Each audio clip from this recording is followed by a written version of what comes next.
not a fighter in boxing that's going to go in there and just walk through the shit that I'm throwing. Right. It's impossible. Right. I done trained my whole life. I've been boxing my whole life. Ain't nobody just walking in there, hands up, and that shit ain't working. I don't give a fuck what y'all talking about. Oshino found out the hard way. No, not Oshino. Oshino found out the hard way. He found. Oshino found out the hard way. You know who we talking about. I'm gonna say Yoshino because it's better fighters than Yoshino Watson, right? So any fighter, I'm saying this for any fighter, like any fighter in the world, you name them. They're not walking through anything that I'm just throwing. I don't care who you is, and if you is, you getting picked apart. Right. You getting picked apart. You walking to punches. But you give me a fighter like Edwin, right? Bring him part of my team. Damn, boy, if you would have got a hold of Edwin, boy, he might have not got knocked out.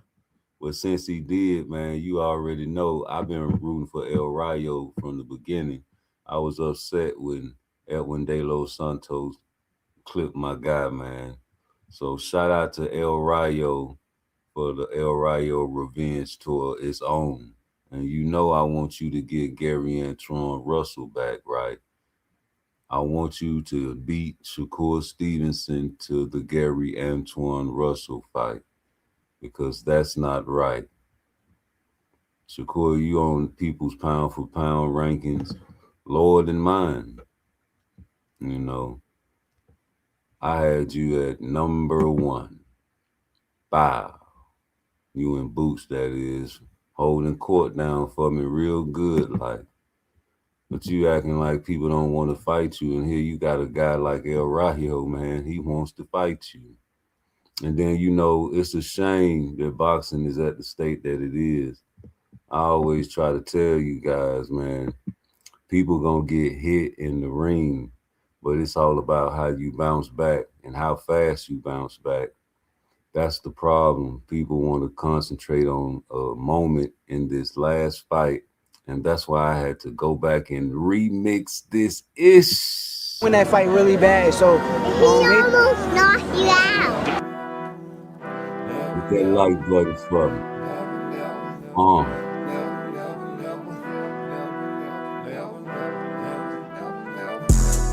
Never will I let you shit on me. It's a clever, I'm a clever young nigga from the streets. Don't be fucking with my dog, feel like tea. And my niggas on the other side of town for the fish. And that is on the beat. You better kill me before I kill you. You better kill me before I kill you. Quick on the trigger, I'm busting, that's what I'm gonna do. Living on my left side, God on my right side. Lean on the left side, cause that's the deaf side. That's not the best side, but I know the Lord is listening. Now that's the only way I know how to deal with the competition. I'm like a walking target, you niggas hate my guts. That's cause your girlfriend, she just a dirty slut. She like to pop pills, she like to snow too. Man, ain't no telling all the freaking things she can do. We on the south side, we in room 228 videotape, so she don't scream rape. Gotcha. Got a cell phone that done ring about 30 times. Dog, bitch, you calling cause I see you peeping through the blinds. You got a tag line, but I got a chopper, and I better chopper. Motherfucking stop. You better kill me before I kill you. Quick on the trigger, I'm busting, that's what I'm gonna do. You better kill me before I kill you. You better kill me before I kill you. You better kill me before I kill you. Quick on the trigger, I'm busting, that's what I'm gonna do. You wanna kill me, but that ain't gonna happen. I know a whole lot of niggas that'll make it happen. I wanna make it rap and give up all this dope life. Give up all this weed and cocaine and all these pills, right? But I can't give up these hoes, it's one of my biggest weaknesses. I try to keep it on the low, don't want nobody to peep it. Don't leave your girl around me, cause I'm a real Mac. I don't play no silly games, I'm a hitter from the back. I'm smelling good too, she like to smell my body. The makeup wanna taste my body. You see a car parked right in front of that Motel 6, so now you're knocking on every door, you're trying to find that bitch, but you don't slap her, you try to swing on me. Why don't you know that could've costed you your life, G? You better kill me before I kill you. Quick on the trigger, I'm busting, that's what I'm gonna do. You better slow down. He wanted to win that fight really bad, so he almost knocked you out. About to die now. now, you about to cry now. Say goodbye now, you about to find out if it's a heaven and if you going there. If it's a hell too, will you be going there? Niggas hate me, that's why I hate you. Quick on the trigger, I'm busting, that's what I'm gonna do. He wanted to win that fight really bad, so I see you, wanna be me, don't wanna be you. You niggas slow class, I'm flying first class, and I got more cash you niggas ever had. That's why you hate me, you wanna shank me, you wanna shoot me, you wanna fight me. You better kill me before I kill you. Quick on the trigger, I'm busting, that's what I'm gonna do. he wanted to win that fight really bad, so He almost knocked you out. Yeah, man. I don't know why y'all playing games with the boxing. You know, y'all making it hard to pray for you at night. You know what the boxing fans want to see. How you gonna turn down El Rayo, Shakur, man? You know, you always crying about nobody want to fight you. He want to fight you. Yeah, man. Terrence, you too. Fight Boots. Yeah, come on back and get you a tune-up and then fight Boots. Hey, Boots, man, you know I want you to fight Fundora and move to 160. You know, 160, that's where it's at. You got a lot of, I heard Adonis moving up, but, you know, I'm pretty sure he'll come back down for a boot fight. You know, you're going to be the man. All you got to do is do like round one in the Xander Zayas fight and keep your back foot going. You know, standing like a statue, dodging those punches like the Matrix. That's fun, but that's dangerous. But I guess that's why you're a crowd pleaser, right? Face a boxing type ish. do it today. Tell him to send the contract over, or we send the contract to him. However it go, tell him to fight me. If he really feel that, and then even with the sparring, like this dude is cap. This dude is a liar. This dude going social media lying. Like, dude, That's what blood does. what did you ever do to me in sparring? I mean, Richardson, somebody that beat with him. Ask him. Go ask him. He was there for every sparring session we had. He never cracked me. I mean, maybe he landed a good shot, but never did I feel a shot. Never did he buzz me. Never did he hurt me. I landed good shots on him too. Pour it on. So That's what you're trained to do. And this is what everybody asks for like, this last. coming up. He making up stuff right now. Like that dude, you know, that dude get to feeling himself and feeling like he's something that he's not. And to the world, he look like a killer, but I can't wait. I'm gonna expose him. I'm gonna expose him. I promise you, I'm gonna expose him. Watch. I'm gonna be the person to expose him. I'm gonna be the person that he going there. He not gonna knock out. He not gonna hurt. He got to go 12 rounds with somebody, and somebody gonna be beating him. He ain't gonna like that shit. That shit gonna Closing in on He almost knocked you out. Damn, baby boy. You talking real greasy around this thing, baby boy. And you ain't even fighting nobody. I heard you trying to get in there with Oshaki. What happened? What happened? What happened? Oh, man, that'll be dope if we can catch you with the Oshaki. If I got you popping Oshaki, though, you know we wanted to see you in there with Devin, though, man. I don't know what's going on with you and Devin. I need you guys to figure that out as well. It'll be a shame if we don't never see that fight. You know what I'm saying? That would be a shame if we never seen. I got a new video. Gonna be a short night. Oh, it is. Hey, Bozy, shout out to Bozy for predicting. You understand me? The round, the rounds that it was gonna happen in, man. You know, basically you said 6, 7, maybe 8 if he box. You know, come out there with that boxing shit. You feel me? But that shit ain't work, did it? Yeah, man. I'm so happy about that because, you know, we wanted to see some real... what's wrong with YouTube? Let me get up out of here. Yeah, man, we wanted to see some real live action, man. I'm gonna have to download this shit from my phone. We ain't tripping. Boxing is back. Boxing is back. Boxing is El Rayo. El Rayo Revenge Tour. Y'all know I'm big on El Rayo. Shout out to El Rayo. I ain't get a chance to do a special video for you, bruh. But you know me, man. I'm always on time whenever I'm on my line. Y'all go on, hit that like button for your boy. A lot to talk about. A lot of great fights that can happen. A lot of potential fights that can happen. You know, I was rooting against Edwin De Los Santos. You know, I was upset when he popped El Rayo the first time. You know, go way back in my files, man. You know, I definitely fuck with El Rayo. You know, and then when Colbert, you know, he got the revenge for Colbert, I was happy. And then when he fought Edwin De Los Santos, I was upset. You know, that he got popped. You know, and I put a post on Twitter, El Rayo's revenge tour. And that nigga liked my shit. I never used to post that shit, but that was kind of dope that he liked that shit because he want revenge.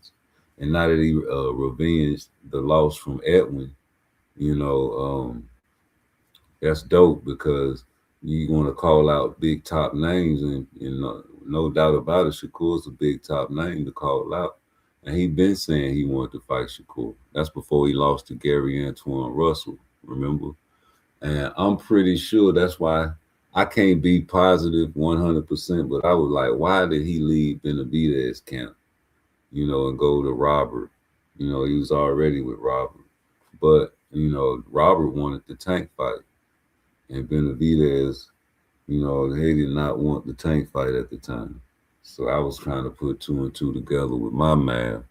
And, you know, it's just a conspiracy that I thought about. But, you know, shout out to whatever Tank gonna do over there with that camp, man. I don't know what you could teach him that he ain't already learned from what he learned from the Mayweather camp. But either way it go, man, El Rayo, man, we've been big on El Rayo. Shout out to El Rayo, man.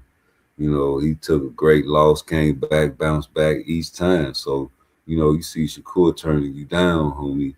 That's fucked up. I say go for Antoine Russell on the revenge tour if I was you. You shouldn't never even mention Shakur Stevenson's name. And the fact that you mentioned you want to fight, you already told Shakur you wanted to fight him. So, you know, he being slick, and I don't know what kind of game this nigga playing.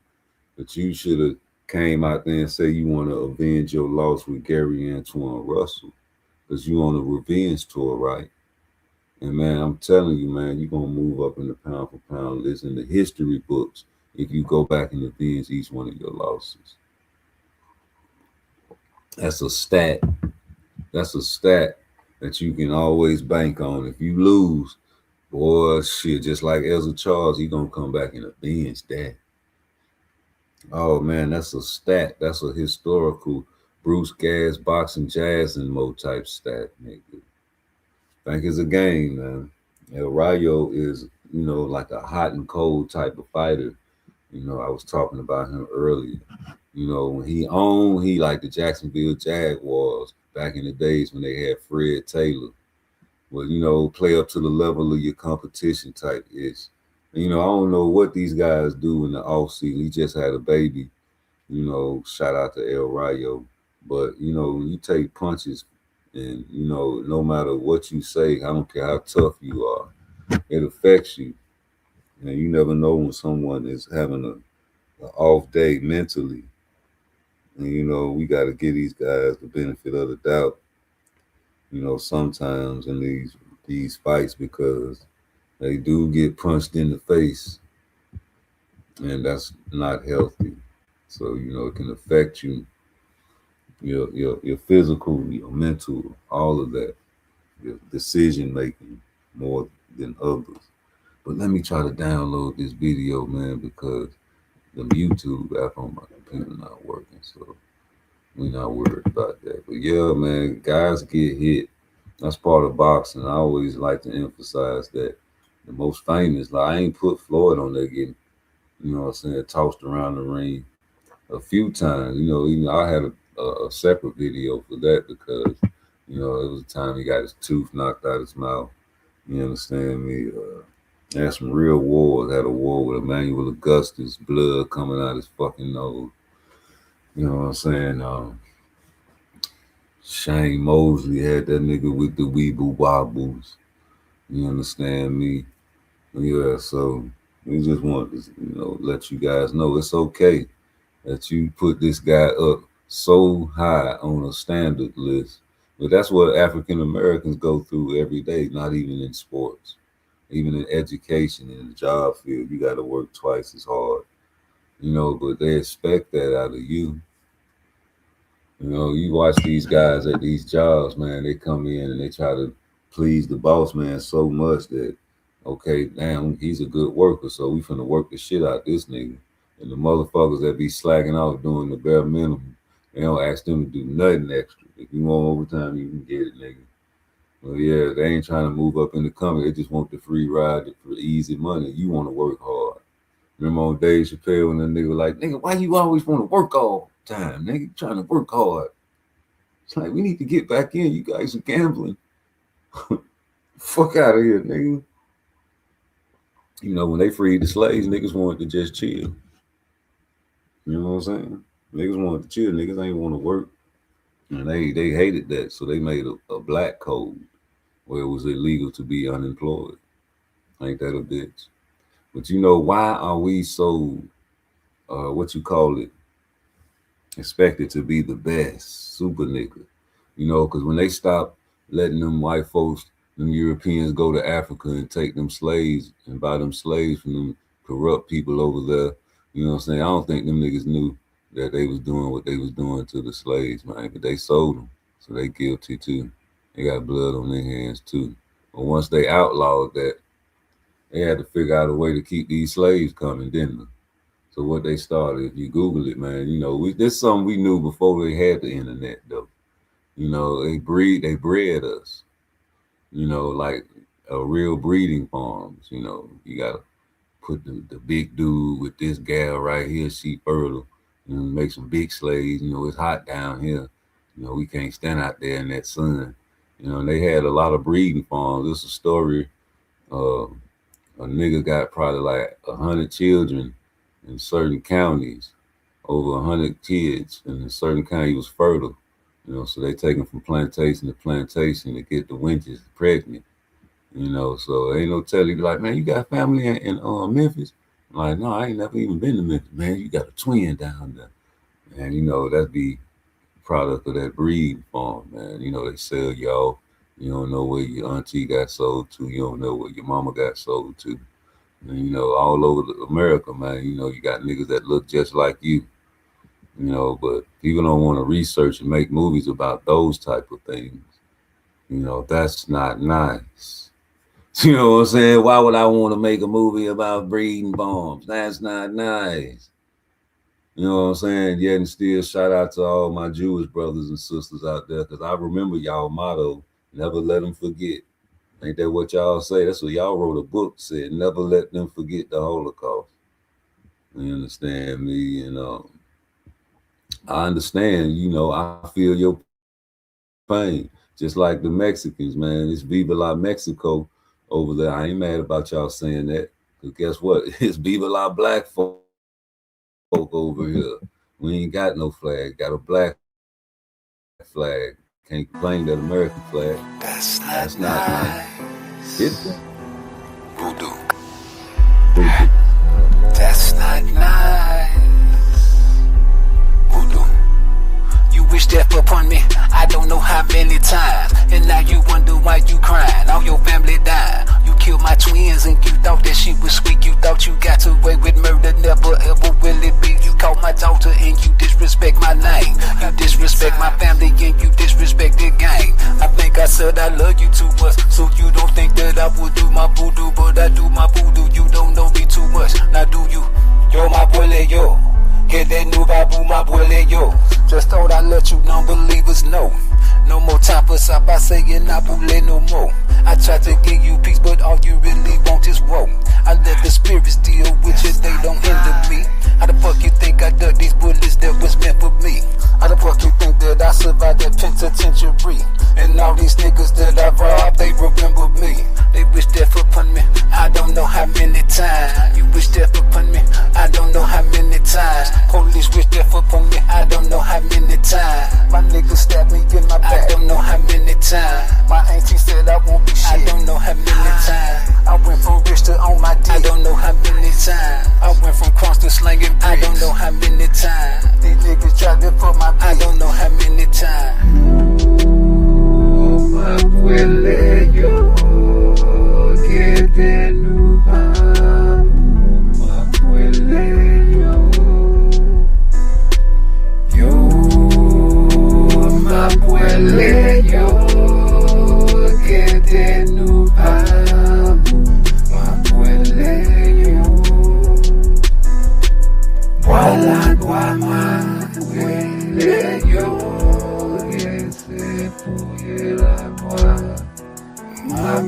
Come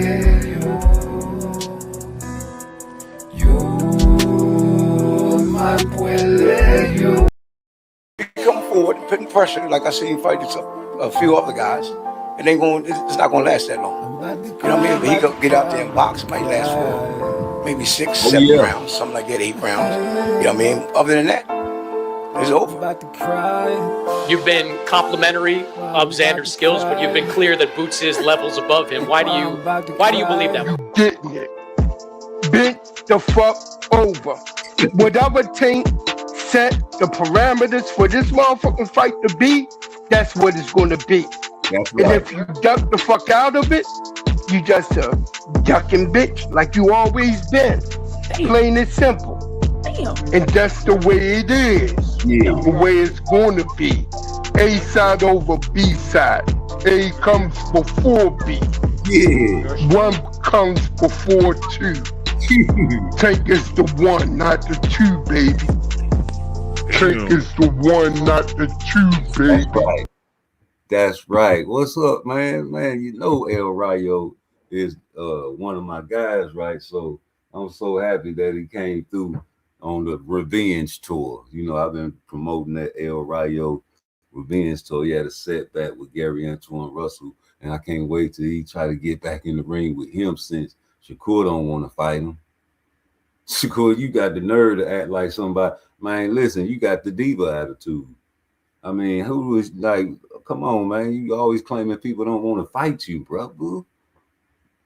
You know, El Rayo been wanting to fight you, man, even before he got popped by Gary. But, you know, every time, like even when Cobra popped him, he came back, popped his ass. Yeah, guess what? Same with El Rayo. I mean, Edwin De Los Santos came back and got him. Niggas jumping out trees down south. Look at that nigga Willie D. Willie D could have been a boxer, man. He just, you don't know what the hell. That nigga crazy, man. Yeah, man. And then, you know, it's time to go on and get Gary, El Rayo. Let's go, Gary. Let's go. Because you going to say Shakur for last anyway, right? To win and save the best for last. Yeah, I know that's right. Yeah, I ain't no telling what Shakur got in store, though. He might got a fight with Oshaki coming up in October. That'll be dope. But, you know, don't be acting like, you know, you ain't throwing no slick shot talking about you would rather fight Gary Antoine Russell. Well, you know, that's a great idea for El Rayo, man. Go back and finish your El Rayo Revenge Tour. Yeah, nigga, you've been going back popping everybody that beat you. Colbert, Edwin. Now it's time for Gary.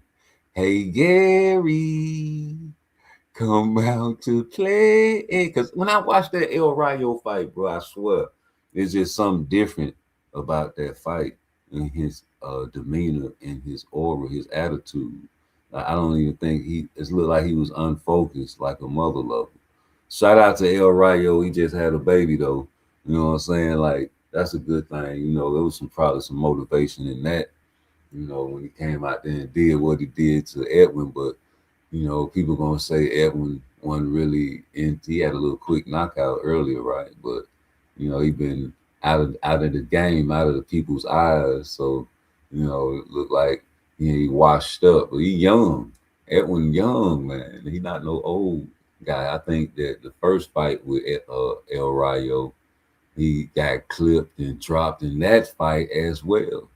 So I'm not going to put it up on that. I think them guys just, you know, slugged it out and made the best man win. You got to kill me before I kill you type ish. You know what I'm saying? So shout out to El Rayo, man. What's up, Devo? Frequent Live, okay. Tell that nigga I say what's up. Tell that nigga to unblock me. I'll come over there. I ain't hitting no links to no channel that got me blocked. If you got me blocked, I ain't showing up, nigga. You don't do that to people that talk boxing. When I get in your skin and I still talk boxing and get blocked for boxing talk, man, that's a hell of a thing. He came over here to I ain't block you, man. Well, somebody in your chat blocked me. You need to straighten your little moderators out. Well, you know, my boxing talk, it's a little bit different, man. I guess, you know, when I grew up, I didn't have the internet, so I'm just talking the same way I grew up in the barbershops talking, right? I guess these barbershops done changed. You know, so that's why I'm blocked. My boxing talk, fella. You know, we take all trolls over here as long as you're not racist. We don't block nobody over here. Everybody still got their rents. You know what I'm saying? You be talking crazy to me too, but I don't block you. But it's all fun and games, man. But they be taking this shit a little too personal. You feel me? So you can't take it, man. Stay out my way. Cause all I'm doing is telling the truth. I ain't got no reason to lie to nobody but the police and the judge. Trust me. The police and the judge. But I like this little video I put together, man. Them boys slugging it out. You hear me, man? Shout out to Boots, man. You did your thing, man. I'm telling you, I don't know why people saying that Xander did good in this fight. That man got a nice little shot off. That's it. Round 3. Even when he got the shot off, he you know what I'm saying? Boots Ennis responded well. And you know what I'm saying? With shots of his own. So he said he number 9 on your pound on pound for pound. He cracked it. Yeah, I seen that shit, man. But you know me. Where that shit at? Let me see. Where they got him at? They got him number 2 on this pound for pound ranking. That's where I got him at. My pound for pound ranking. All y'all favorite fighters are seen. I don't know why people don't watch my shit, man. My shit lit. Hold up. You already know I don't need to put number 2 on Boots, nigga. Yeah, so hey, Shakur, boy, you in the boy, it's depending on what you do. Cause it looks like if Boots go up there and pop Fundora, the sky's the limit for him. Yeah, the sky's the limit for Boots. Do you hear me, man? You say I'm talking ring pound for pound, you got Shakur for sure. You know, it's hit and not get hit. The master of that there is Shakur Stevenson, man. You know, I'm just sorry. It's all about protecting the brain. Boots, you got a problem with protecting your brain because of your showboatsmanship. Your showboatsmanship gonna always have you in danger of losing the fight. So it's, you know what I'm saying, your percentage and chances of getting dropped again, man, might be high. And I said maybe when he get into his mid to late 30s, you know, when that reflex and that speed slows down, man, you're gonna have to develop a fadeaway jump shot. You know, I don't think Shakur will have to develop a fadeaway jump shot when he gets to his mid to late 30s. You say Xander gonna take a long vacation. He better. He got punished, man. Like, people don't want to go back. They got the fucking app, right? Go back and rewatch the fight, especially round 1. I be telling y'all, bro, watch round 1.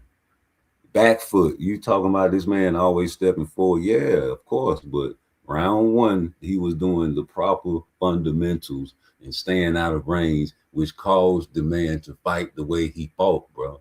Because you have to entice and anger the animal. And that's what the Puerto Rican pride is. You know, once you get, it's human nature, though. Even with me and you, a mother lover, bah, catch you and stick you in your mouth with a stiff jab, you want your lick back instinctively. It's nothing you can do about that, though. You know what I'm saying? So that's why I try to tell y'all that jab game that Boots got is very efficient, very prolific. He has so many different types of jabs to hit you with. You know what I'm saying? You say, who's better, Karen or Xander? I don't know. Like, Karen might give him a run for his money, G. He got great footwork. You understand me? So I told y'all before the fight that it was going to be the same fight that all the other Boots fights you've been watching. You know what I'm saying? Shout out to Xander for catching him with a lucky shot, bro. That's all I'm thinking. Close your eyes and catch somebody. You catch somebody slipping, man, you can always grip. I'm just saying, nigga, that even when he got caught, he bounced back immediately, returned fire, and all the good things that you're supposed to do when you get hit in a boxing match. So I don't know what the problem is, man. You know, it ain't no big deal when Inoue get dropped, almost put in a sock, You almost got knocked out, face ass. Well, he's number one pound for the pound on people's lists. A lot of people's list, top 5. I ain't got him in the top 5. I got him at 6. Yeah, man, but it is what it is. You know, same with Bam. You know, same with a lot of other fighters, man. Get dropped. And ain't no backlash, man, except if you use a nigga. I'm sorry. Oh, here you go making it about race. Shut up. Shut up. Because, you know, I'm sick of going to these jobs, filling out job applications, and I always got to distinguish what race I am. I mean, what does it matter? You know, you got this all on my license telling people what color I am. You know, what does it matter? Like, why is the police asking me the description of this guy that shot 3 people in the stove, asking me whether he's black or white? What does it matter? You know, I don't care if I go to church and see all the white Jesus with the blonde hair and the blue eyes. What does it matter? It doesn't matter. Well, why do they do it? Why is it that, you know, before this fight, I used to listen to these guys make predictions. They go down all the attributes: speed, power, hand-eye coordination, reflexes. They giving it all to Xander. Why? It's tribal. That's how we need to be, but we're not. That's why we don't have countries behind us. You know, black folks, African Americans are supposed to have a whole continent behind us. Well, no, Africa's not a country. Africa is a continent. You don't even know what part of Africa you were stolen from. If you're even a descendant from Africa, you might be a native. But hey, man, we should have a continent since we African Americans, right? But we don't. We are separated. So say it loud. I'm black and I'm proud. I don't know about you. I'm happy for Boots. You know, I saw all of the tension because this is part of the sport. That's why Jack Johnson became so famous, because he realized, man, I ain't finna fight these black niggas, these slaves, man. They just freed the slave. They were hungry too. You know, I don't wreck with y'all, man. I get all the money fighting these white boys. Got a mouth full of gold teeth. You know what I'm saying? The snow bunnies, they love me. They hate me. They gonna pay to see me get beat by they guys, but they can't beat me. No. Sugar Ray Robinson, you know, they needed somebody with the perm that can dance, you know what I'm saying, talk proper, you know, in front of the cameras. You understand me? Go over there to Germany. They had a war going on. He was fighting against Hitler, right? Yeah, I'm not finna put no hood nigga over there to represent nothing. Especially if you're black and they got the paper bag test. Oh, you Ezra Charles, dark-skinned, crispy, burnt match ass niggas would never ever represent. I don't care how good. I don't care. Sugar Ray Robinson don't never want to fight none of them niggas in the murderer's row. We're gonna give him opportunities, and in fact, he gonna fight Jake LaMotta 6 times before he fight any one of you niggas. So what he told his manager, man, I thought you loved me, man. You trying to put me in the ring with Charlie Burley. So I know that's right. What you telling your manager I thought you loved me for? She ain't want no parts of the Coco kid either, fella.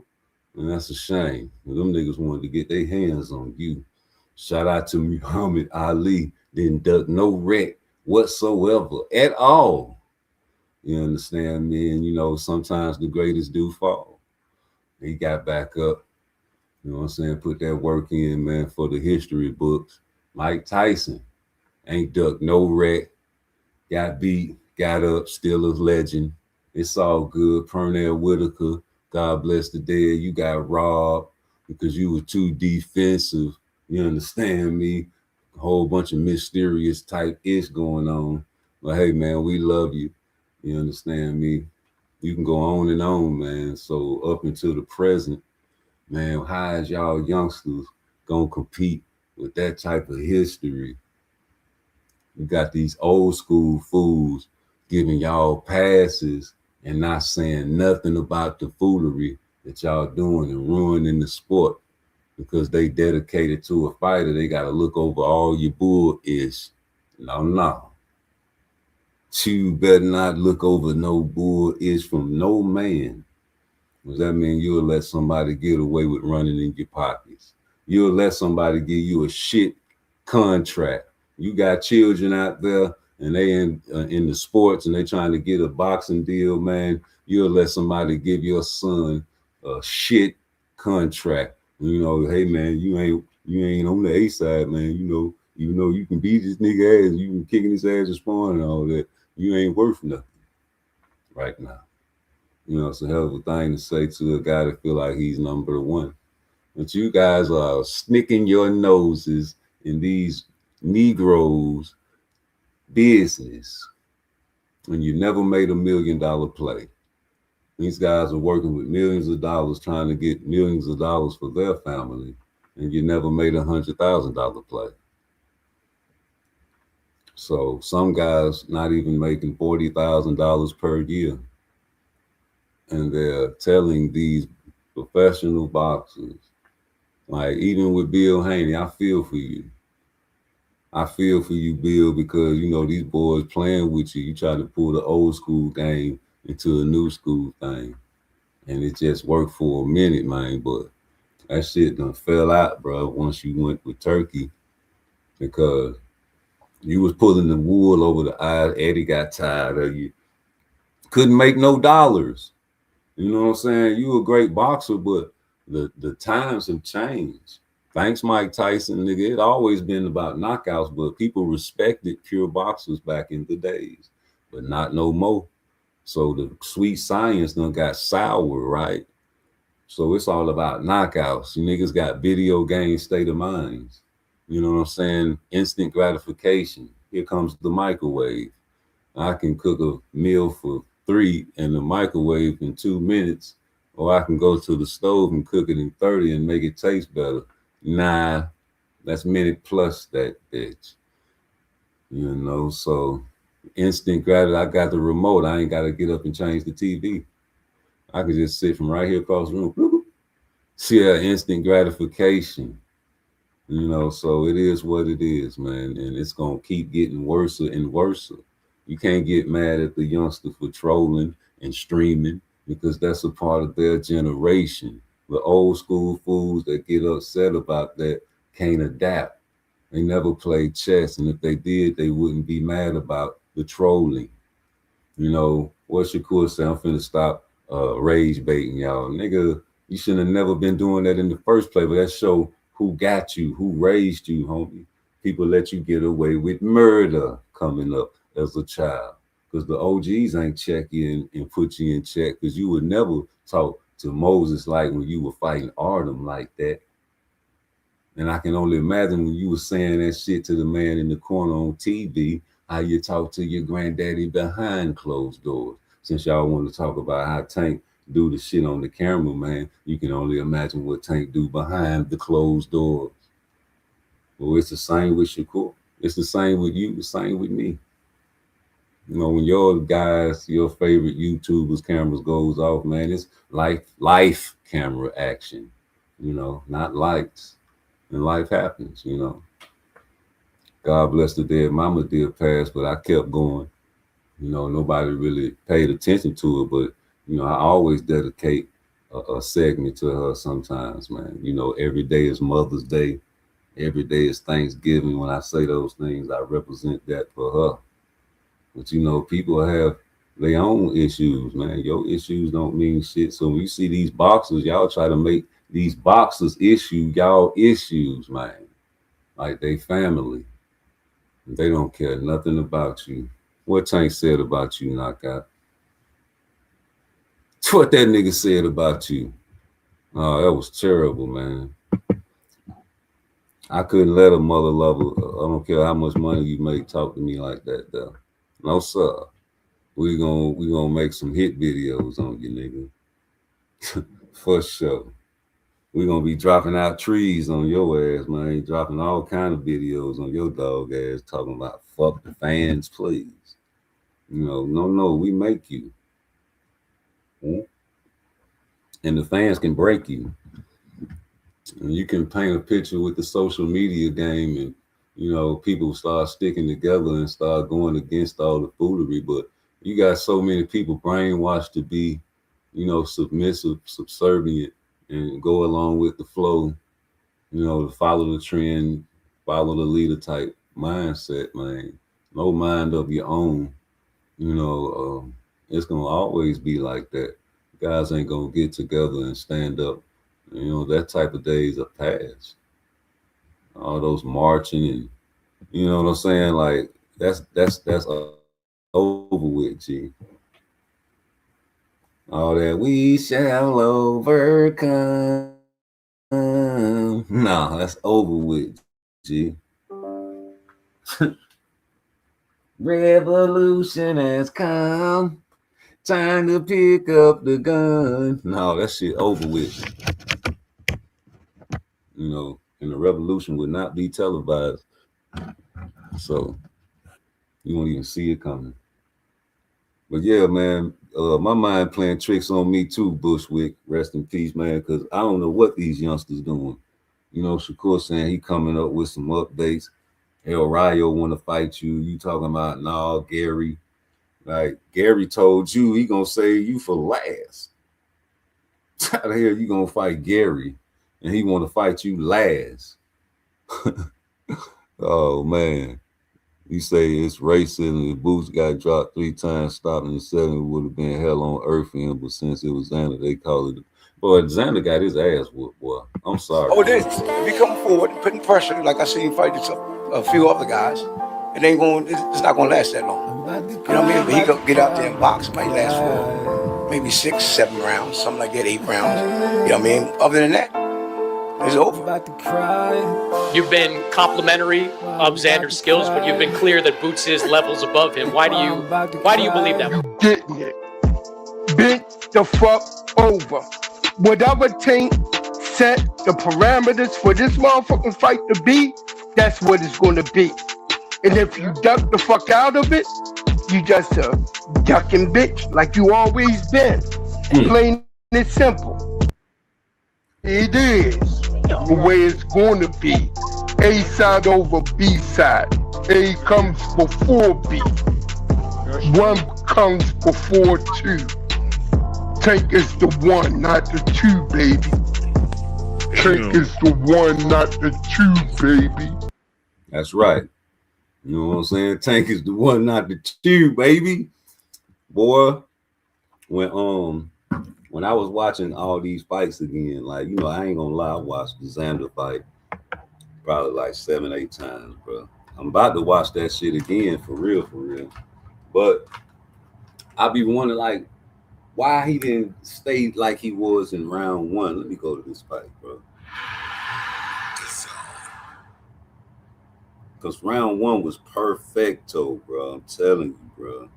That's how you fight. You got your back foot working. He can't hit you. You hitting him. You know what I'm saying? Then you just wanted to showboat, bro. Every time. Every time, man, you feel like you got your man. It's over with. Okay, go to replay. Play the full replay. Yeah, man. That really disappointed me. Hold up. Let me turn this shit down. So let me rewind this shit. Yeah, that disappointed me. Go to round 1.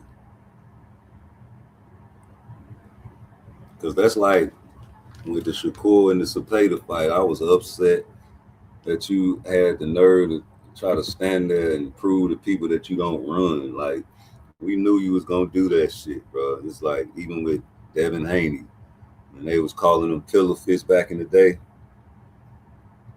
Yeah, I knew he was going into that Loma fight trying to show everybody that he can slug it out. I knew it. I predicted that. I was like, yeah, he finna try to prove that he not pillar fisted. And you all, boy, you had a hell of a roller coaster in that fight to the point where you were telling your daddy he figured you out. He keeps doing it. Every time he keeps doing it, Dad. The brick is faster than his. That's what the original saying when he said the brick is faster. He told you the brick was faster. You got to drop low. You know what I'm talking about? And you did what, you know, you came out. But, you know, Loma made an excuse, too, at the end of that fight. You know, he said he didn't really go hard in the 12th round, right? So he was either lying or that's true. Either way it goes, it's fucked up. That you came to the 12th round with this nigga. You know what I'm saying? Shout out to Oshaki. Let me see what Oshaki said though. Hold up. Put me pound for pound to where I need to be, and you know, hopefully we can make it happen. We trying though. Is that the fight that you want next? Everybody know I want Shakur Stevenson next, but if we can't get him, that's my first option is to get Navarrete out the way. All right, do me a favor, put your analyst hat on here for a moment. Boots Ennis, Sanders Zayas, how do you see this fight playing out? Man, I think it's a close fight. I see Sanders, for him to be successful, he gonna have to make it boring, stick to boxing, don't get greedy, and stay disciplined. And with Boots, he gonna have to try not to start too fast and kind of be patient. Shit. That nigga started out the dough. The hell you talking about, fella? Yeah, Oshaki, you better worry about Shakur. Because if he decide to fight you, fella, man, you know, that's gonna be a hell of a task. I fought with you and all that, but I don't think you can beat no Shakur Stevenson, man. You gonna surprise me and be everybody gonna be in that bitch like, oh shit. That's how you gonna have to make me. You gonna have to make me be like, oh shit. I'm pretty sure the Japanese people was like, oh shit, when Inoue first got dropped. Because they thought he was indestructible. They thought he was a monster. He is a monster though, because when he get dropped, he do turn into the monster. I ain't gonna lie. Inoue like that, straight up. I gotta give him his credit. I ain't gonna hate on Inoue. I moved him up because he got dropped. But he showed me his punch selection when he got dropped. All right, so I'm at the beginning of the fight. Let's see. I'm gonna watch this shit again. Yeah.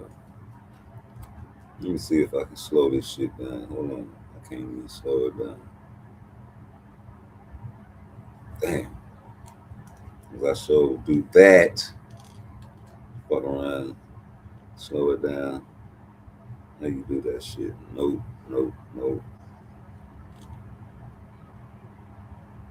Okay.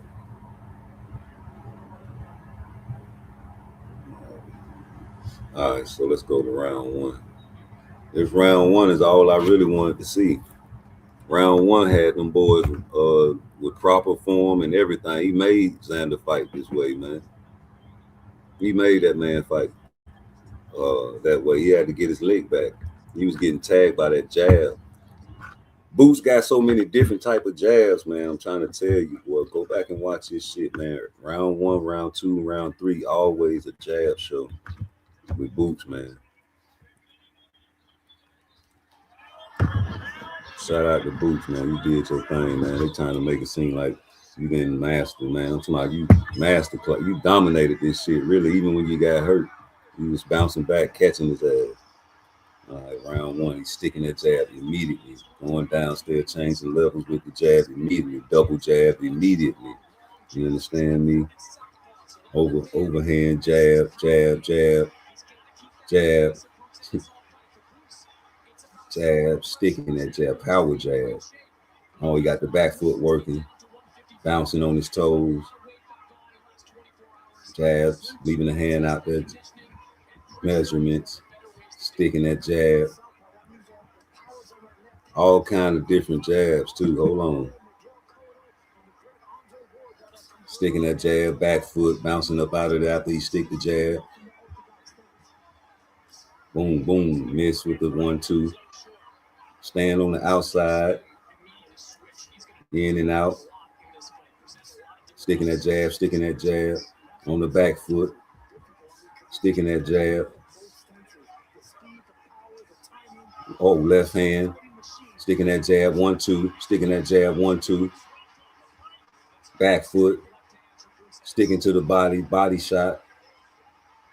Back foot. Check the back foot out.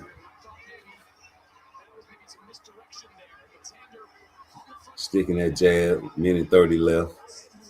In the corner, that's okay. Body shot, caught him with a hook coming in. Footwork, get up out of there. Sticking that jab. Another jab. Okay, change lanes. Come with the 1-2. Roll with the punch. Back foot. dropped his ass. Easy work. I sit alone in my four-cornered room staring at candles, face ass nigga. Yeah, easy work. Back in the center of the ring, 1-2, hook.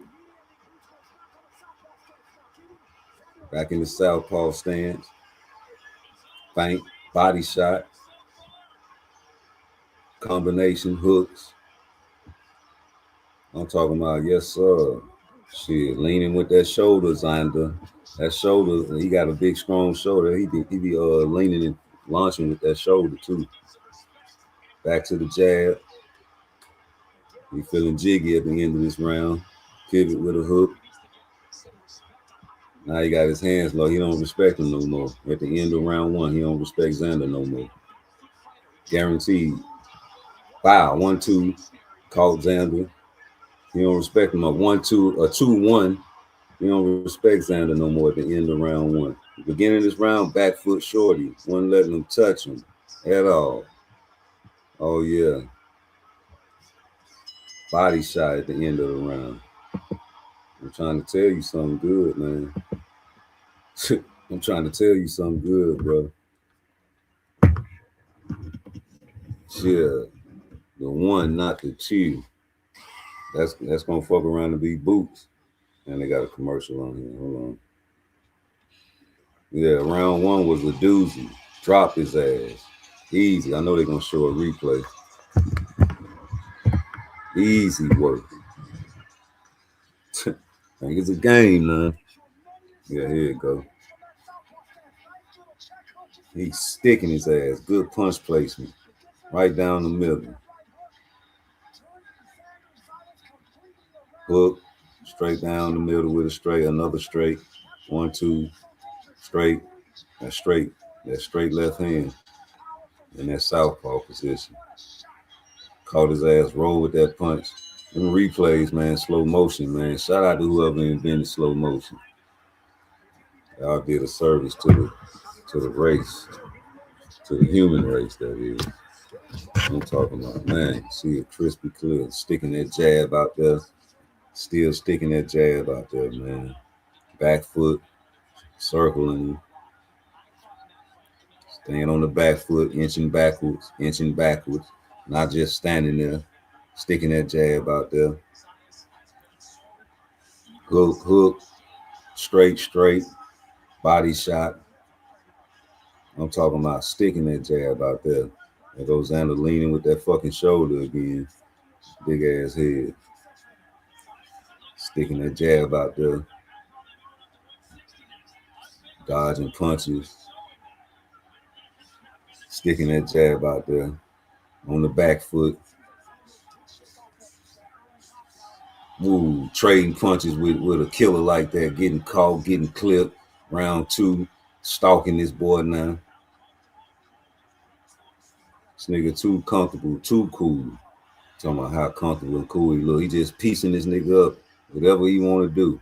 I can't wait to round 3. Oh, man. Whatever he wanted to do, he doing to this mother lover. In round 2. Round 1 and round 2, he's doing whatever he wanted to do. But he had a little back foot going. Now he just standing there. What minute that was? 1:28. Go back to that in round 2. Minute 31.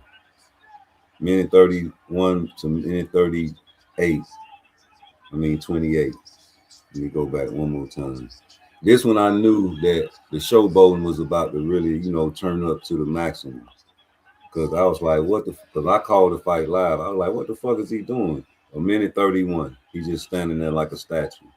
Just daring this man to hit him. And he stepped back a little bit, but just doing that, then he switched to orthodox right in front of him. Anytime you see somebody switching stances, 1-2, just throw it, bro. Close your eyes and throw it. And roll under after you throw your 2. I'm telling you, man, you ain't switching no stances on me without no, some type of fire. You have to really have some swift feet. You switching stances and shit like shit sweet.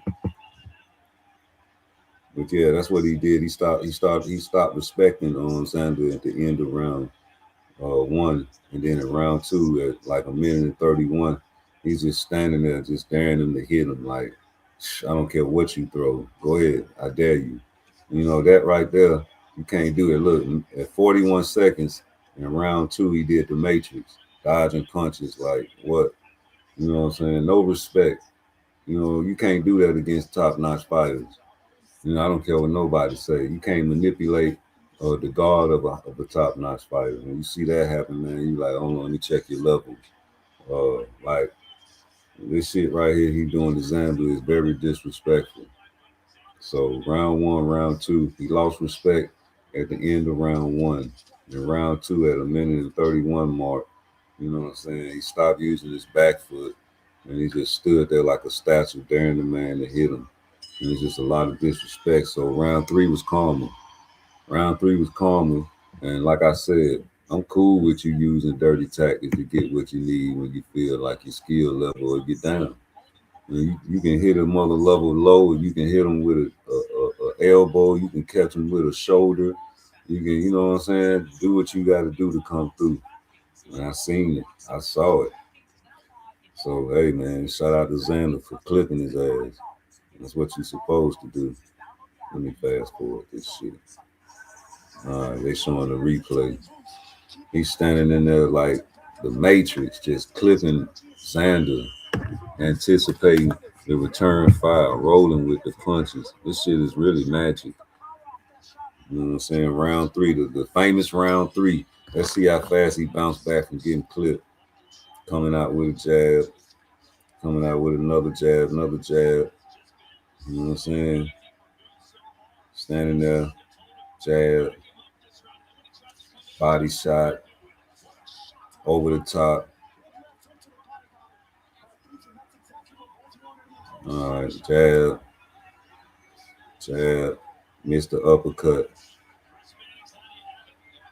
Had his hands low. Overhand miss. 1-2, got caught with the 2. Got caught with that 2 now. You got caught with that left hook right there too. That stunned you, but you came right back with a straight. Got wrapped up. That motherfucking wrap up right there was tough. Hold on, let me see. Boom, right into your rib cage. Who you talking to in the fucking crowd? All right, Harvey broke you. Come right in with a straight, another straight. You know what I'm saying? He don't look too hurt right there. He's still stalking this boy. Caught him with 2 straights, a jab to the body. You understand me? But he hurt though, right? Another jab. You standing there. I'm talking about daring the man to hit you. Ain't even using the back foot. You got clipped right there. He's still coming forward, sticking the jab out there. He ain't even hurt. I want to see the hurt part right here because I knew I seen something. Caught his ass right there. Let's rewind that one. Jab from Xander. Jab from Okay, they traded hooks. You hit him first with the hook, and then he hit you at the same time, like a second after you threw your hook. Playing, man. Yeah, that's what them cement shoes get you. Shout out to Tank going over there, learning some more of that Mexican style. You know, when Benavidez, when you be throwing them machine guns, I don't even watch you throw the punches no more. I just look at your feet. It's the same thing Ryan Garcia do when he be hitting that bag. When he be hitting that bag, I mean, the speed drill, I mean, punching at the air as fast as he can. I seen T.O. do it too with a kid. Da, da, da, da, da, da, da. Yeah, your feet got to be planted.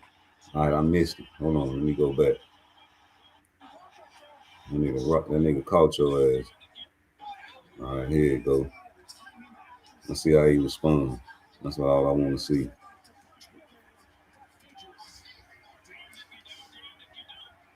All right, he jabbing. Xander's eyes try to go to the body. They standing there. He just standing there. A little straight by Boots. They go. They traded hooks right there. Boots went right back to the body and clinched. Now they trying to separate him. Okay, let's go. Let's see what he do. Jab. Got caught with a jab. Went to the body. Clinch. Got out the clinch. Hook. Blocked that punch. Body shot over the top. Body shot. Got caught with a hook, clinch, body shot over the top. Got caught with the jab right there. Hold up, go back right there.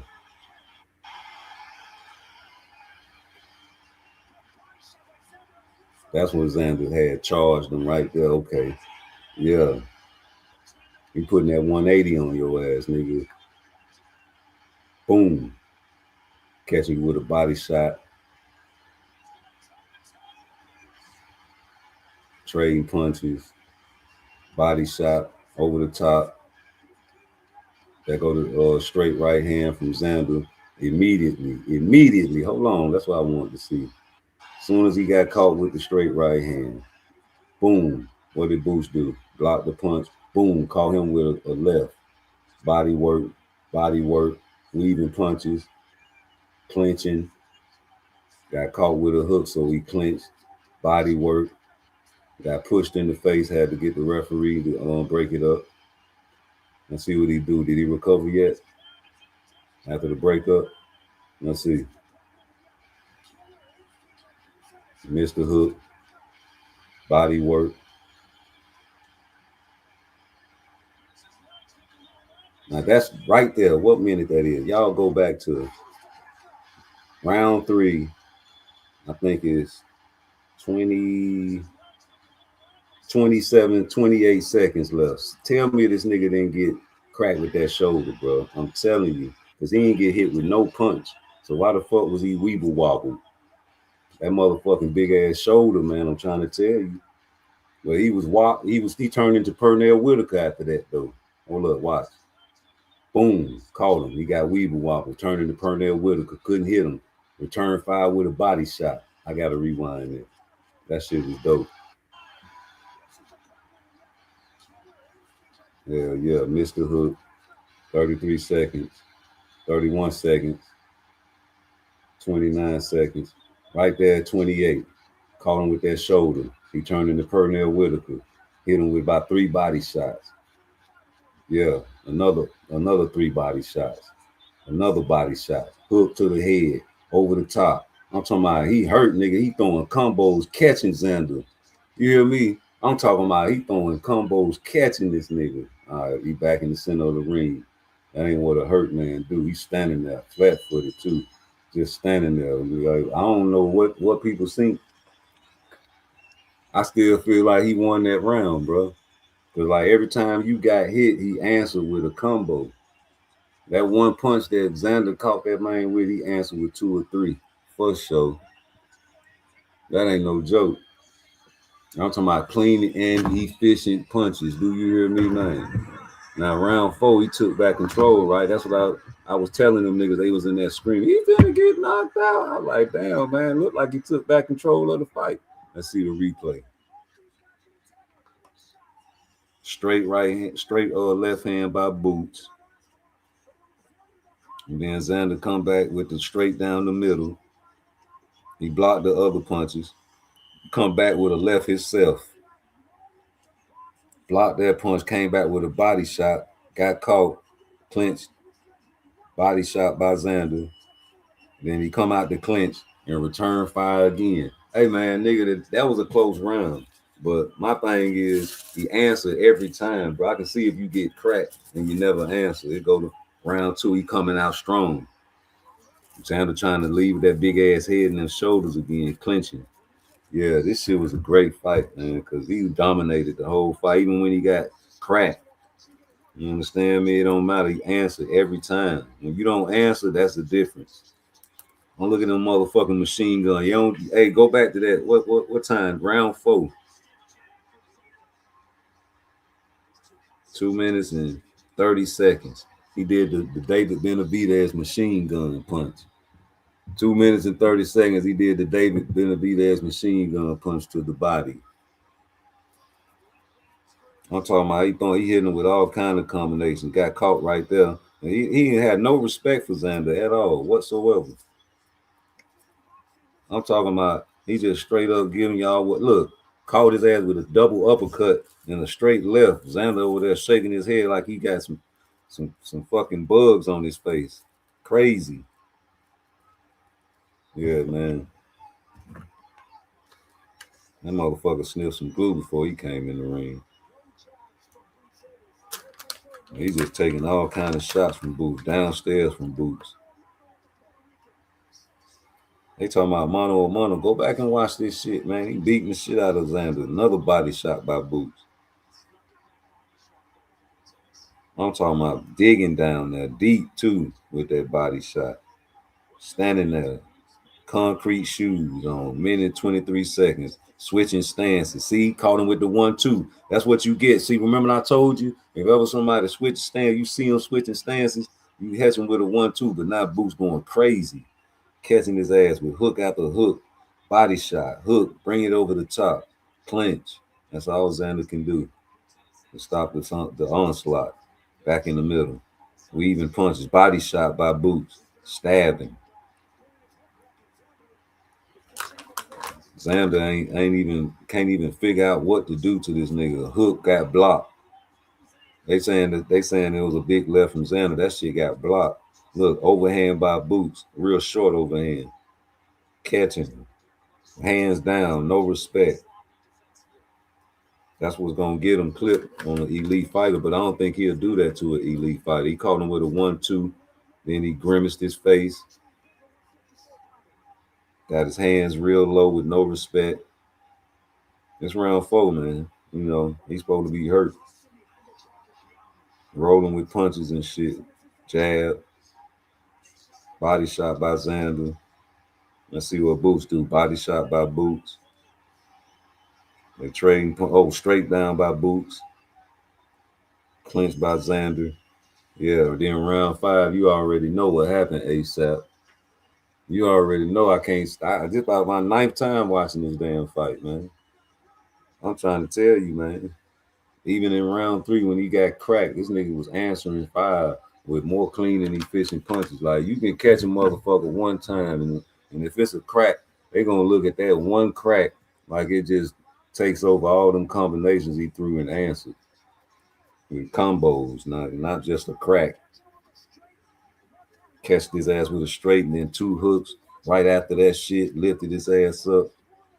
I'm talking about this nigga got no respect for Xander Zayas the whole night, even when he so-called got hurt, man. He bounced back so fast. If he did, he's super nigga on some Wolverine type shit. Real good healing powers. But that shit looked like efficient, immediate response. You done watch it like 20 times because I'm studying. There, you got to study that shit. Like, nigga, I'm trying to figure out like what people seen. Nigga, Xander didn't do good at all, nigga.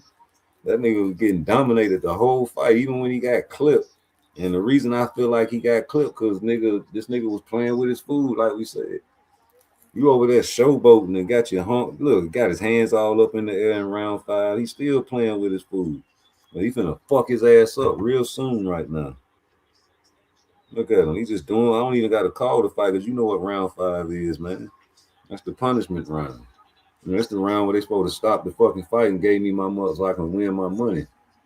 Yeah, you rather quit than look at your corner and smirk to the fucking corner, nigga. Fuck that. Shit. Yeah, nigga, run this beat back, man. Never will I let you shit on me.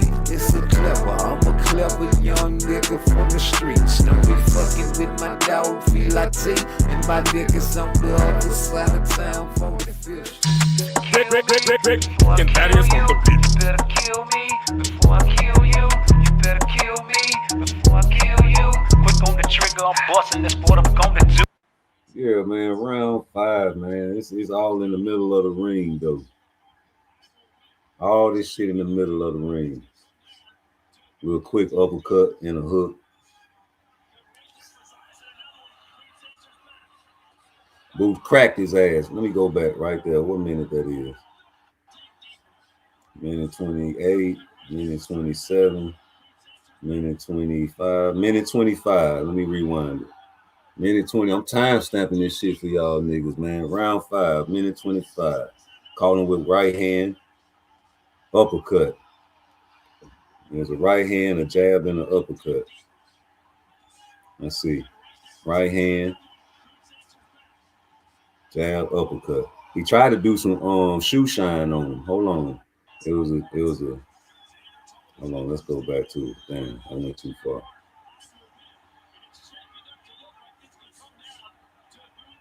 All right, here you go. Hook. Try to pity pat. Oh, okay. So hold on. He was finna shoe shine this nigga, bro. Hold up. So he caught him with a hook. He right clean. Then he was finna go. You know how Ryan Garcia be doing the challenge and shit, like T.O. and all them be doing that fast. He was finna do that, but he caught his ass. He seen something. So let me go back to what he seen. Let me rewind it. Caught him with a hook. He was finna shoe shine and decided to throw a 1-2. That's what it was. Drop his ass. He was finna get jiggy on this nigga, man.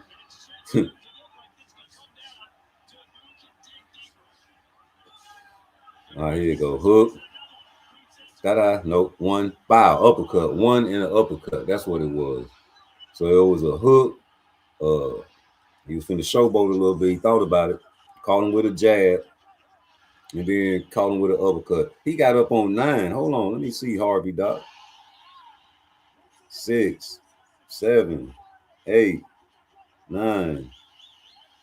Yeah, okay. Let me count that again with you, nigga. Hook, pity pat, uppercut. Okay, yeah.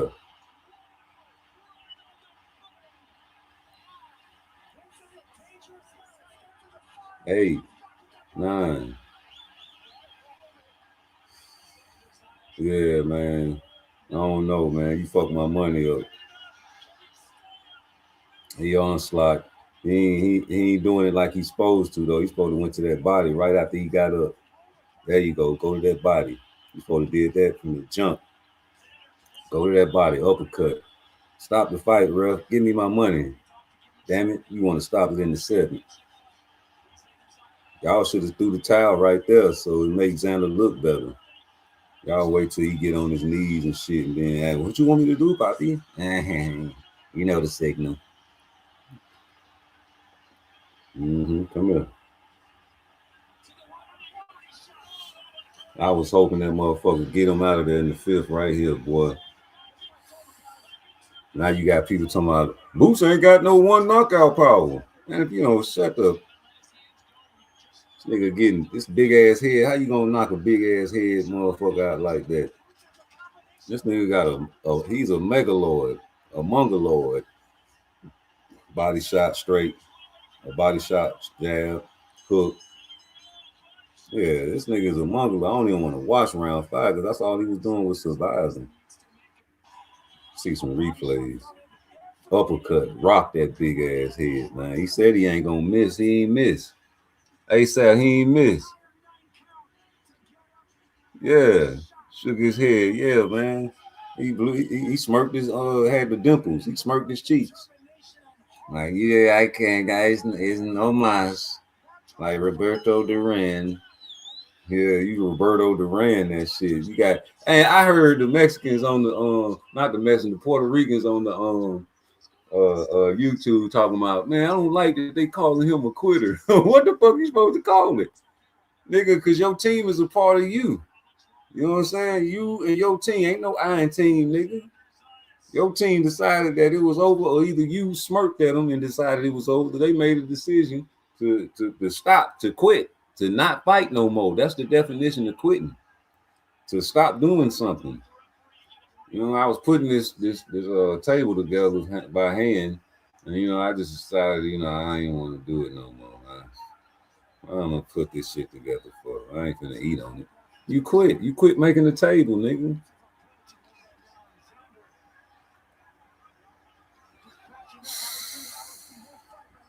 I tell you what, he survived that round 6, man. I was very upset. Let me see why you survived. I guess he thought he could try another, you know what I'm saying, go at it. Round 6. Body work. Boots.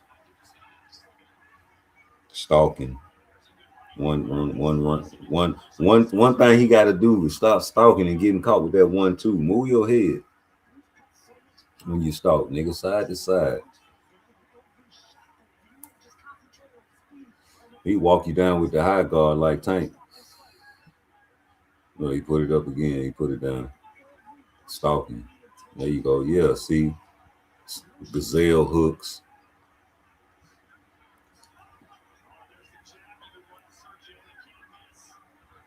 He more like Roy Jones than any of these fighters, man, if you ask me. The way the athleticism and the way that he can hit from any angle, the punch placement, the speed, precision, the hooks. Look at that hook to the body. That man survived. Good body shot by Xander. Switching southpaw again. Should have threw that 1-2. Switched to orthodox, got caught. Still stalking Xander.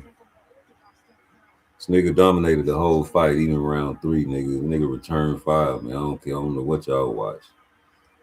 It wasn't like when they was like, he been again. I was like, bro, look at his face. This nigga composed. The nigga, if anything, that shoulder, that one shoulder boy really rocked his ass. Had him dizzy, you know, because you looking for a punch. He didn't get punched. Why is he dizzy? Nigga, that shoulder caught his ass. Slipping. He turned into Pernell Whitaker after that. Couldn't get hit with nothing. Now that's hurt. You dodged about 6 punches in a row. Yeah, that's hurt. I'm talking about, man, clean as a whistle. Run that shit back.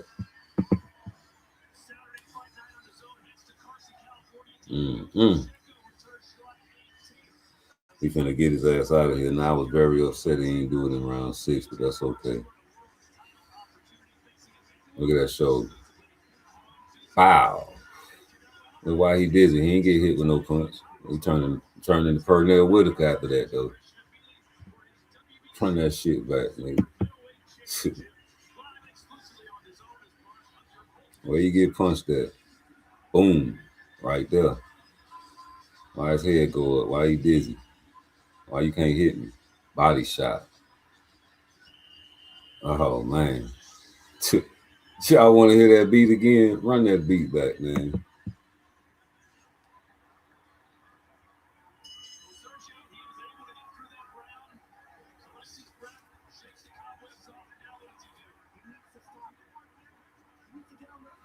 Bam. I'm talking about hit him with the shoulder, then roll with it. You ain't see that shit? Sandler, you sneaky. That's an old school tactic, though. Shoulder roll. Thought he had something. No, sir. Okay, body work. I'm watching the real fight now. Southpaw, uppercut, body work. Oh, he just catching with all kind of combos to that big ass head. He said he ain't gonna miss. Look at that shit. Just punishing his ass. Look at that uppercut. Any punch he want to swing, he trying to get out that clinch. Let me go, nigga. Look at that body work. Anything he want to throw. He said he can't miss, right? Go back and watch round 7.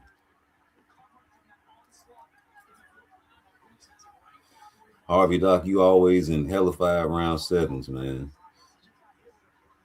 Harvey Doc always in hellified round 7s. I don't know why. You know, you say Devin Haney liking round 7. Taking that point from Ryan. That nigga was seeing doubles. Look at that. Straight down the middle. Just standing there.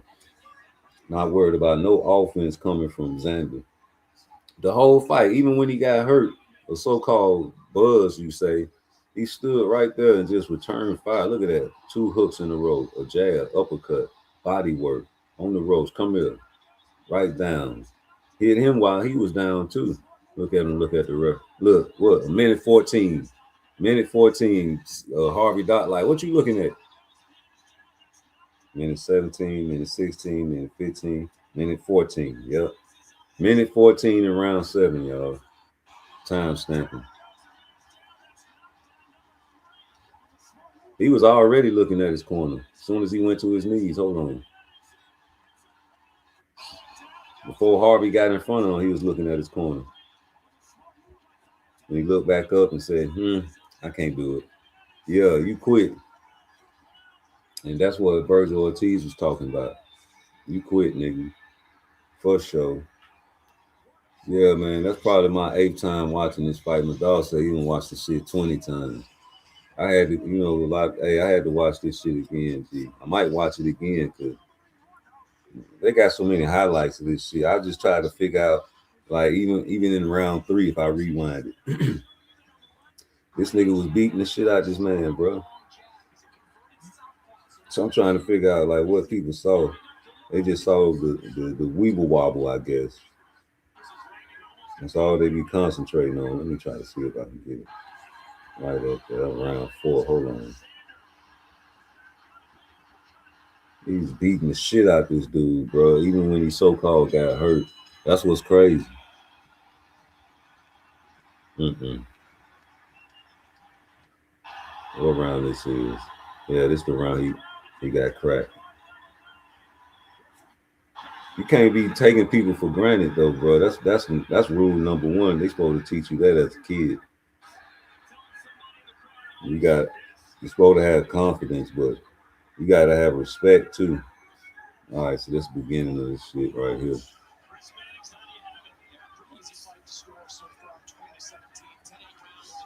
Man, listen, I went back and listened to some of you niggas' lives too, bro. Y'all was talking cash money shit just like me. But then when he got, everybody started screaming, oh shit, he finna get knocked out. Y'all was panicking. I'm trying to calm everybody down. I'm like, man, look at his face, man. This nigga is really still in control. What you talking about? Look, what he do? He answers. Okay, he stabbed him to the body. It's 2 minutes in the round 3. See, look. What minute mark that is? That's another timestamp. Disrespectful, bro. Minute and 55. Minute and 55 seconds in round 3. Well, look at the fuck this dumbass nigga doing, bro. Minute and 55, he just standing there. Just standing there, still as a statue. Let him swing, back foot. Got out of there. You got out of there that time. You so comfortable with trading, you feel like your timing is so good that you took for granted that this man is fundamentally sound and caught you trading a hook, because he caught him with that hook. But Xander was swinging the same hook as you, and he caught you with that 180. Caught you with a jab. You caught him with the body shot. Caught him with a hook. You caught him with another straight. You know, people gonna scream, especially you in Puerto Rico. Then you caught him with a body shot, went over the top with it, caught him with another body shot. Y'all going toe-to-toe, trading punches, man, but your shit clean. You caught him with a straight, another body shot. He caught you straight down the middle, boy. Right after, let me rewind that.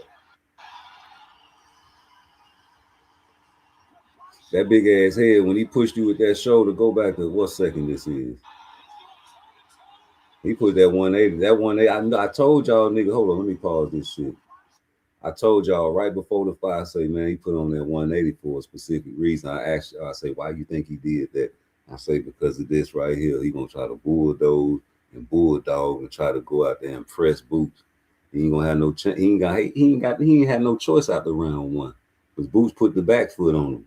Let me go see. Right there. What second that is? Minute 7, minute 5, minute 4. A minute 4 in round 3. Go rewind a minute 4 in round 3. Let's rewind it one more time. Let's see. Boom.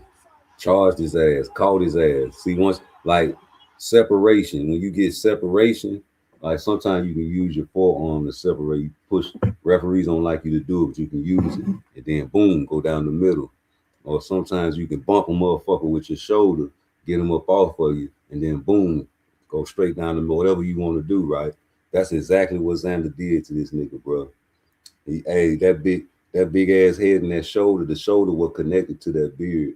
They wanted them to chop that beard down so they can rough this nigga up. That was a good tactic. Let me go back. Okay, minute 5, minute 14, minute 13, minute 12. They trade. This nigga Boots, man, catching him with some shit though, bro. I'm trying to tell you. Right there at minute 4.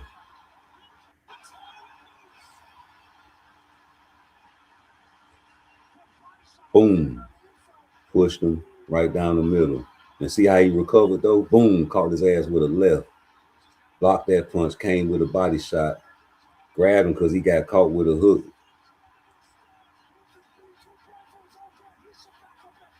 Pushed him. The referee separated him. What'd he do after that? Let's see if he's still hurt.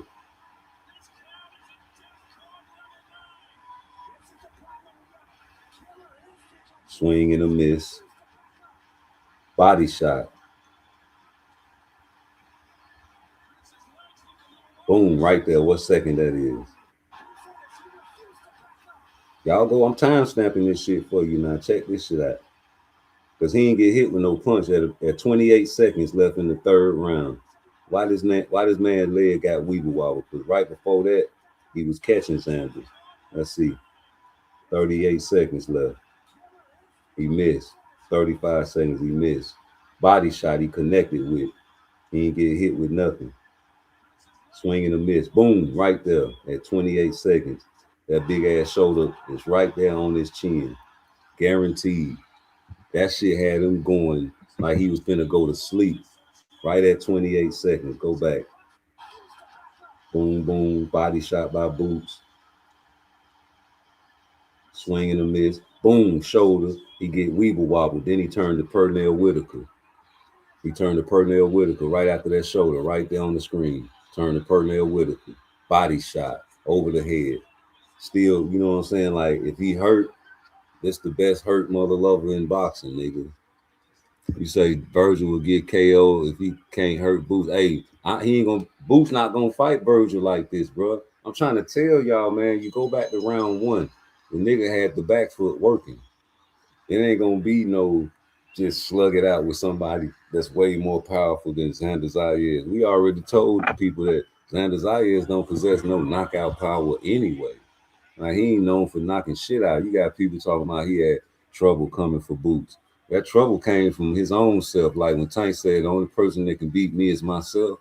Yeah, when you showboat, we made plenty of videos about Boots showboating. In fact, I made the video saying the reason these guys don't want to fight you is because you pulled out too many tools in your toolbox and showed too many tricks, and you embarrassed a lot of people in the ring, fella.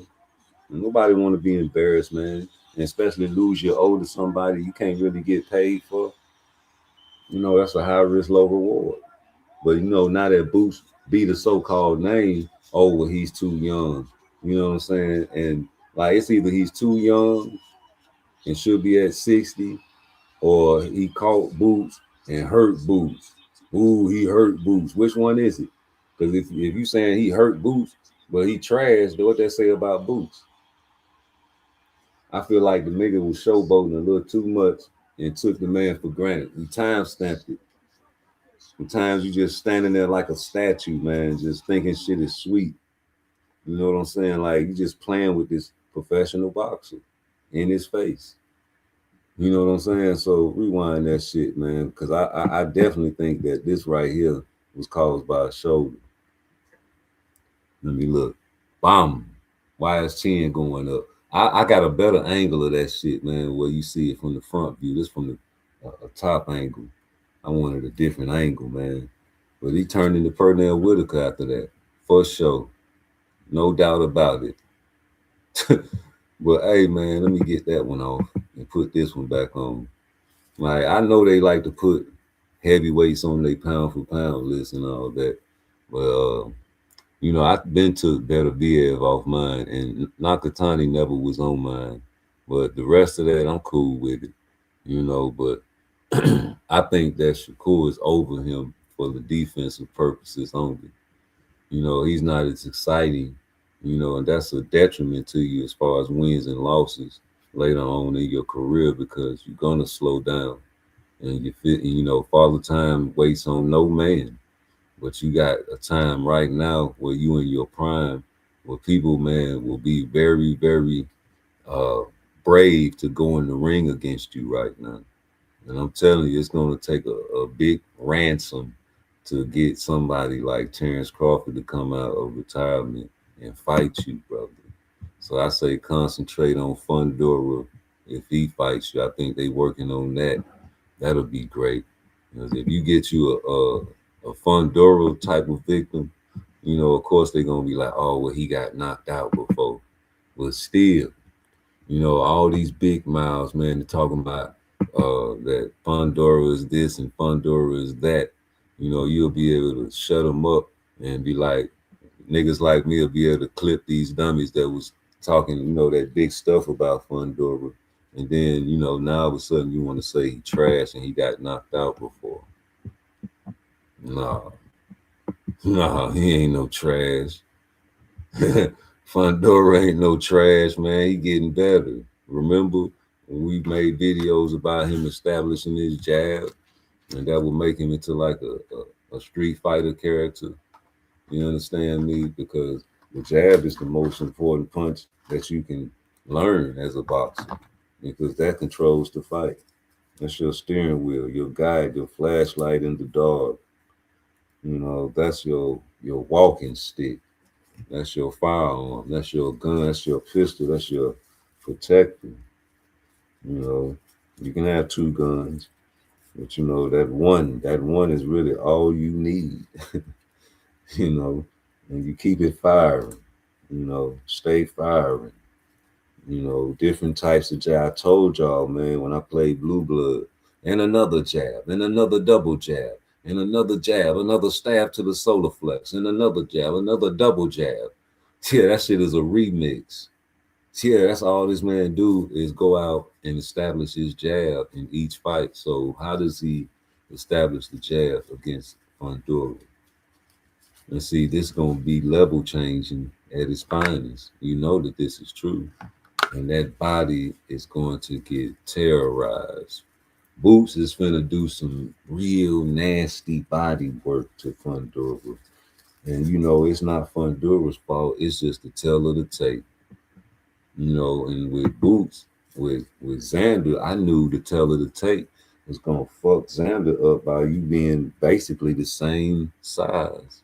You know, you both 5'10", you know, of course you're gonna outweigh him, but your reach is 74. You understand? And, you know, you got the youth, but nigga, Boots is aging backwards. Nigga, you can't say he's old. Who say Boots is old? You know, Boots one of them young niggas that'll be an old nigga like Terrence Crawford. Still in the game, late age, maybe late 30s, probably to the 40s like Floyd. As long as he fixed that defense, you know, once you stop showboating, you're going to become less exciting. Let's just put it like that. You're going to become a Lima fight. You're going to become an Avanesian fight. You know, you're going to become less exciting, but you'll last longer in the boxing game because you're going to get hit more because you don't want to duck no wreck. You want to fight the top-notch guys, and Fundora going to touch you. Fundora not going to be just, you know, a fighter just going there. Like even with Xander, you know, I praised Xander before the fight because he is fundamentally sound. And I told y'all when I watched his Sosa fight, I told y'all that you can show a child Xander Zayas on film to teach him how to box, because in this fight, he did everything as far as jab, straights, hooks, uppercuts, overhands, pivots, back foots, weaving, bobbing. He did everything in that fight.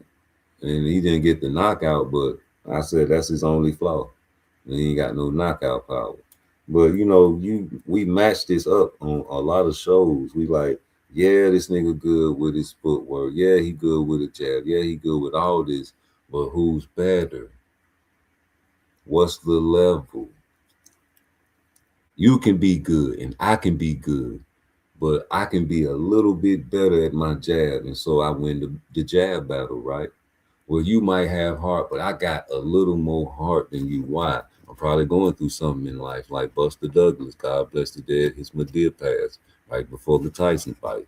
Motivation. You know, you might have a mean, swift hook, but I got a mean, swift hook too. And guess what? My timing is just a little bit better than yours. So my mean hook gonna get in there before yours. And you don't want to rate that. When I look at the hooks between Xander and Boots, and I give it to Boots. I looked at the speed between Xander and Boots, I gave it to Boots. I looked at the power, I gave it to, Boots. Why? Oh man, he 180 pounds because size ain't shit. And it's all about placing that punch, nigga, at the right spot. And he made that man say no mas. And I really think Boots should be at 160. And I've been asking that for months and months now.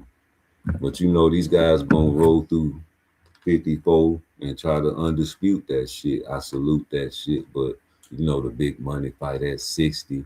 If you can holler at Zuffa in Turkey to get $100 million to your boy, because that's what Bernie the boxer said. He vouched that Terrence Crawford told him that he gonna come back to boxing. They're gonna have to give him $100 million.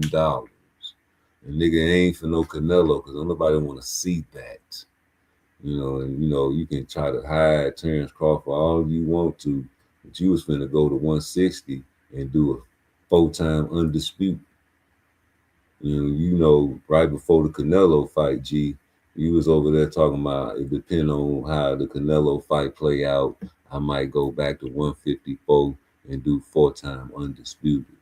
Had me so happy. I made a video. I got to find that video. I made the video saying that, man, if you even attempt to go back to 154 and do a 4-time undisputed, me, myself, on my Mount Rushmore, I'm going to put you there.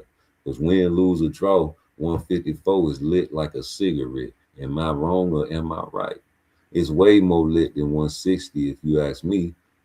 And I wasn't even thinking about 160 when you were about to fight Canelo, because I was mad and glad at the same time.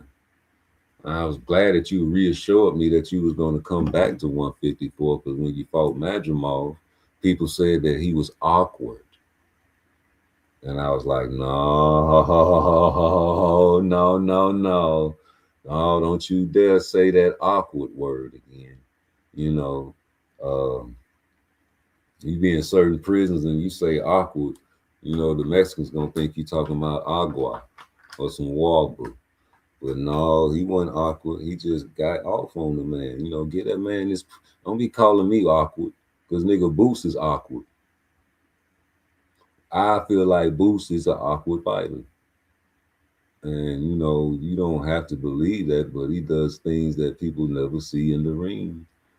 It's different. He's special, and those things are dangerous for him and his opponent, no matter who, no matter what man is in the ring with him. That shit is dangerous to be in there with. And, so at a higher weight, I think it'll pop more. I think Devin should be at 160 as well. These guys playing this weight game, man, and that's why them youngsters like Shakur and them playing games too. Because y'all niggas done ballooned up. It was cool to fight them niggas when they was draining themselves. Shakur, you playing a dirty game, bro. You want to fight this nigga drain, homie. And you know what I'm saying? You gonna end your career at 47 when he's gonna be washed up. Because if it's what I think, because I don't remember Turkey making no plans for Devin back in 2026 when he made the little video saying he had plans for this guy and that. It wasn't no Devin. And out the blue, you talking about 100 million? Yeah, nigga, Turkey want certain fighters for that 100 million, though. And man, you gotta fight them, and these guys know you gotta fight them. They playing games with you, Bill. Tank Davis want to get him some celebrity time. Soon as he went on Dean, the Great Show with AB, y'all was making videos talking about, yeah, man. You see how many views went up when he came on that show? Y'all worried about this nigga views, and they ain't worried about motherfucking can he be a different type of human being, and don't worry about the layoffs that he's had, and the fact that you niggas used to always say you're only good as your last fight. And his last fight was a mother-loving draw. So I'm trying to figure that out though. Yeah, get that shit out of here, man. We trying to figure that out, man. The tail of the tape never gonna lie though. It's to a bad advantage when the age thing get up there, and you know that this is true. Short night. Oh, it is. If he come forward, putting pressure, like I seen fight a few other guys, it ain't going. It's not gonna last that long. You know what I mean? But he could get out there and box. It might last for maybe 6, 7 rounds, something like that, 8 rounds. You know what I mean? Other than that, it's over. You've been complimentary of Xander's skills, but you've been clear that Boots is levels above him. Why do you believe that? Getting it. Bent the fuck over. Whatever team set the parameters for this motherfucking fight to be, that's what it's gonna be. And if you duck the fuck out of it, you just a ducking bitch like you always been. Plain and simple. And that's the way it is. The way it's gonna be. A side over B side. A comes before B. Hey, hold up, bro. Comes before 2. Hold up. I gotta rewind that shit, nigga. That nigga funny as shit, bro. You funny, homie. I ain't gonna lie, B-Mo. You funny as shit. But see, people think I'm making fun of this nigga, but that shit sound like some niggas that I know way back in my old school days, man. Them old school niggas be on the corner. That's how them niggas used to talk. We used to make fun of them old school niggas. He talked like an old school nigga back in my days when I was legit. That's what's crazy. All that biting your lip, tough guy shit, bro. That shit be funny as shit to me. Hold up. Pressure, like I seen fight a few other guys, it ain't going. It's not gonna last that long. You know what I mean? But he could get out there and box. It might last for maybe 6, 7 rounds, something like that, 8 rounds. You know what I mean? Other than that, it's over. You've been complimentary of Xander's skills, but you've been clear that Boots is levels above him. Why do you believe that? Getting it. Bent the fuck over. Whatever team set the parameters for this motherfucking fight to be, that's what it's gonna be. And if you duck the fuck out of it, you just a ducking bitch like you always been. Plain and simple. And that's the way it is. The way it's gonna be. A side over B side. A comes before B. 1 comes before 2. Tank is the 1, not the 2, baby. Tank is the 1, not the 2, baby. Boy, that's a funny Negro there, man. I ain't gonna lie, man. He sound like the old school niggas when I was coming up. Now that's some old school shit, boy. You know, I'm an old ass nigga, man, and like blue blood, you and Bill Haney, y'all my OGs. So y'all sound like them niggas y'all used to serve. Bill, you know I'm telling the truth, man. This nigga funny as shit though. Shout out to B-Mo Bully. He say bend over. Oh boy. Hey, them the type of niggas you gotta watch in the penitentiary. Y'all talking about making fun of me, talking about dropping the soap, nigga ain't never had to worry about that with me, boy. I'm on the streets, can't even deal with ugly women. That shit, man, that's never crossed my mind. But when you start talking like that, that shit sounds suspect. Now that's some dun pause. That's some he be talking about actually doing the act, and that's what be frightening to me, man. Like, yo, is you serious, nigga? What the fuck? That's why I had to put Bushwick on his ass. That's how he be looking, nigga. This nigga Willie D jumping out of trees on their ass, nigga. Yeah, down south, nigga jumping out of trees on you, nigga. Putting the motherfucking feet on you, nigga. Willie D can fight for real though. You fuck around, get beat up. He ain't like Bushwick. Even to his death, he ain't give a fuck. He ain't go to the nigga funeral or nothing. He ain't like that little motherfucker. Bushwick, man, you crazy. God bless his head. But yeah, nigga, you be talking tough, man. Yeah, nigga, what you gonna do? Nigga, we'll beat your little ass. You gotta have a crew jumping out the trees, nigga. That nigga would have been there by yourself that night. He would have got you, Bushwick. You had to get Willie D to jump out the tree on you, nigga. That nigga jumped out of the tree. Nigga don't remember this video. This is a classic video, man. That's why I'm trying. That's why I had to bring that shit back, man. They don't make videos like this no more.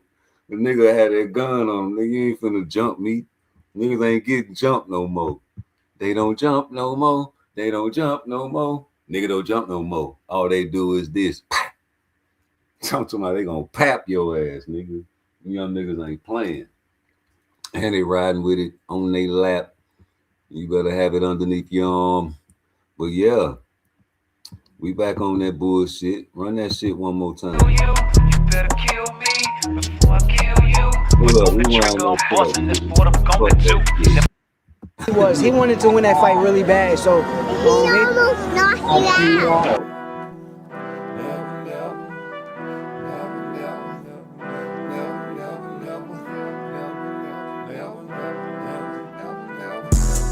Never will I let you shit on me. It's a clever, I'm a clever young nigga from the streets. Don't be fucking with my dog, feel like tea. And my niggas on the other He ain't side. hold up. He ain't dominate the third round. I'm trying to see the punch count though. Because he answered every time, man. I'm just trying to figure it out. Okay, that's one. I'm gonna hold up, go back. Oh, my boy El Rayo came through. Body work. Mushed him. Missed him. Body work. Block. Pop. Caught him with the left. Got caught with that shoulder right there. Weeble wobbling. Pernell Whitaker.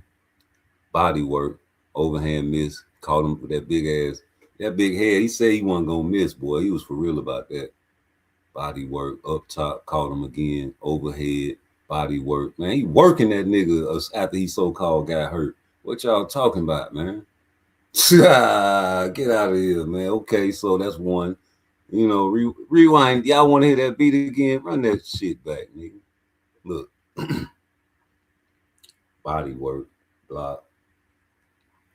And get caught with that shoulder. Boop. Because he didn't get hit with no punch, so why he weeble wobble after that? Yeah, Pernell Whitaker. God bless the dead. Come here. He tore that little man body all up. I'm talking about murder. You almost got knocked out, face ass nigga. You know how many people got knocked out for real? This knocked out. Shout out to El Rayo. Man, you know I'm always Team El Rayo. I've been Team El Rayo ever since he got robbed by Colbert. Y'all don't go back that far. You know, he hit him while he was down, but that's okay, nigga. It was just a parting shot for knocking me out last time. But he dropped Edwin De Los Santos the last fight. You know, just, you know, you better kill me before I kill you. You better kill me before I kill you. That's all that was. You think he won that fight? I thought it was a robbery, homie. We can go back and do a video on that later. I thought El Rayo pulled it out. Well, you know what I'm saying? That rematch when he did the Cholo pose. Yeah, that's what I'm talking about, revenge. So I started making El Rayo videos, you know what I'm saying? And because I always liked his style. He wanted the average Mexican style. He scored it for Chris. That's cool. You know, the judges be having different scorecards, man. I probably been having a different scorecard. Because I definitely thought, I'm going to have to go back and watch it again just because you said that. And I'm going to come back and make a video on it. Yeah. If you right, you right. We going to score that shit. Now you got my interest peaked. You know, but Bam got dropped. On that Estrada, that's Estrada. Bam got dropped. You know what I'm saying? Niggas ain't talking about that man defense like they doing Boots. This man Boots ain't even get dropped though. He said he ain't got his name for dropping T.O. and Spawn. You see Rolly dropping Ryan, right? Everybody want to fight Ryan. Yeah. Look at Devin got dropped. Well, he didn't get dropped right here. But he did get sent to the corner like, Olay. You know what I'm saying? You see Colbert stretched out. Somebody call the ambulance. Shit, look at Terrence Crawford. You know what I'm saying? Niggas don't like to talk about Terrence Crawford defense. And he was fighting somebody awkward. He looked just like Edwin over there on the picture. Come here. Look at that weeble wobble walk. Well, if it was about 10 more seconds in that fight, what happened?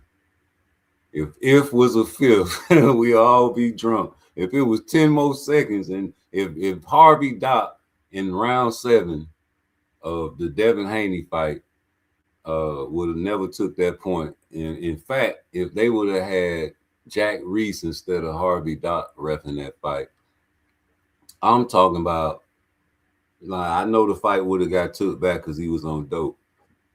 But all you Haneyacks that say the fight never happened, that fight would have been way more tragic, you know, because I think he was on the verge of knocking that man out.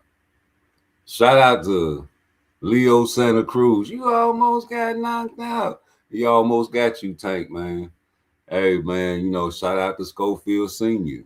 Schofield Sr. say, you don't know the pressure points. You got to hit him in the chest to disrupt the breathing patterns. You know, he hit you in your chest. Then he hit you in your neck. He caught you in your jaw. First he hit you in your chest. Then he caught you in your jaw. Then he hit you in your neck with a straight. You know what I'm saying? That delayed. Who all got hit in their neck before?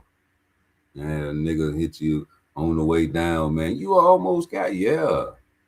You know, these are terrible type of replays I play, but, you know, these are things that I see. Macho, he thought he had something then. That's why he got reckless. Didn't Leo Santa Cruz get reckless after he dropped Tank, and they said it was a slip. Same with Rolly when he dropped Tank, and he tackled Tank, and Tank tackled Rolly for a loss. They got reckless. They started just doing anything like they had it. It was over with. Yeah. The motherfucking little bitty midget. They used to always call him a midget. And then Tank always do what he do. Don't get caught slipping. You around this bitch looking stupid. Huh? His levels above him. Why do you believe that? Hold up, run. It's gonna be a short night. Oh, it is. If he come forward and putting pressure, like I seen him fight a few other guys, it's not gonna last that long. You know what I mean? But he could get out there and box. It might last for maybe 6, 7 rounds, something like that, 8 rounds. You know what I mean? Other than that, it's over. You've been complimentary of Xander's skills, but you've been clear that Boots is levels above him. Why do you believe that? Getting it. Bent the fuck over. Whatever team set the parameters for this motherfucking fight to be, that's what it's gonna be. And if you duck the fuck out of it, you just a ducking bitch like you always been. Damn. Plain and simple. Damn. And that's the way it is. Damn. The way it's gonna be. A side over B side. Yeah. A comes before B. 1 comes before 2. Tank is the 1, not the 2, baby. Tank is the 1, not the 2, baby. That's right, nigga. You heard that nigga, man. You say Tank never said, you know, Tank said he never looked like Boots did, but he been hurt too. You got rocked by Roach, boy. Yeah, not just Roach. You just seen Leo Santa Cruz do his thing, man, but they call that a slip. Rolly made that nigga close his eyes. Remember? He fainted him. He fainted him with the right and caught his ass with the left clean. Bow! You know what I'm saying? Then made him close his eyes on the ropes. That nigga tackled that nigga for a loss. Nigga, if Rolly had any type of footwork, same as Ryan, you had any type of footwork, they wouldn't have been able to clinch you. You know, who all susceptible to clinches and can't get out of a fucking clinch, can't stop a motherfucker from clinching them? Keyshawn, you one of them mother lovers. A nigga want to clinch you any time of the fight, they can just grab you. Come here, nigga. Get your ass over here, nigga. Stop hitting on me. I'm gonna pick you up. If you don't get your dog ass out of here, you susceptible to the clinch. But yeah, man, Devin was clinching the shit out of Ryan, man. That man was getting frustrated on them drugs.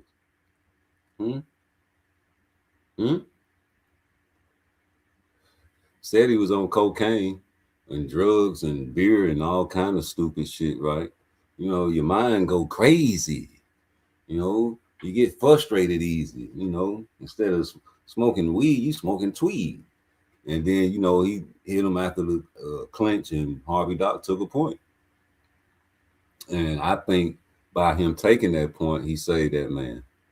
Because that round right there, Ryan Garcia was on drugs and beating the shit out of Devin Haney, bro. And shit, if he wouldn't have took that point, and they would have like, all right, man, I'm gonna give you a warning, man. I tighten up. You know what I'm saying? I break. All right, come on. Fight. Boy, ain't no telling. Because Ryan said he stopped the knockout. And, you know, he was going for the knockout in round 7. Round 7, Devin. I know I can't prove it, but I can almost just guarantee you that when Xander Zayas had his time, his moment in round 3, Devin Haney was in the crowd, elated and crossing his nuts to the 10th degree, hoping and wishing that Xander Zayas possessed enough IQ to finish Jaron Boots Ennis. I guarantee you. That would have made the list that much greater. Do you hear me, man? That would have made the list A-okay. You got beat by Xander. I might as well fight Xander. Jesus. But guess what happened, folks? Boots got a chin. Boots got a mother-loving chin. Ain't he got a chin? Ain't he got a chin? I'm trying you, man. I'm not playing though. I'm not laughing. I'm not for real. That nigga got a chin. But do he really got a chin? Because you know you got to think like the haters think too now. So wait a minute, I'm gonna think like the haters. No, nigga, no. I heard you before the fight say that Xander Zayas ain't known for knocking shit out. So he ain't get hit by nobody like Terrence Crawford. That's why I want this nigga to come out of retirement, fella. What is the problem with trying to see somebody beat Boots Ennis? If the only person you can see out here beating Boots is Terrence Crawford, then that's what I think. I want to see it. And you don't want to see it. So what did that make me and you? If I like Terrence Crawford as a boxer, and I feel like the only person that can beat Boots is Terrence Crawford, what that make me? You say, can Devin catch Boots like he caught? No, sir. No, sir. It's like I tell, hey, listen, go back on the DAZN app, like I just did about for the 8th time, and rewind to the first round and watch Jaron Boots Ennis work that back foot. I'm gonna repeat that. I need y'all to go back on your DAZN app and rewind all the way to the first round and watch Jaron Boots Ennis work the back foot. At the end of round 1, he then figures him out and starts disrespecting Xander Zayas, slowing down the back foot and doing more tricks. By round 2, Xander Zayas has no answer, and Boots know he has no answer. What's up, Burnham? And he started treating him like a lower level fighter. He started showboating like, You ever just stand still like you a statue?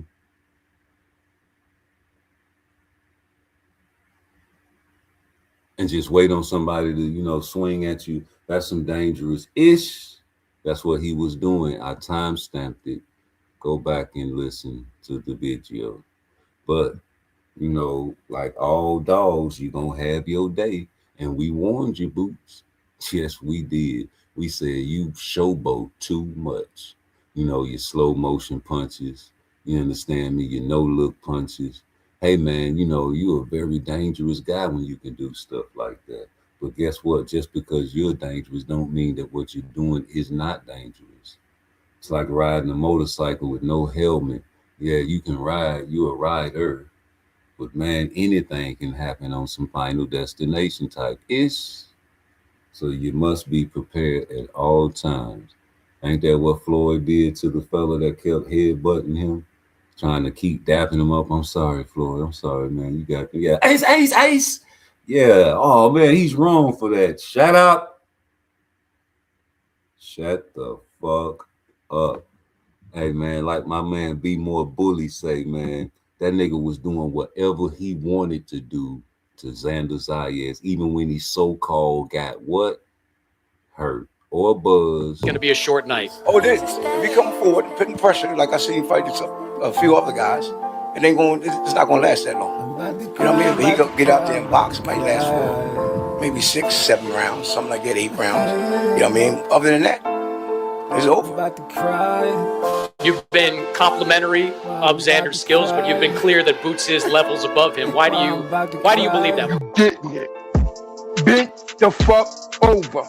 Whatever Tank set the parameters for this motherfucking fight to be, that's what it's gonna be. And if you duck the fuck out of it, you just a ducking bitch like you always been. Plain and simple. And that's the way it is. The way it's gonna be. A side over B side. A comes before B. 1 comes before 2. Tank is the 1, not the 2, baby. Tank is the 1, not the 2, baby. That's right. Tank is the 1, not the 2. And man, listen, all y'all boys over there on Frequency Flyer, man, y'all boys need to go on and holler at me right quick.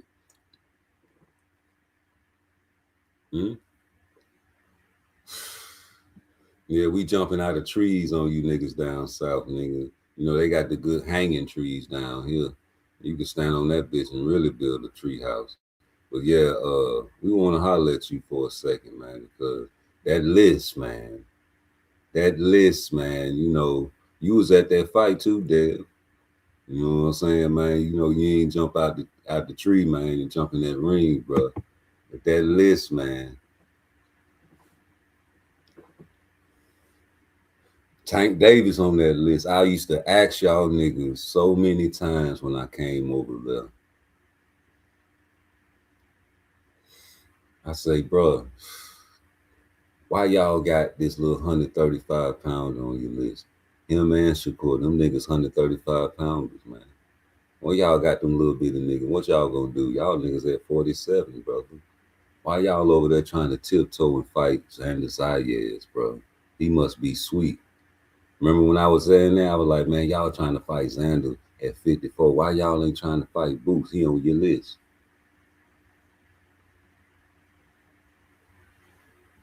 I was like, man, that shit ain't right. So if Shakur, you know what I'm saying, y'all ain't gonna give him no motherfucking 144. What the Tank want to give? Oh, he in trouble. And then he was trying to fight Jake Paul. Now all of a sudden, Tank Davis, like with this fake ass account, I don't even know if that's Tank Davis, nigga.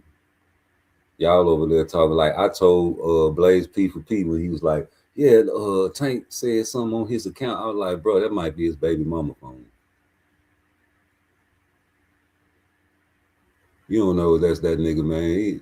I don't know if that's him, and if it is him, then he using somebody else's account. That ain't his account. That's his baby mama phone, nigga. I don't care what you say. That might be his baby mama posting shit that he do. Taking pictures of him getting on the scale, talking like he talking, running that shit for him. Y'all say he in the gym, right? He got time to be gossiping like a bitch. He talking crazy about Boots now, huh? Because he picked against him, huh? I know that's right. Hey, man, Tank, come back and fight Devin Haney. Boy, you a bad mother lover. Because, man, I think you need a tune-up. I think that Schofield would have been a great tune-up, but embarrassing if he did catch you. Because you said, when I say you said, I'm talking about everybody that said. It was a lot of you said guys out there. When, you know, Shakur was about to fight Schofield, you guys said that Schofield had a puncher's chance against Shakur Stevenson because of the power.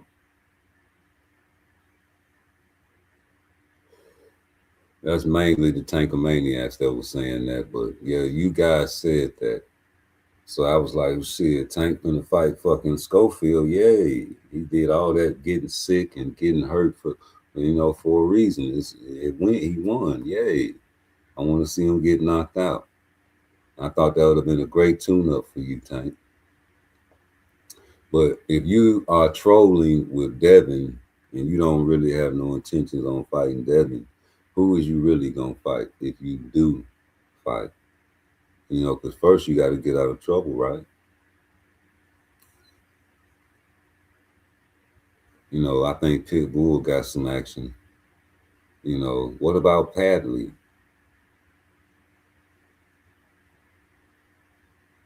No, really, what about Josh Padley, the electrician? You know, there's a lot of guys. Send the contract carrera. Send the contract I kill you. He down there. You know, El Rayo. El Rayo wanted to fight you back when he was training with Jose Benavidez. El Rayo switched to Robert Garcia. Remember? You know, it was like, why did he do that? Why did he do that? I'm trying to figure out, because Robert Garcia wanted the Tank fight. Robert Garcia wanted you to fight Tank, El Rayo. And Jose Benavidez did not. So now I'm trying to figure out, would that be a good fight? Surely El Rayo, you can beat El Rayo, right, Tank? I'm pretty sure you can do that. But back to frequency. You know, I asked you guys who was the most money on this list if they was to fight somebody. Devin, you got a list. I said, who can you make the most money fighting? And back then, man, I thought it was Tank. But now that I'm looking at this list, Shakur is the biggest money fight. And Ryan Garcia is the biggest money fight for Devin Haney on this list, because Tank gonna put you through the PBC route. Tank not fucking with Turkey Al-Rashid. Tank ain't fucking with that Zuffa-ish, right? So you still gonna have to get yours on the back end, Dev. And you know, so many people brag about that five stick boys back outside, all that weak ass shit, you know. Not no real man shit, just some real elementary type shit, G. You know, everybody did it before. Even Mama did it back in the cable days. You know, you used to get free cable from my neighbor. But you know, as you get older, man, you know, you realize, like, if you supporting a actual boxer or an event, you want to feel proud about contributing to that shit, so you can say the things you say about them. If you want to talk about them, like, nigga, I'm putting a ham sandwich in your mouth. Nigga, I'm feeding you. You can go to Subway with the little money I sent you and buy you some shoes. You know what I'm saying? Hey, that's how I feel. You know, and you know, if you don't feel like that, then cool, you probably fire sticking that shit. Same niggas that said Shakur fight on free TV and be the main 5-stick boy. So Dev, man, you gotta deal with them fucking with Tank. So I'm trying to figure out, like, is Tank really going through some shit? Like, he feel like he can fight coming off a layoff and a bad performance, you? Or is he trolling? Or is that even Tank account? Is that somebody trolling? I don't know. Is he trolling? See how far you go and then say, nah, I ain't fucking with you. I'm finna fight so-and-so. Will he get off probation? Will he get reinstated? Will he, get it terminated? You don't even know. He just believe a troll account with Clarissa Shields' face on it.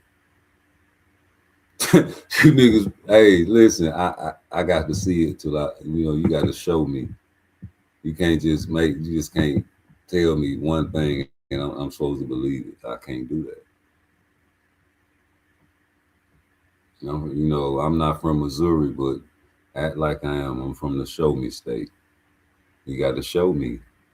Like every time y'all used to say that Floyd beefing with Tank is a promotional thing, they just start beefing every time Tank got a fight. No. I used to be like, no, the shit they saying about each other just don't sound like some shit that, you know what I'm saying? Y'all might be doing it for promotional sake, but y'all, 10% truth in all jokes. I'm a firm believer of that. Oh, big head ass nigga. Yeah, you got a big ass head. Big, Oscar hold up, what's that nigga name? Andre the Giant Feet, fat face ass nigga. And you got some big feet and a fat ass face, I bet you. But you the homies though, so that's how we kick it, right? Yeah, nigga. Old Chinese rice smelling ass nigga. Yeah, you my homie, but you do be kind of musty, homie. Yeah. Rama, get your ass in the house and wash your ass. Get out the shower, still be stinking face ass nigga. Get a whipping for still be stinking when you come out the shower. Yeah, nigga, you probably musty. You probably sweat easy and shit. Nigga don't even like shaking your hand, nigga be dapping you because you got the sweaty hands, man. It be 10% truth in all jokes now. You be joking, ha ha ha, but that shit be true. So I don't know what's up with Tank. I know that, he is the face of boxing, whether he want to be or not, because all he got to do is get a troll account and everybody think it's him. Like, even if it is him, bro, the fact that he using a troll account and putting the faith in all the people to just say, yeah, that's him. It's how he would know this, how he would know. Like, you don't even know, like, if it's him or it might be his girl. You don't know. I don't know. Like, if this nigga is that crazy enough to fight Devin Haney after, having that fucked up performance against Roach, and you ain't won since you fought Frank Martin, nigga. That's over 2 years.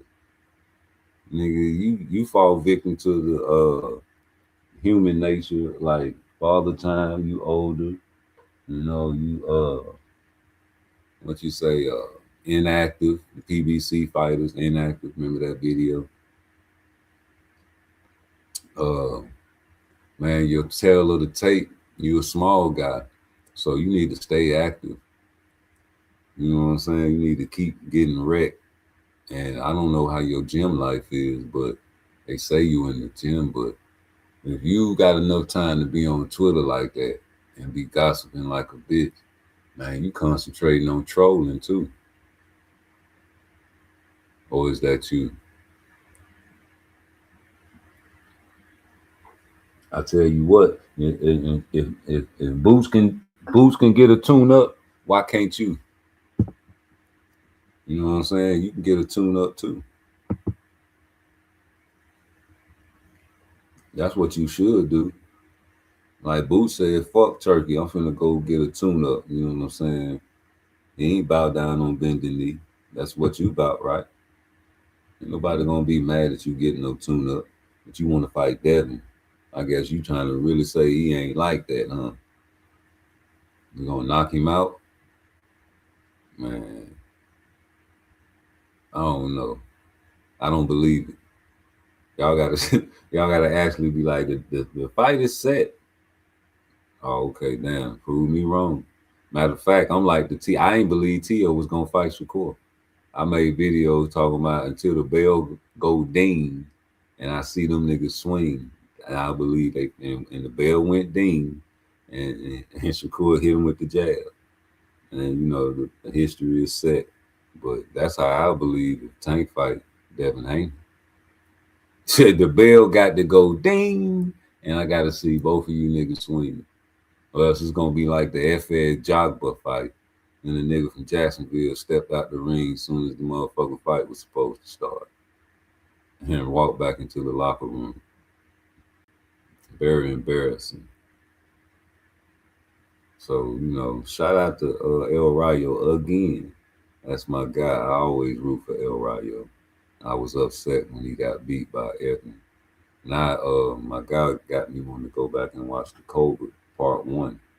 They don't want me to watch Cobra Part 2, you know, but it is what it is, man. A lot of guys get dropped, and, you know, it's not a big uproar like it is for Boots, an African-American fighter, straight out of Philly, a black city at that. You know what I'm saying? And that's a shame because some of your favorite other boxers get dropped. And some people are, you know what I'm saying, praised for taking punches. You know, that macho Mexican style is praised. You know, Tank, you over there in that Benavidez camp. And you forget that when you throw the machine gun punches, your feet must be set.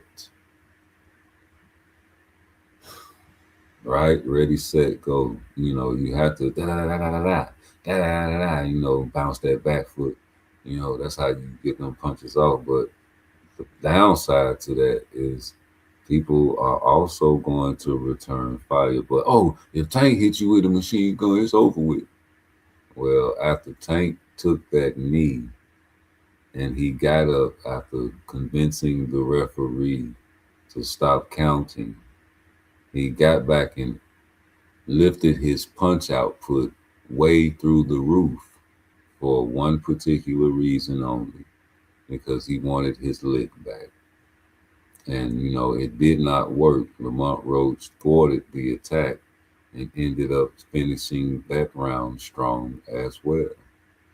You know, the rewind button I told y'all on the last stream was invented. I forget the name. I can go back and check it, but I just want to thank him and rest in peace to that fellow that invented the rewind button, and also the fellow that invented the slow motion button, so we can see that Lamont Roach swung a right hook at Gervonta Tank Davis, and he weaved it, but the hair did, in fact, go into the eye, which caused his left eye to be incapacitated. But what they don't remember is the double jab, the flick jab, the feint jab, and then the actual flick jab that hit the right eye. Now, left eye and right eye is irritated. Therefore, you see Gervonta Tank Davis look over after taking a step back from his homie, looking at who? Cock-eyed Clyde, letting him know, or maybe signaling he's about to pull a stunt, which he did. As far as a stunt, I mean like taking a knee. And once he took the knee, Lamont Roach thought that the count would be legit, because that's what you're supposed to do.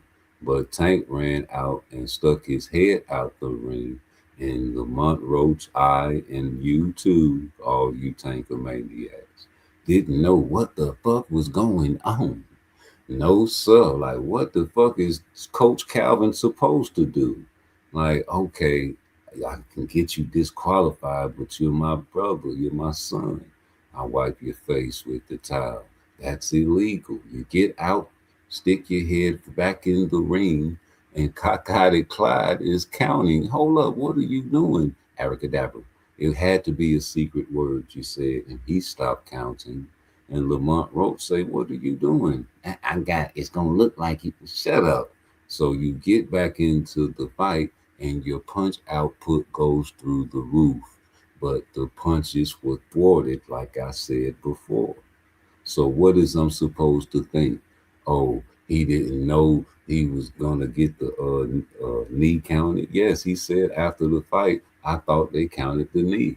So if he thought he counted the knee, that means he came out there having to get his lick back, and he could not get his lick back. In fact, later in the fight, after throwing fucking shoulder bumps and trying to bite that man and low blows and talking to the ref, getting breaks after breaks and shit, he told this man, you ain't gonna win anyway. What you mean? That should have been a special on all YouTube channels, letting you know that maybe conspiracy wise, he probably has the judges over there on the scorecards for me, the face of boxing.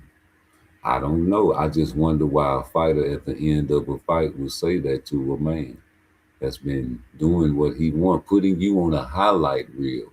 I asked you guys to make a highlight reel for Tank Davis, and you could not do it in the Lamont Roach fight. Yet and still, what do you call this man? Drawmont. You call this man Drawmont Roach.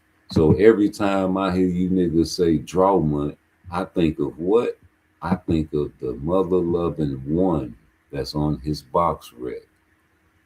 And I wonder that people in 20, maybe 30, maybe 100 years from now, when they see this box rec, will they wonder who is that one that is in Tank Davis box rec?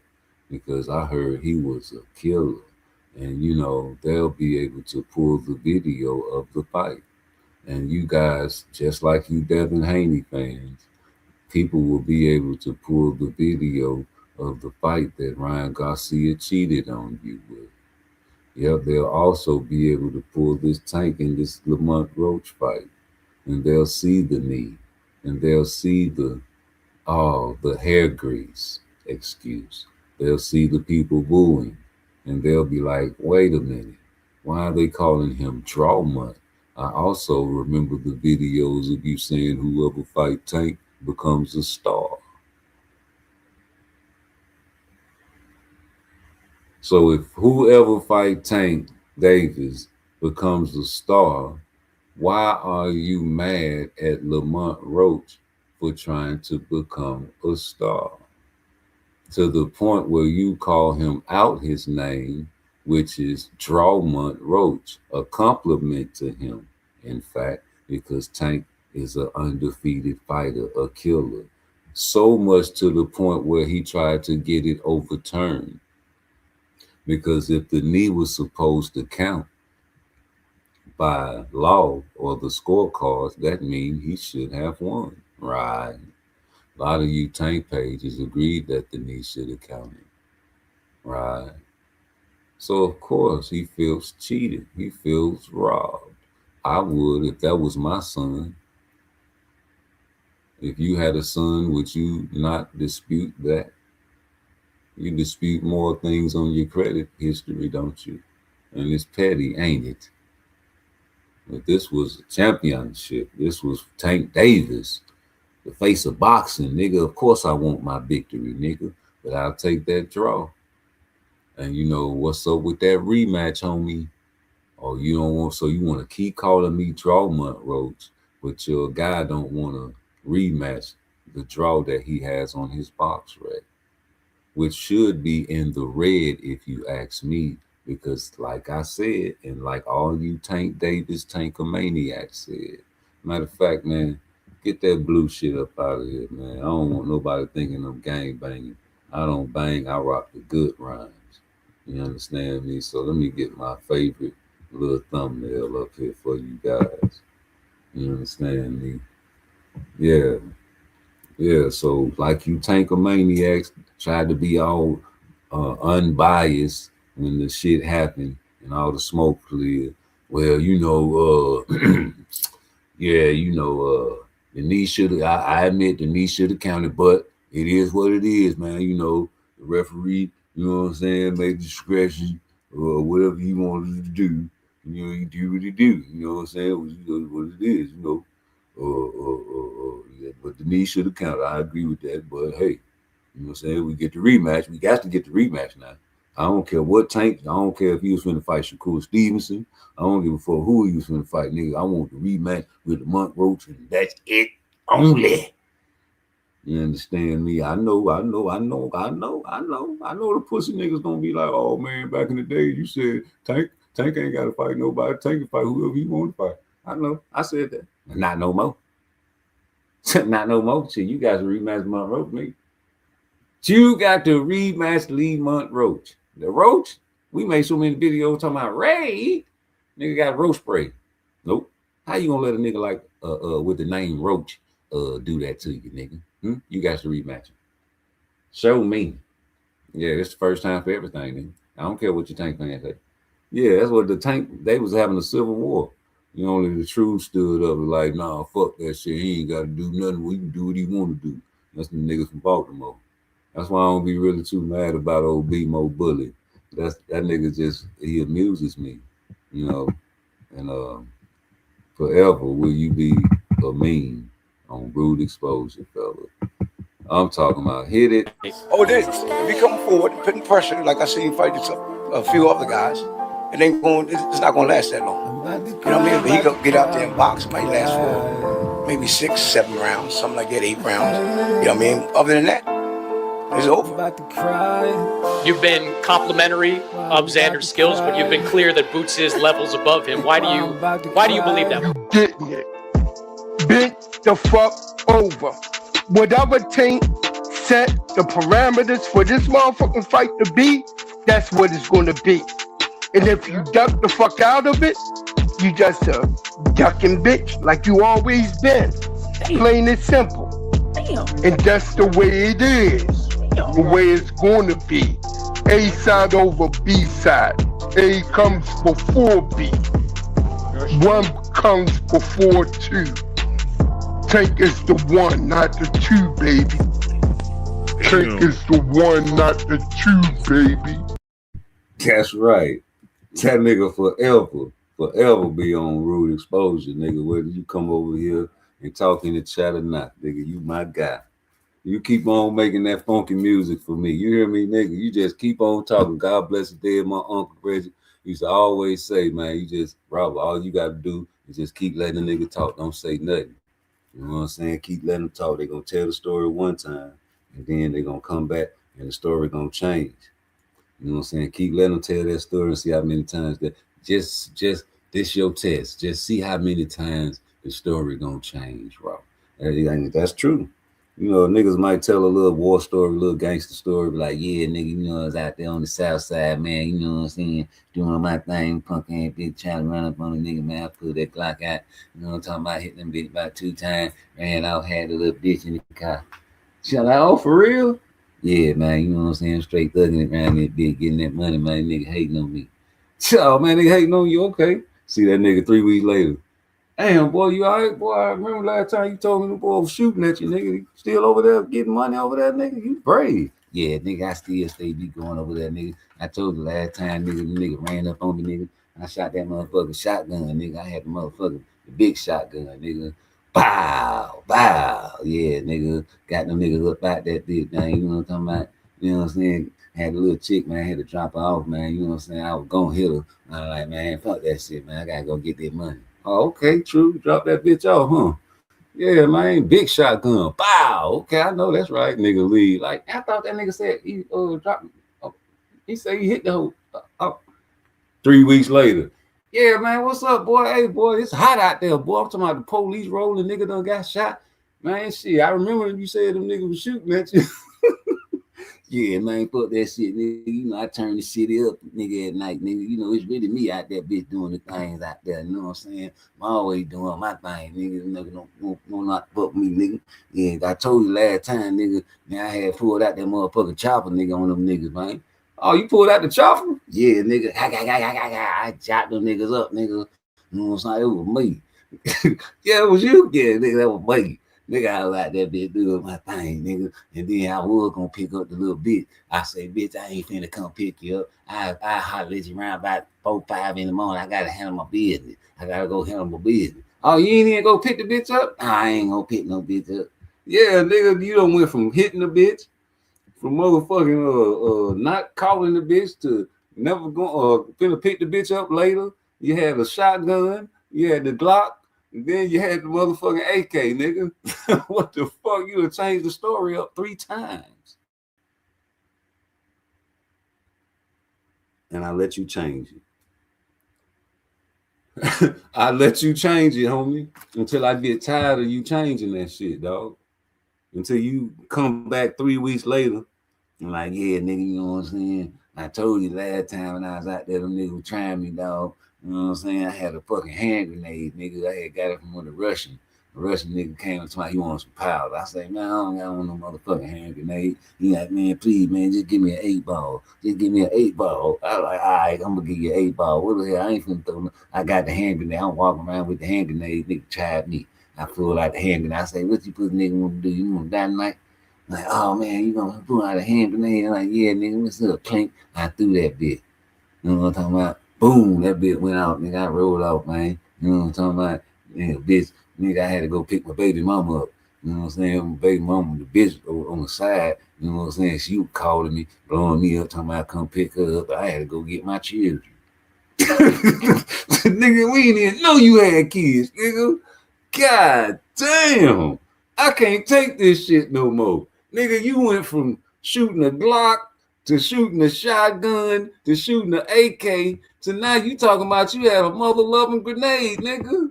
What the fuck is going on with you, nigga? You don't remember all the stories you done told about the same thing, nigga? Oh, nigga, I don't know what y'all, you niggas trying to motherfucking make fun of me, nigga. I got PTSD. I got PSTD. I got PS. I'm crazy. Nigga, you probably ain't even got a gun on you now. I do got a gun on me. It's in the car. Go get it. I ain't gotta go get it. What I gotta get it? Damn, dog. Nigga, you slipping right now. Nigga, you talking all them gangster stories. How you ain't got your gun on you, homie? You know how it is over here. Oh, nigga, I got a gun in the car. You can believe it. I thought y'all was my dogs. I thought y'all had all the fire. Yeah, we got that fire, nigga. But damn, dog, you talking like you was the motherfucking super nigga. You know what I'm saying? You change your story up 5 times, nigga. You lying, nigga. I ain't lying. Man, go search the car, homie. Man, don't go over there in my car, man. Don't be going over there in my car, man. Don't be going over nigga go in the car. That nigga got motherfucking 1,000 cigarette butts in that bitch. Not a damn pistol. Nigga searching your shit like a crackhead, nigga. You ain't got no secret compartments or nothing. Nigga.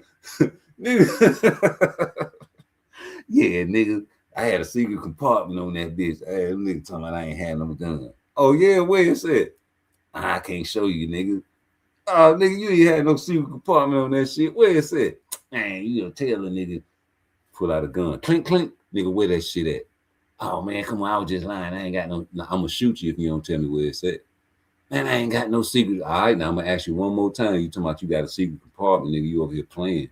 You over here flossing and shit, nigga? All that. Matter of fact, give me that motherfucking jury, nigga. Yeah, nigga. What kind of belt that is, nigga? Give me that Devin Haney belt, nigga. Take that shit off, nigga. Now I'm gonna ask you one more time. Where the secret compartment at? You over here telling niggas you got a secret compartment inside your car. That's why you ain't pulled out no money. Now where it's at, nigga? I know you got a secret compartment, nigga. Where you getting all that motherfucking money at, pussy, nigga? Yeah, nigga. You think I'm bullshit, nigga? I shoot you right in your stomach, nigga. Stop playing with me. Now where it's at? Man, come on, man. I ain't got no secret compartment, man. I was just lying, man. I'm a lying ass nigga, man. I just be plotting, man. I can't get no digits. I can't do nothing. Please don't kill me, man. Please. Nigga, blow that nigga ass up. Hey, man, I'm just saying. There be some lying mother lovers will lie to the end, though. You talking about follow me. Hey, these boys on Kick be trolling like at an all-time high. Hey, y'all gotta follow me, and I'll follow you. It don't work like that on Kick. Y'all boys be trolling. Soon as I go follow that shit, a nigga throw about 1,000 troll statements in my in my chat. These young niggas on Kick be wilding. You know what I'm saying? But I be knowing ain't number youngsters on this shit, and I still be talking my shit. I don't give a fuck. But yeah, as far as this boot shit, y'all gonna be mad as hell when he do the same thing to Fundura, bro. I can't wait. Y'all gonna be mad. Y'all gonna say Fundura got knocked out before. Y'all gonna be like, oh well, you know what I'm saying? Nobody, he got to fight Virgil. Man, come on, man. Virgil with them 2 flash knockdowns. What that was, board chuck. Man, you got dropped that fight. Talking about back of my head. No, you got dropped. Matter of fact, where is that shit at? See if I can find that shit. Man, you got dropped. Acting like you didn't get dropped. Fuck no. Tell me you got that shit on deck. I'm gonna have to look that fight up. You got dropped. Fuck that. What is this? No, that's that round 3 shit.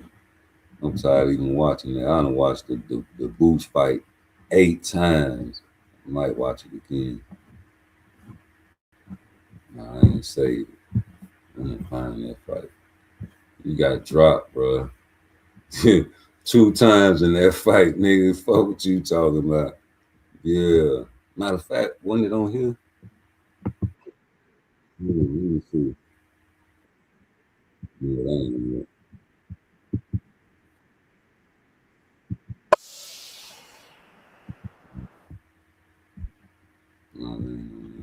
Damn, I'm gonna find that shit. Matter of fact, let me just go to the fight. Because you got dropped, bro. Virgil Ortiz, man. You got the nerve to be talking crazy, man. You got dropped 2 times, man. I ain't going for that, man. You could talk all that shit, talking about he a quitter and all that, but your team got you going through litigation. And this time, Boots ran up in the ring on you boys, man, talking about what's up. You talking backstage like a different tune when he was in the ring. That's not right. But you can't. Now you got these same type of people over there in Mexico, bro. Just like the Puerto Ricans, man. They got their pride. And you got the Mexicans. They got their pride, bro.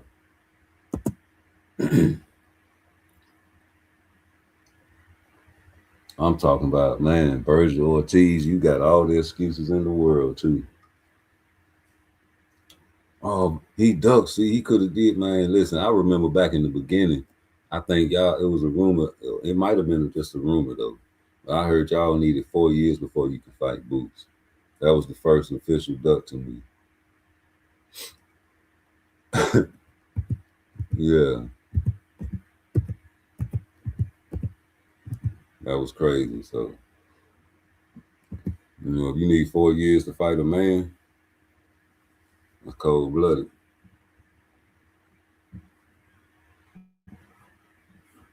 Damn, Virgil, is this it? Yep, this it right here. Let me see. Yeah, this is right here. Let me go out the screen. Yeah, this is everything. I'm out from the head, my head. He's just slinging those left hooks as well. Yeah. Hold on, exactly as promised. Rewind that shit. See, I gotta slow this shit down. This shit going too fast for y'all. And he dropped his ass. He trying to say, let's see. Let's go back. Rewind that shit.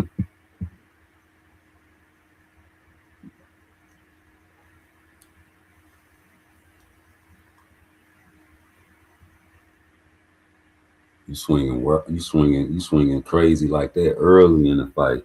You gonna get countered by Boots. I'm Mr. Triangle Theory. Yeah, oh man, you can't use. Shut up, nigga. I'm seeing this shit. He doing all his fights, I'm circling back to point A, and I'm going to point B, and I'm going to point C. And I'm gonna keep doing that with every fight that I see him do. I'm trying to figure, was that a flash knockdown or did he catch him?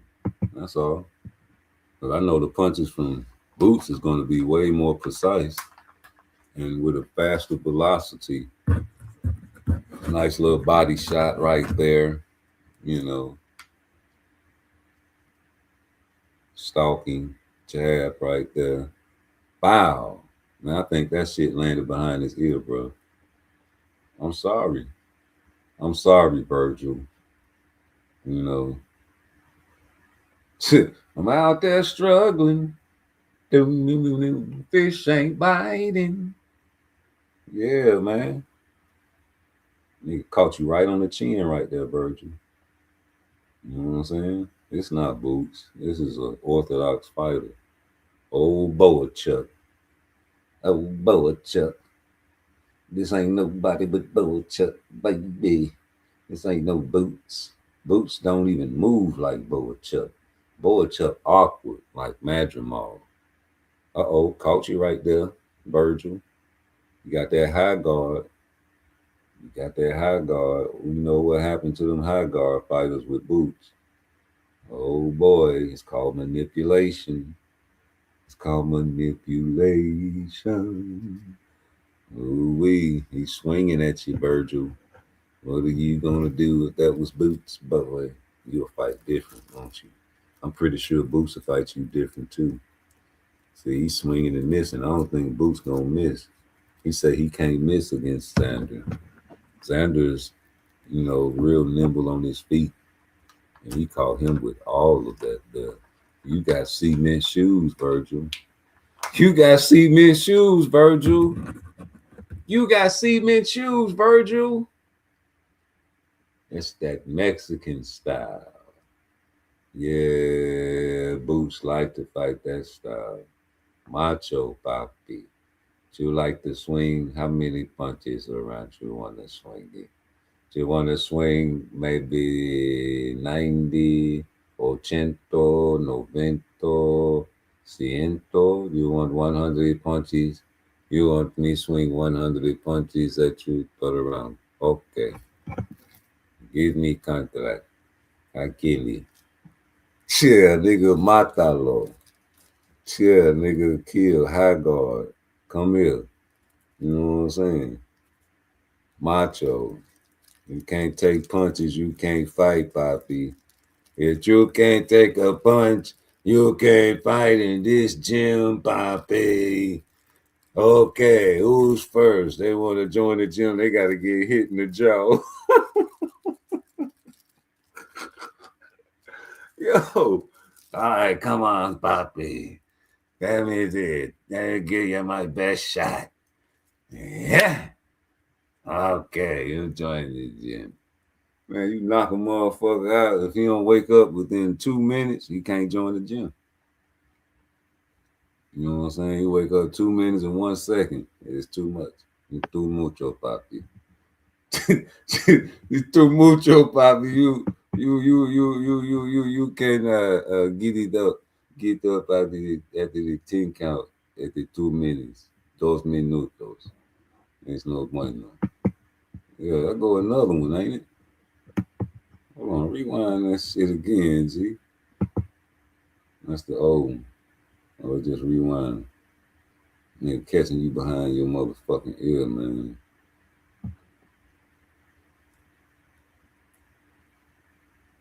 Bow. Nigga catching you, bow. You swinging all wild and shit. Boots getting up out of there. Look at that. He that'll be hit too. Old boy Chuck that'll be hit now. Yeah.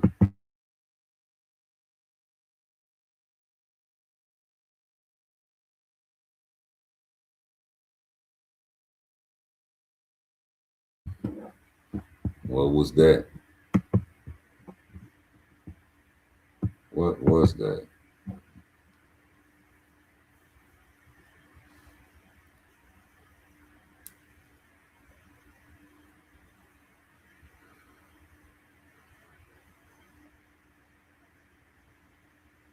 Hold the head down. Okay.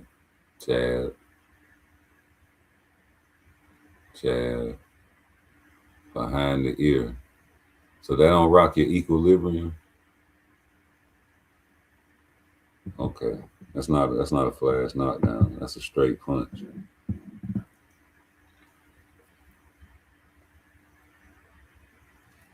Hey, Harvey Doc, man, you always doing some shit.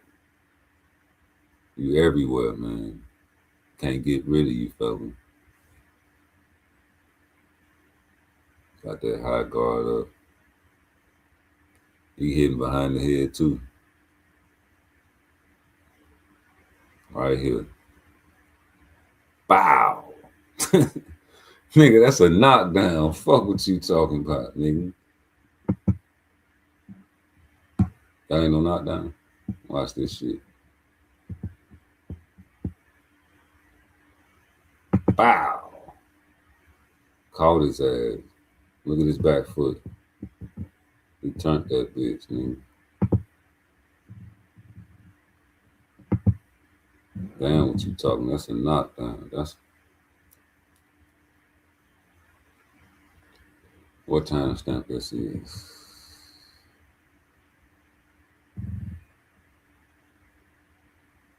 Wow.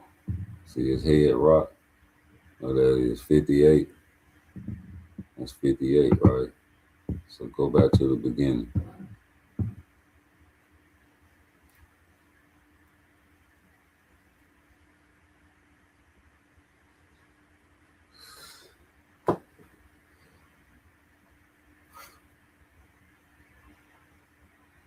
Wow.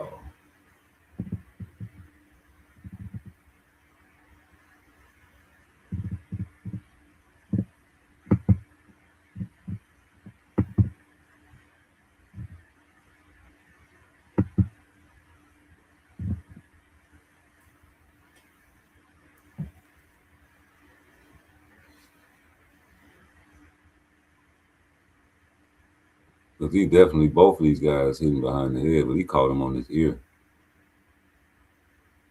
Then he ducking his head too. So I guess he slipped, right? Nah, bro. Nah, bro. You got caught. You got clipped. That's all that is.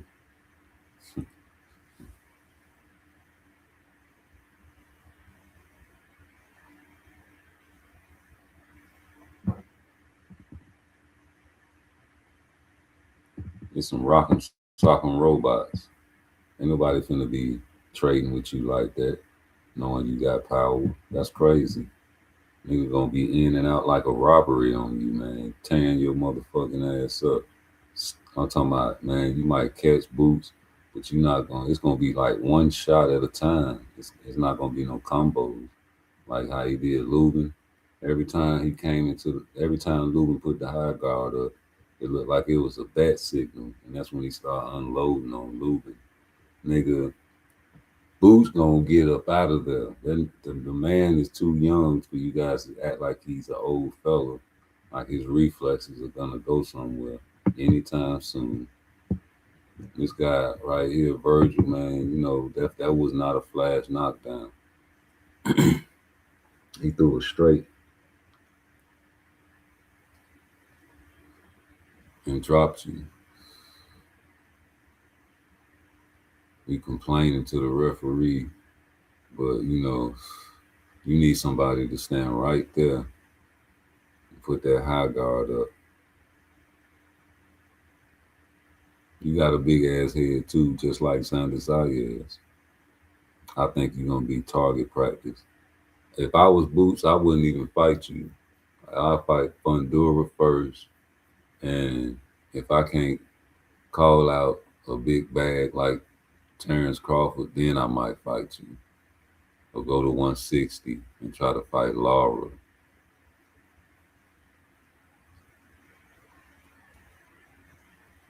Because, you know, if you talking about not getting credit for a fight, if you beat Virgil, you're not going to get credit for beating Virgil.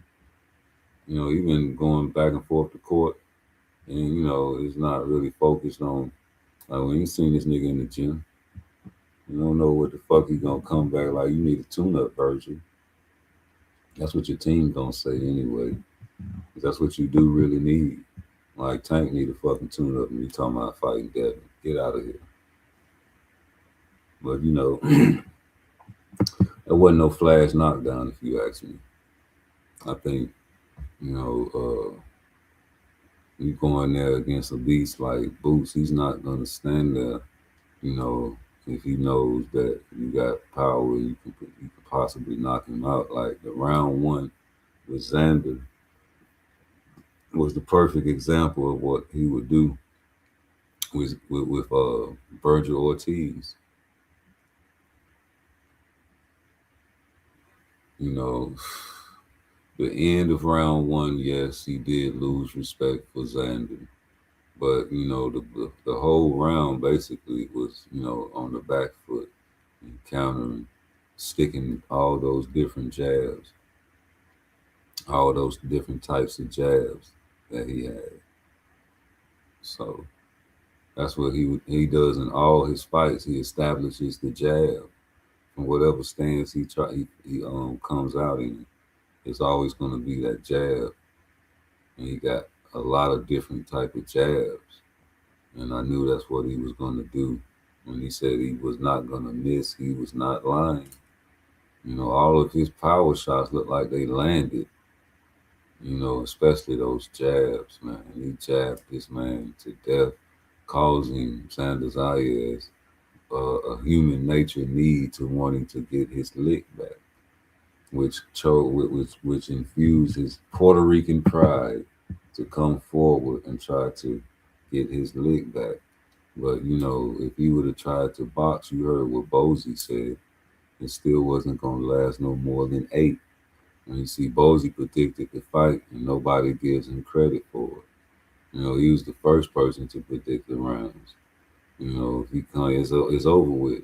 Either way it go, but he predicted 6 and 7. And if you come out there and try to box no more than 8,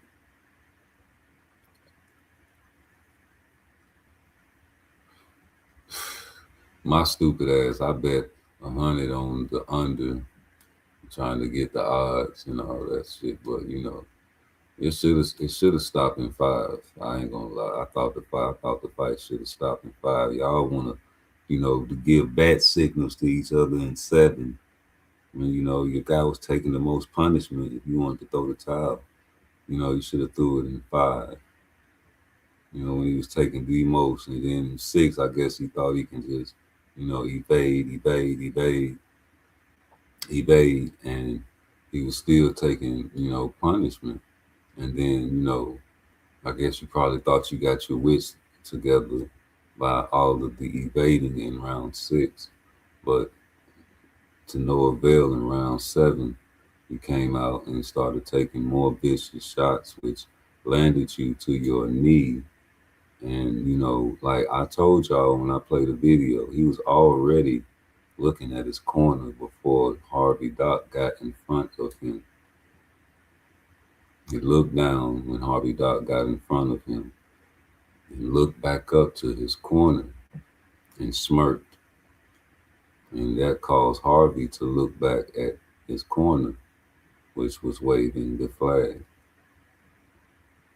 And, you know, we probably gonna get some videos of the corner soon because, you know, I want to see the anticipation of waiting on an answer from Xander.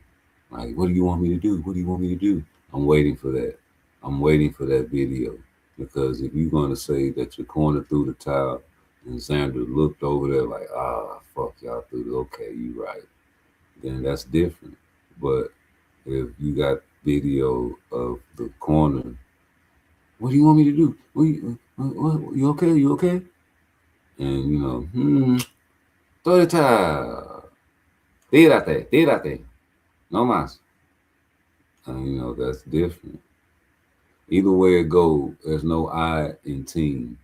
You know, you are your team. Your team quit on you and did not believe that you could finish the fight, even though you were on your knees looking coherent.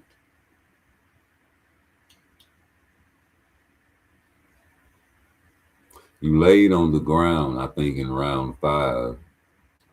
Not even on your knees like the Oriental fighters to gather yourself, and got up on the count of 9.5. Could have stopped the fight then. Like, this nigga is on the count of 8, and you decide to get up right on 8.5, 9-ish. You stand fully up, and he starts slowing down to 9. You okay? Yeah, Harvey, dog. You want to see him get beat up some more, huh? You know, the corner didn't care. Too much pride. But, hey, no rematch at 60, right? You know, because Boots got the sky's the limit type of route. Because, you know, he's not dealing with Turkey either at this point. And, you know, Fondura not really dealing with Turkey, I guess. And, you know, Virgil, he want to fight in Texas Stadium against Earl. But, you know, who really wants to fight Boots? You know, I know the boxers seen that and rewatched the fight just like me. And they seen that he has good recovery time. They seen that even though he gets hit and punished, he returns fire. And he's also dangerous whenever he's so-called hurt. I know they seen that. I know they seen like this nigga's a threat. Fuck what these casuals are talking about. I know they watched his jabs. They watched how efficient and accurate he was. They seen his footwork in the first 2 rounds. And I think at the end of round 2, he lost total respect and just started. I think I did the timestamp where he was just standing there like a statue, you know, just waiting for Xander to hit him. You know, that's real disrespectful as a boxer. You know, you just standing there with your hands up, you know, like, what are you going to do? You know, feet like they got mud on them. You know, that's real disrespectful. So when you swing and you can't hit me, you know, ooh, showboating, you know. And that's disrespectful to a lot of people. Like, you say, guard yourself at all times, protect yourself at all times. That's what he's talking about, and there's no excuse. So, you know, shout out to Xander for taking advantage of that. And, like, you're going to have to rough Boots up. That's what I learned in the Xander fight. You know, Xander roughed his ass up, G. In that 3rd round, he was roughing him up from the jump because, you know, he had to figure out a way. Like, I was like, why did he get up to 180? Like, even if he was bigger than that, like, the fact that you up that high, you trying to use that as a tactic.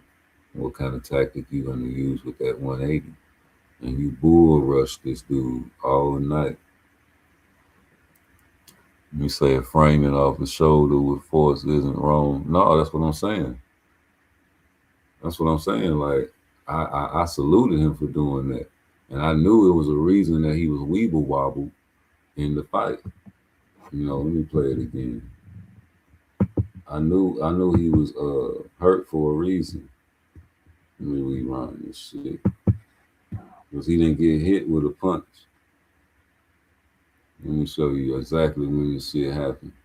Boom. See how he caught that shoulder right there? That nigga was dizzy, but he turned into Pernell Whitaker after that. You know what I'm saying? He handled it. He recovered very fast from a shot that wasn't even from a glove, you know. Once you say, seeing that video, I know it's your opinion to push off the shoulder got him hurt. But he wasn't anticipating that straight shot. Got him. Yeah, nigga, you recovering. If you recovering, man, you just recovering. It ain't no military secret. That motherfucker got caught with them big shoulders, man. He got big shoulders. It is what it is, man. This motherfucker's hurt. I played football, so I know, you know, when you get the perfect tackle, that shit coming off your shoulders, G. You wrap up with a motherfucker and you catch him clean with that shoulder, it is what it is, man. And that's what he did, though. But it's just a big deal for Boots getting clipped And it's not a big deal for Inoue, Bam Rodriguez, Devin Haney was a big deal for a while, but Ryan Garcia is the same thing, man. Rolly knocked you out, G, but people want to fight him. And they don't really say too much. But Boots, I swear I never had a disappointing fight whenever I watched him. It's never been a time I was disappointed watching Boots fight because I'm a boxing fan, right? So he give me all what I need in a boxing match. The jab, the sweet science, the footwork, the showboating, the knockouts. You know what I'm saying? Then it's to the point where people saying, well, he ain't got one punch knockout power. You know what I'm saying? So, like I predicted before the fight, it's gonna be the same thing as Teofimo Lopez. Y'all gonna desecrate Xander Zayas after this fight, after he beat his ass. And it's gonna be on to Fundora. And then after Fundora, Fundora got knocked out before. And then like who's next, that you're gonna desecrate after Boots. Even when Boots fought Castillo Clayton, people like, oh, he was fighting nobody. You know what I'm saying? It's like, oh, here you go. You know what I'm saying? So it's always gonna be something. But I think he's gonna go throughout history as a hella fire fighter. He said Boots did his thing, tried to tell them Zane about to get beat on for sure. Said they be on Boots' case because fights like Ortiz fight, but I'm sure Virgil fucked that up. Man, like I said, go for Fundora, the unification. If Josh Kelly want to, try to give it a go, man, that's cool. Virgil is last option to me. And, I'm really thinking 160, because, what is Virgil? But a name that Oscar is trying to capitalize off of by the Mexican pride. You know what I'm saying? So, really, like, if Boots get a fight with Fundora, think about it, bro. And he do the same thing he do in all his other fights. And you can think of all his fights, even the Karen fights. He was trying to kill Karen for 24 rounds. I don't care where he dropped him in the second fight. So if he do what he always do in all his fights to Fundora, do you know where you're going to? Do you know the money that you're going to demand you for? Yeah, it's going to be sickening out there about, the demand to see him in there with the top-notch guys. Because, like, wow, you beat Fundora, but not just like that. You beat Fundora like you beat Xander. You beat Fundora like you beat Lipinets, like you beat all the guys you ever fought. Wow. I wonder who else you can beat like that. You know what I'm saying? Like, then you're going to command a lot of dough. You're going to have a lot of status. I guarantee you. Nice.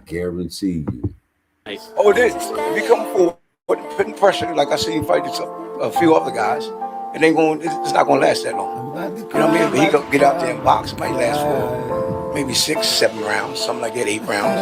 You know what I mean? Other than that, it's over. You've been complimentary of Xander's skills, but you've been clear that Boots is levels above him. Why do you believe that? You getting it. Bent the fuck over.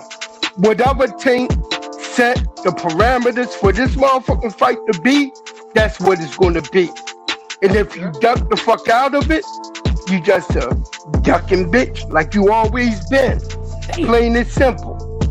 And that's the way it is. The way it's gonna be. A side over B side. A comes before B. 1 comes before 2. Tank is the 1, not the 2, baby. Tank is the 1, not the 2, baby. That's why. And if you can't agree with that, man, Boots is going to be the 1, not the 2, if he takes out Fundora. You say you can't agree with that. What is Virgil without Oscar? And what's the difference if Virgil was trying to lead Oscar to go to Canelo? Man, I'm talking about like them niggas fighting. That's politics. You know, it was a lot of duck talk, and then I'm talking about all the way up until Boots got in the ring and said he wanted to fight this man. They went back and forth. And then Virgil did his little escape to the locker room and started changing his tune. And then the litigation happened. When Boots was over there waiting for somebody to fight, these niggas started going through litigations all of a sudden, taking him off the picture, taking him off the map, taking him off the board of guys that he wants to fight. Like, the one thing about Boots, we expect Boots to fight Fundora, the motherfucking Boogeyman, go to 160, Crawford. We expect this man to fight all these guys. I do. So I know I do. I expect that from all the boxers, though. But, the real deal, Holyfield, is that Boots is the guy that you want to see in there with the best, right? So I don't see the issue with wanting to see him in there with Fundora first, because that's the guy that y'all call the Boogeyman. Virgil, what is Virgil? Like a fighter that Oscar De La Hoya is trying to capitalize off of financially. Use the Mexican people and the Mexican pride and put them in fights, that like Boychuk, but he gets, no type of love over here, because I know the styles make fights. And I know that y'all didn't want to fight Boots for real in the beginning. When y'all needed 4 years, and who needs 4 years to fight another man? But I guess, any excuse is better than none. You stand on what you stand on, but when he came into that ring, that should have been it. But, Oscar, he's smart. He is someone that will protect you. When you want to fight somebody and they advise you not to fight them, think about Adrian Broner and Madonna. They advised that man not to fight Madonna. Shout out to AB with the heart. If it wasn't for the alcohol, I think he would have been a great champion. Same as James Toney. If it wasn't for him only wanting to spar instead of really working out, I think that he would have been a greater champion. We say right now Boots is the most skilled fighter at 54, but Virgil fight can be made 54-60. I think Virgil found his way out of fighting Ennis, but why talk shit now? But see, Virgil really probably want to fight Boots.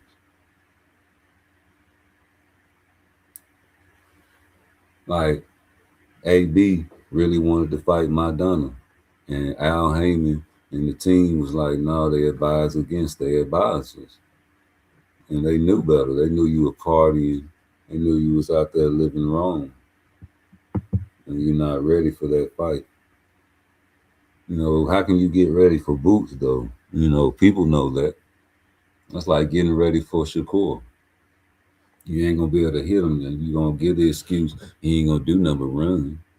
That's letting me know that you have no confidence of your fighter cutting that ring off on him. That's how I hear it.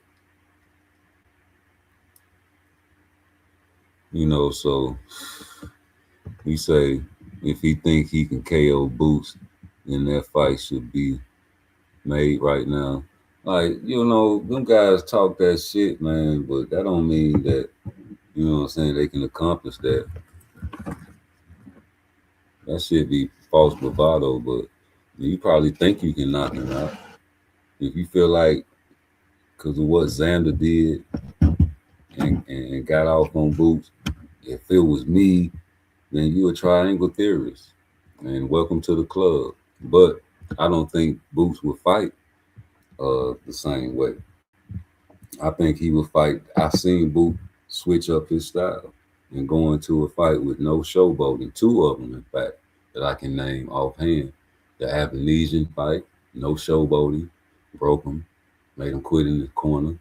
And the Lima fight, broke him, no showboating really. Just went in there and handled his business, and I think that Boots right there is not as exciting.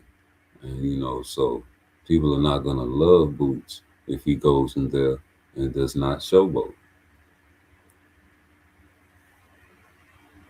he's a crowd pleaser.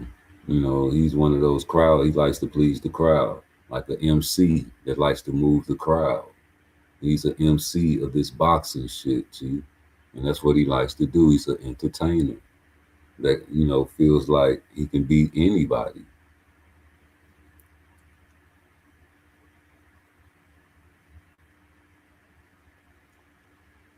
You say I want to see him in there with everyone else in there but Crawford, TKO, round 11.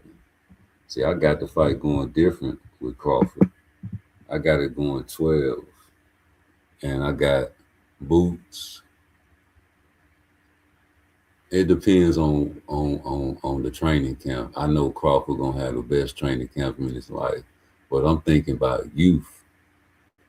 And in a 12-round fight where Boots is being like in round 1 of the Xander fight or round 1-2 of the Custio Clayton fight, and you know what I'm saying, when he was sticking that jab out there, you know what I'm saying, keeping him on the outside of his jab, switching from southpaw, changing his jab up instead of mixing it up and staying on that back foot. Boots in round 12 can probably throw off a flurry, and you know what I'm saying, like Sugar Ray Leonard used to do at the end of rounds and really win that fight on the split.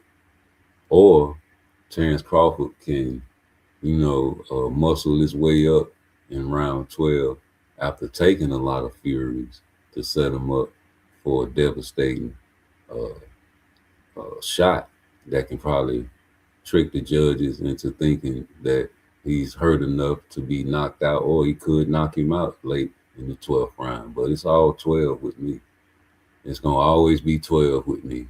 And I just think that Boots has a possibility of pulling off a split, because nowhere in the world I'm going to hear somebody say way back in the days that they picking Boots because they think they think Terrence Crawford showing signs of slippage.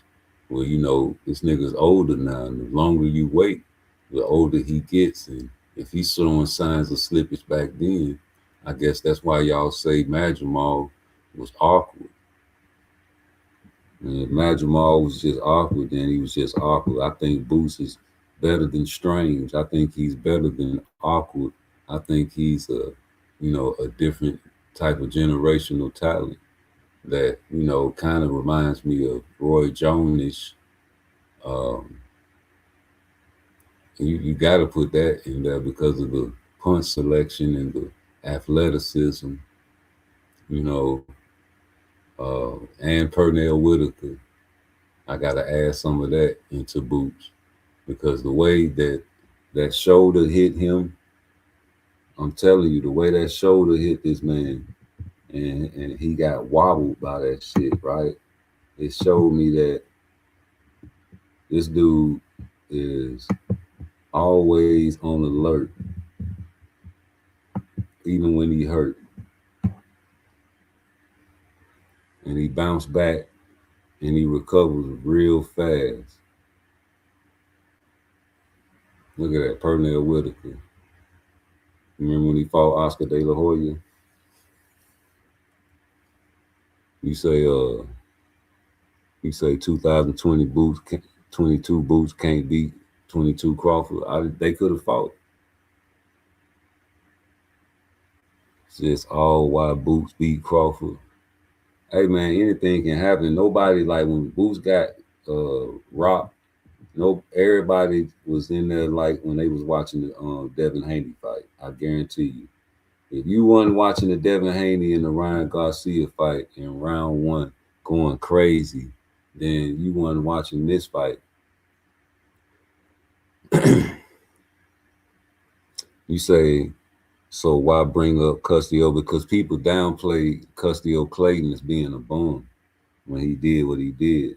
But the fact that, the jab selection is why I always bring up Custio Clayton, because if you go back and watch the Custio Clayton fight, that's the fight that Earl Spence was sitting in that bitch checking out his competition, Earl front row.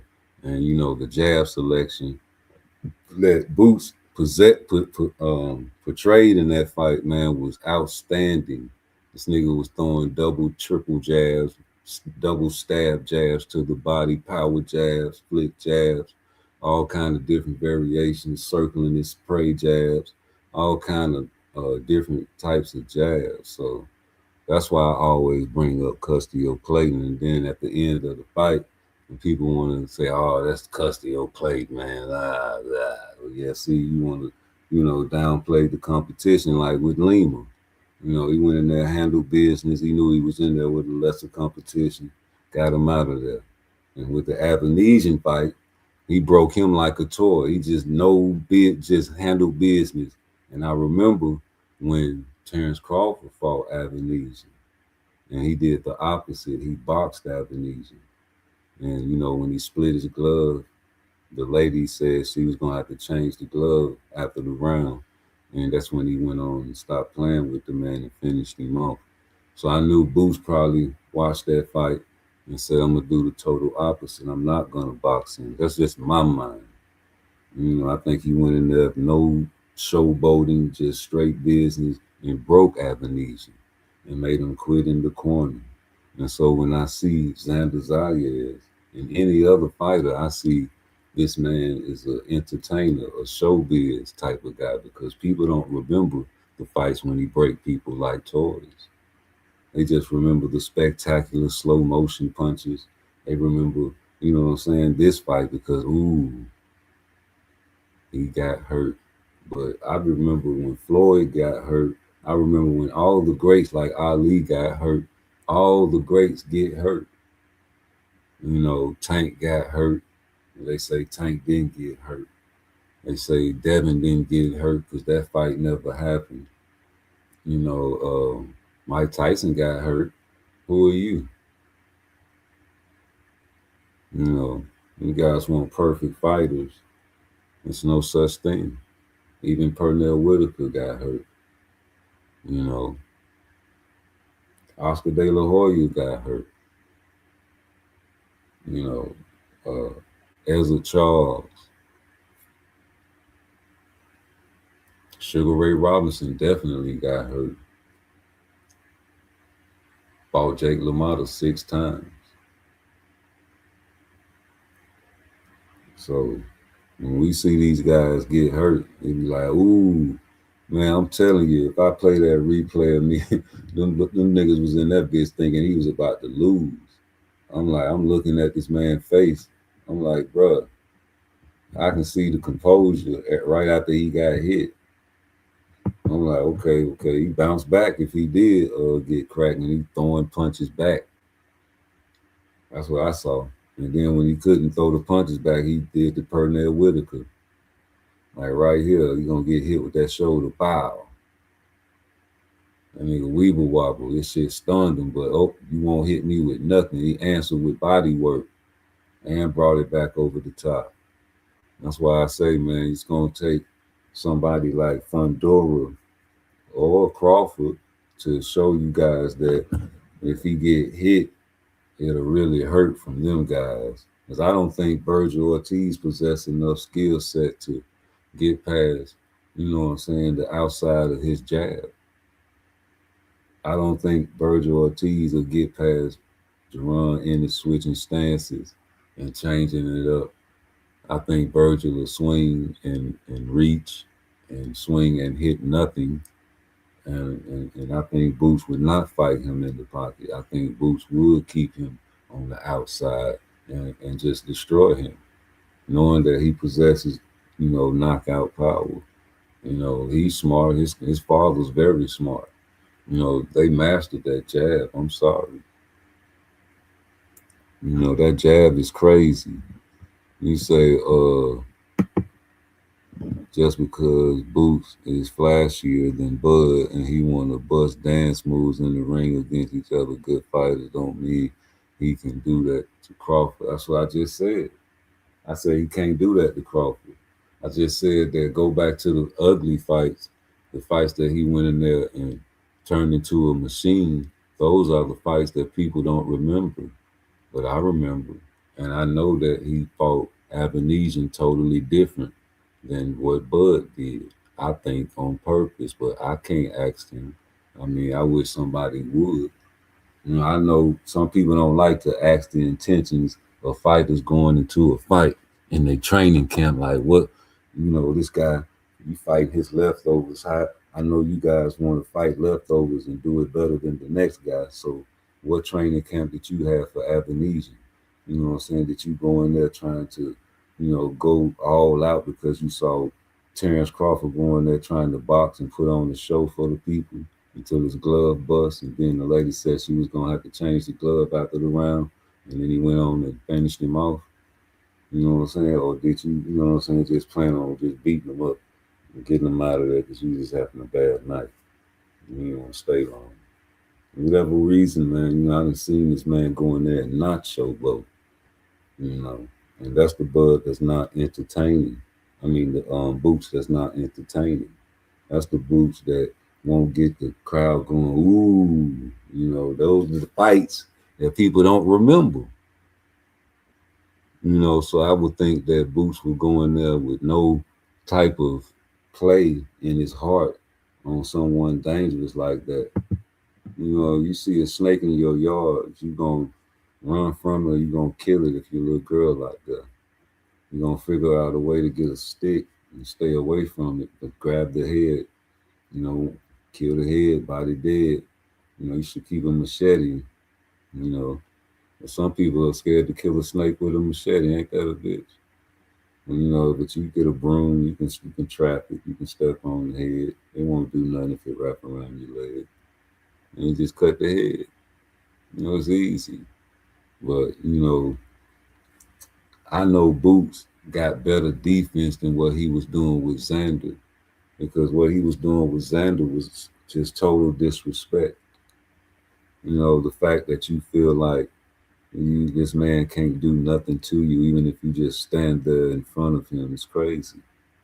You say Boots are flashy dudes, I gotta admit, but do you really think he can do that to Crawford? I think the only way Boots would showboat against Crawford is if he had the opportunity to hurt him. Like, you would not see Boots do any type of showboating unless it's like a 5 or 6 piece combination flurry after hurting Crawford. I think it'll be real fundamental with Boots. A lot of quick jabs, stabs to the body, getting up out of there. You understand me? A lot of footwork, a lot of circling his prey, stabs, and a lot of jabs. You understand me? Whipping that motherfucking hook over the top sometimes, man, trying to catch his prey off balance, man. Rolling up out of that shit. Stab, jab, jab, jab, double jab. You know what I'm saying? A whole bunch of jabs. Sticking him. I'm talking about power jabs. That nigga jabs hurt. And I seen him put the power jab game down in the southpaw stance. But I think the southpaw jab hurt a little bit more. Because ain't he a right-handed person? I think his power is really in his right hand. When he switches to southpaw, I think that's where the power jab comes from.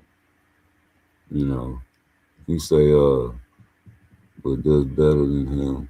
Spence fight speaks for itself. If they both go ahead like that, I got Bud by stoppage. I haven't seen Boots put on a dangerous performance like that against pound for pound starter on their own weight division. Hey, listen, I told everybody that Xander was not that guy that, like, they was like, oh man, Xander this and Xander is that, and Xander is this and Xander is that. And I was like, he good. And, he can do everything in boxing. But my thing is, he's not great like a Boots. This is a different generational talent. And I was trying to tell people that shit is not going to match up with the style that Xander got. Because I was telling, like Blaze P for P, I was telling you that he don't move his head off that line. And, it's the same thing I told Brian Norman Sr. before the fight. And he agreed with me. So, I be seeing these things, man. And I knew that he was always going to be there, especially after Boots told this man that he's not going to miss. And he did not miss. No, he did not. That man did his thing, man. You say I haven't seen Boots put. Like that's what I'm saying. Like you say, I haven't seen Boots put on a dangerous performance like that against him. Like I don't know what to tell you. Like I seen him press Earl Spence. I seen him press Terrence Crawford. And y'all heard what Bozy said about that. You know, they tried to get the fight. That BLK Prime shit was always in the way. In the way records. You know, I understand Showtime is not here no more. But at the time when it was there, it was players over there. It was players like Floyd Mayweather fighting over there. And he was the face of boxing at the time. You know, when the face of boxing is fighting on a platform, you always want to be on that platform. So when Tank was over there, Tank was fighting on Showtime. Hell, shit, you know, Boots, he gonna fight on the undercard too. You know, when Bozy say something, they never call him a liar. When Bozy said, hell, we had a handshake deal with Showtime. We didn't have to sign no paperwork, you know, 3-fight deal. When they want us to fight, we'll do it. It's good money. We show them it's good money. You know what I'm saying? What they found out was you can't talk to me no any kind of way. You know what I'm saying? You want certain things, I want certain things. You know what I'm saying? Then the man said, hey, you know what I'm saying? Terrence Crawford coming at me talking about he want my son to call him all kind of pussy niggas and you know what I'm saying? This and that. We don't talk like that. You know what I'm saying? It sound like you don't want to fight Terrence. You know what I'm saying? You trying to hype up the fight like that. You know what I'm saying? Ain't nobody else try to you had to call you no pussy nigga. You know what I'm saying? So it felt like he didn't want to fight. You know, the BLK Prime people, which was Blue Blood at the time, came to the man talking about let's talk about it. He's like, that's cool. I'll take that fight in a heartbeat. That's what Bozy said. He said, he'll take that fight in a heartbeat. He said, well, hold, we gotta talk to my people. And like, who's your people? Showtime. You know what I'm saying? I fuck with Showtime. You know, that's where all the players fight at. You know what I'm saying? Me and you, Terrence Crawford, man, let's do some business on Showtime. Now we got this thing called BLK Prime. You know what I'm talking about? And we're trying to get this money, you know, my brothers. You know what I'm talking about? Hold up. No. You're trying to be slick. That's what Bozy said. He tried to get slick and get me away from Showtime and try to make him cross out Showtime. And you got a handshake deal with Showtime. And so you cross Showtime, man, you got a handshake deal. I'm thinking they got connections. Even if they go out of business, they can whisper at a few people, man. You know, money is always going to be money. Even if I get out the game, man, hey, Sonny, you know what I'm saying? This guy crossed me. Oh, he did what? Sorry, fella. It's called a blackball. Nigga ain't risking that for you suckers. No, sir. And the nigga wanted to fight you, fella. You know, you chose Abenesian. That's what Bozy said. He didn't have to fight Abenesian. See, you didn't have to fight. He said Abenesian. He said you didn't have to fight Abenesian. And you didn't have to fight out, but you wanted to get yourself a tune-up before Earl because everybody was really chasing Earl. Earl was the money bag. Everybody wanted to fight Earl, especially Boots, because that's who we was number one targeting. That's why Earl was at the Castillo Clayton fight, watching at the front row. That's why I always bring up the Castillo Clayton fight, because I know that Boots got in there, just like in the Cameron fight, and was trying to showboat and try to do his mother-loving thing because he was in front of a big crowd.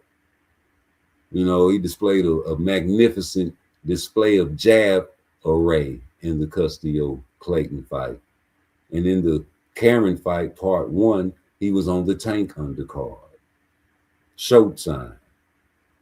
And I know he was very disappointed that he could not kill his man that was in front of him surviving. But that's all I saw in that first fight was a nigga trying to kill somebody. And in the second fight, I know for a fact, I can't prove it, but I just bet you it's true that he trained that whole training camp for a runner and a track star. And when he came out in the ring, he tricked his ass. If you trick him, you can beat him. He came straight forward like he said in the conference before the fight. I ain't coming for you. And he did. And he did get dropped in that fight. I remember it's true. He did drop Cameron in that fight. Oh, he took a knee. What caused him to take a knee? It was the punishment. and the man was trying to kill him for over, I think, the whole 24 rounds. How many rounds y'all say he got? 3? You got to go over there and investigate them 3 rounds just to make sure he did win them 3 rounds. Because I don't even know if he did win 3 rounds against no Jerron Boots Ennis. Y'all just said 3 and threw 3 up out there because that's what the fucking judges said, huh? But then you got people like Tank talking about you ain't gonna win anyway and end up in a fucking draw. So I know that's right. So going on with your scorecards. I think Jerron Ennis was trying to commit a homicide against Cameron. And you heard what Cameron said. He hits very, very hard. Yeah. This man ain't playing, man. Listen, wait till Fundora get in line. I can't wait to predict that fight. That's going to be the fight where y'all going to have to admit that he's a problem. Because you done hype Fundora up too much. You know what I'm saying? You done closed your eyes and put your fingers over your face about the previous knockout when he got knocked out. You forgot about how Lugan was beating the shit out of his ass. You forgot about that. You understand me? You just remember the bloodbath with Tim Tszyu. You remember how he started getting his jab established and started getting a little bit better. And, you know, I'm probably sure you think that he done got better enough to fight Boots and hurt him and beat him and do him dirty. But I'm telling you, homie, I need some bets this time. I need bets. I need bets on the stoppage, I say. I ain't gonna say under 6, but boy, it's possibility.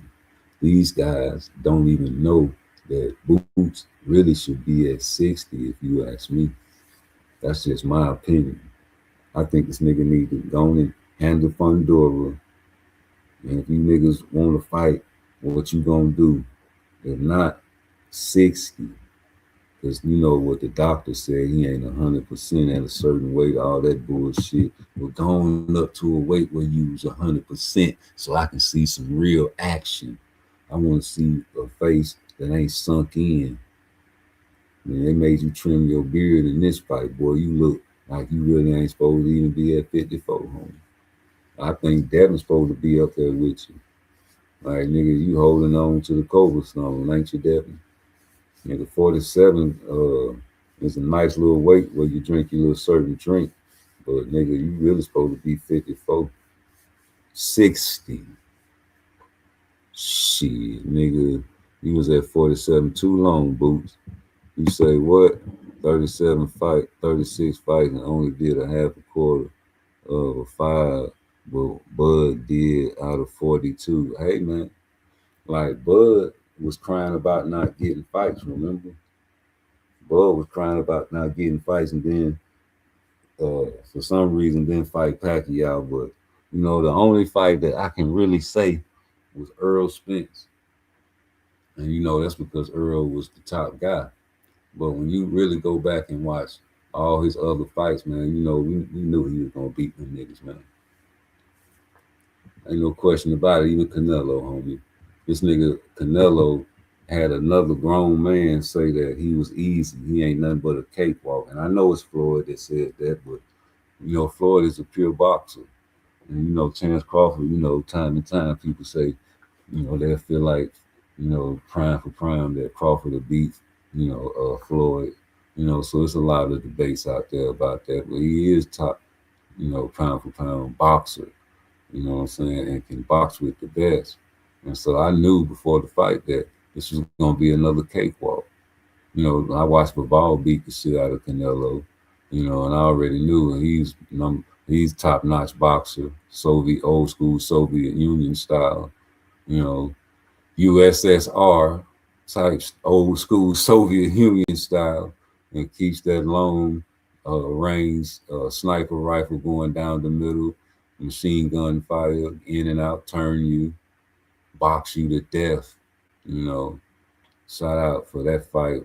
Benavidez need to get in there with him to prove me wrong, because I think he'll beat Benavidez. Sorry.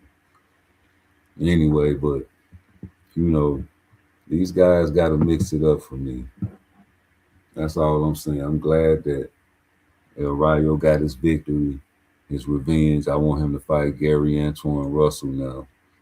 You know what I'm saying? Because Shakur don't want to fight him. And he trying to make fun, talking about you would rather fight Gary. And he don't want to fight you. So you doing some stone cold troll shit, you know, on some bully shit again. You know, like fight El Rayo. Or El Rayo wanted to fight you before he lost to Gary Russell. So, you know, if El Rayo ever get this video, bro, El Rayo revenge tour. Remember that? I'm telling you, man, fuck Shakur, nigga. Go on and try to get you a fight with Gary. You know, that's what you need to do. You just had a baby. You know, go back and enjoy your victory with your kid. Congratulations. But yeah, fight Antoine Russell and nigga get that get back with Gary, nigga. That's what I want to see El Rayo do. Because you got Colbert, you just got Edwin, and nigga, all you gotta do is get Gary, nigga. If you get Gary, I'm putting you in my top 10, boy. I'm telling you. Fuck what y'all talking about.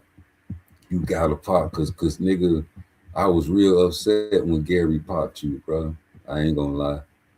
I was, you know what I'm saying, rooting for you. And you know, Gary proved me wrong, G. And you know, he did what he did to you. So you gotta pop Gary to get right there, bro. You gotta pop Gary, nigga. Yeah, Shakur, you talking about fighting Gary. Nah, he don't want to fight you. How you want to fight somebody that don't want to fight you, bro? That's some bully. That's some real bully shit. A nigga that want to fight you, that's who I hope you finna fight in October. I hope it's O'Shaquie, because if you can't fight Devin Haney, then you might as well fight O'Shaquie, nigga. You making this man fight your little brother and shit, nigga. You know, like, and my thing is, you wanted Keyshawn to fight Devin. Man, get out of here. That let me know, like, a nigga that you little boy in sparring and beat up in sparring, well, he can go up there and fight Devin, but you can't. At 47, that is, but you can't. Like, you trying to make Bill Haney go crazy and drive Devin Haney crazy by putting all them demands on him, because you know damn well you can fight at 47 if you want to. You can fight Conor Ben at 47 if you want to. You can fight Devin Haney. Oh, you talking about, oh, he a different skill level. No. According to you, you've been beating Devin Haney ass your whole life, ever since you knew him.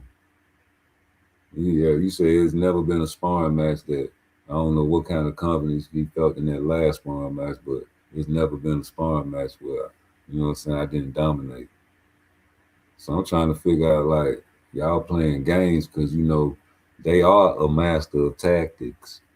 And, you know, they have been, you know, at these lower weights, knowing they ain't supposed to be at no 35 and no 40. You know, probably at 47 too, G. You know, when Devin finished boxing, I guarantee you he gonna be built just like Bill Haney. I guarantee you. Like motherfucking Bozo the Clown. I'm telling you, homie, he gonna grow that hair out and that big ass nose, gonna expand. That nigga gonna, boy, yeah. Your brick is faster than this. Yeah, nigga, your brick. And instead, his voice a little squeaky, so your brick is faster. Yeah, nigga, I'm telling you, gonna be, yeah. Built like Herman the Monster around this bitch, nigga. Okay. Look at Tank Brother. Look at how Tank Brother built. That's Tank without working out, nigga. Think it's a game. Yeah, stop boxing and start chilling. Unless you want some good dope. You say Boots never gonna fill them shoes alone, no hating, but first of all, before I finish reading that, this is what I want to know. Hold on, let me get this bullshit off my screen. If you say, hold on. You say Boots never gonna fill them shoes alone, no hating, but he got a long way to go if he want to be compared to Crawford. First of all, I'm not comparing this nigga to Crawford at all. I don't know where you got that from, but to say that Boots never gonna fill them shoes alone, How he gonna fill the shoes if the nigga don't want to fight him? That's what you gotta ask yourself, bro. You gotta ask yourself, like, how he retired and he talking that shit. You retired, nigga. You say you through, and you say you ain't coming back unless you get $100 million. So what the fuck is a nigga supposed to do if a reporter asks you about fighting Terrence Crawford? What I'm supposed to say? Be humble, be quiet. Oh man, you know he retired, man. I don't want to talk about Terrence Crawford, man. Man, that look like a scary nigga. A fighter ain't supposed to be scared. I ain't never seen a Mike Tyson interview where they asked him, "You want to fight Miss Green?" I fucking eat his heart out.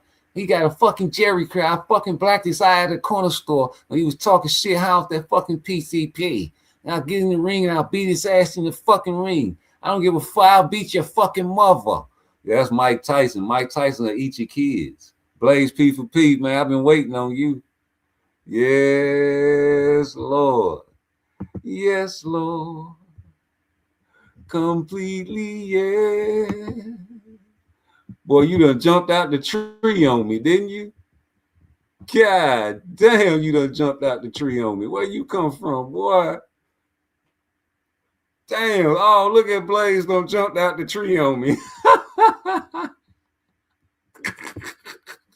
I did drop the link. I'll drop it again. Shit. You know what time it is with me. I told you that fella didn't move that head off that line. It was going to be there. Got to be there. Be there in the morning. Got to be there for my girl. Yeah, nigga, that nigga head was going to be there. I told you, he said he ain't going to miss. What you thought? Not miss mean. And then when he so-called hurt, my guy, this nigga composure was like a goddamn kung fu master. Oh, that shit was beautiful. There you go. There go my dog. Yeah, I've been waiting on you. I've been waiting on Blaze. Hold on. Let me add Blaze to the stage, man. We've been waiting on Blaze, man. What's up, man? What's happening? Man, what's happening, man? What's happening? How you doing? Whoa, Jesus. Total domination, nigga, if you ask me. Man, yeah, it was total domination. But the thing is, the boy came in 181 pounds, and his strategy was, I guess, to bang it out with boots. That was stupid. He didn't use none of the footwork that he had. He decided he was going to try to slug it out with him. He got caught early too because he just stood there mid-range. Hey, but let me ask you this: like when he was gaining all that weight pre-fight, and everybody was like, "Man, Xander big, Xander this and Xander that." What y'all thought he was gonna do? Like I said, I told you, my preface was he can't come in as heavy as he was against a boss and expect to win against Boots because he was slow against a boss. I would think he would, be a little swift on his feet and use his back foot. That was my thing. So when he came in and then he didn't even get a chance, like he said, even if whatever type of leg footwork he was going to decide to do, Boots took that away because he clipped him in the first round. The boy was punch drunk the whole fight. Bro, the boy was punch drunk the whole fight. Hey, was he not punch drunk the whole fight? Nigga he was be half thinking, out of it. Nigga might be thinking I be reading baby books, but I be on that ABC 1, 2, 3 shit. That's why I like my man Be More Bully. ABC 1, 2, 3. Nigga, it's simple for me, man, because I'm like, yo, I knew Xander wasn't taking that head off that line. And when I heard Boots say he not gonna miss, he got a big head, that's a target. That man did exactly what I said. And then my thing is after it was around the end of round 1. He was on his back foot that first round, but at the end of round, No, he wasn't. If you go and look, he engaged from the jump. He didn't get a he chance to engaged. Come on, because come on. he didn't get a Hold up, chance time to out. because when he got in the Time out, mid range, time out. Boots got the Time out. pepper in him. Hold up, time out. Go back and watch the first round, bro. He was on his back. I watched it 3 times. Okay, so he was stepping out of range when Xander was throwing punches, bro. I went and watched it. You said who was stepping out of range? You said, oh, you talking about Boots? Yeah. Yeah. No, I was talking about Xander. I was talking about Oh, Xander oh, didn't use oh, the back oh, foot. oh, oh, oh. I was about Xander to didn't say, use the back foot. Nah, Boots no, I was about to say, maintain that's what I'm range. saying. Nah, Listen to me. Boots. Yeah, go Listen ahead. to me, homie. This nigga was on his back foot in the first round, making Xander come to him because he knew that Xander was gonna try to box. But if you stick and you catch somebody with a power jab or any type of jab, human nature is trying to get his lick back. So I knew that Yeah. that's what he was doing. So by him not being able to hit Boots in round one, by the end of round one, you can see Boots lose respect for Xander and start standing there. And then in round two, he started, he was on his back foot a little bit, but I time stamped it. He just stood there and just looked at him, trying to bait the man to swing on him. You know what I'm saying? Some real Yeah. disrespectful shit. And that's why I was like, oh, he done lost all respect for Xander. And you Yeah. just waiting on somebody to swing on you. That's some disrespectful ish that he was doing. And he got his karma, and I know that people gonna say it's dirty, but no, that's tactic using your shoulders. This nigga was bull rushing with that 180. I was like, he gaining all this weight because I knew he was gonna try to bully game. And them Puerto Ricans, they got tactics. They be fighting, you know what I'm saying, with all kind of tactics, just like niggas got tactics and Mexicans got tactics. And nigga, in part of you got broad shoulders like Xander got, you can use that as a punch. You see, when he used the shoulder that one time, he rolled after he hit him with the shoulder. Like, what you rolling for, nigga? Because you caught him with a good one. He was weeble wobble. You know what I'm saying? Watch, I'm gonna put that bitch on the rewind. Bitch. Yeah, but the thing is with me is, see, the thing with Boots is Boots criticisms of Boots got exposed in this fight because once Boots, like you said, once Boots don't respect you, Bro. he just sits in a box with you. You know what I'm saying? And and like you didn't take his head off the line, and he was going Hey, straight back when out. Boots stand in the box with you, does he do it when he hurt you?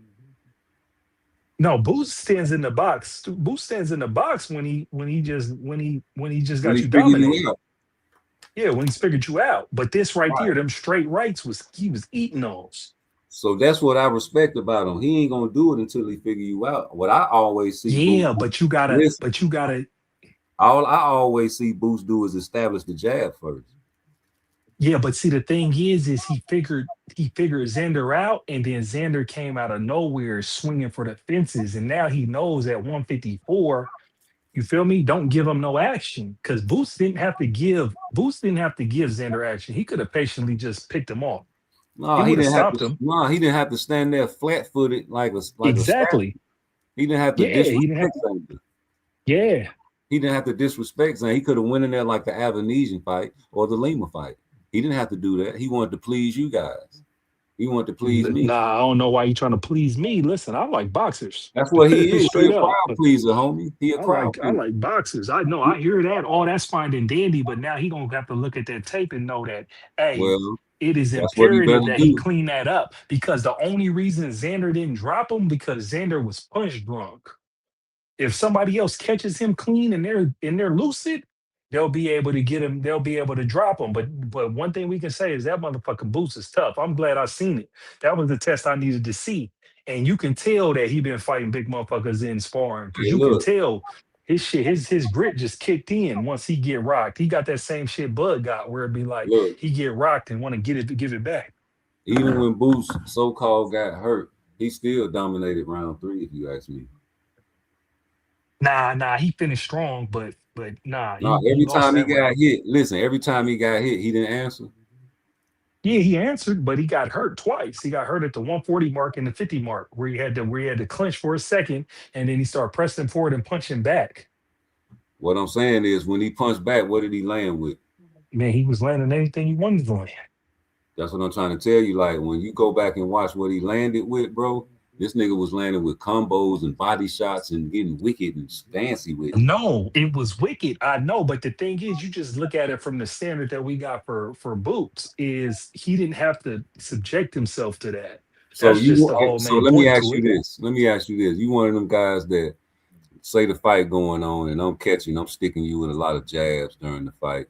And then like mid round, you catch me with a devastating uppercut that weeble wobble me. And that's just one punch, but I grab a hold to you and the referee break it up, say chill with the holding. We get back to fighting. You know what I'm saying? By the end of the round, you probably hit me with one more hook. You know what I'm saying, or uppercut that was devastating. So you know what I'm saying. But all throughout the round, I've been sticking your ass with that jab though, just landing and counting my points up. But you won that round by hitting me 2 times. Nah, but no, it wasn't 2 times. What it was a whole sequence from 140, from the 140 mark all the way, I'm all the asking way like an through. example. I'm like Yeah, an but example. that's not. But let's just look at what happened. What happened is that Boots was clearly dominating. Boots was in his groove. Then Boots got caught at the 140 mark.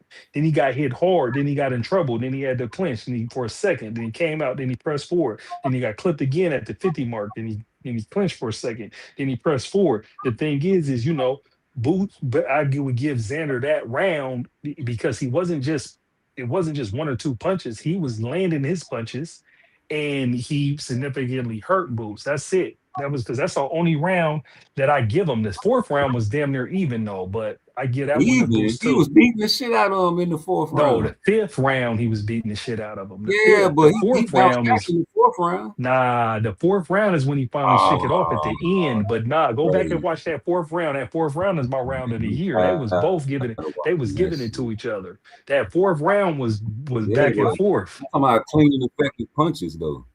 Yeah, both of them clean and effective punches in that round 4. They was both clean. Go back and watch round 4. Round 4 was the best. Was the best as far as like that's where the war was at. So you basically saying Boots lost that round, huh? Because I seen Boots dominate round 4. Yeah, I don't recall that. I don't Yeah, go recall. back and watch round 4. I seen Boots dominate. I'm trying to say that you trying to say that Boots lost that round. No, that round was pretty even. Oh, it was a draw.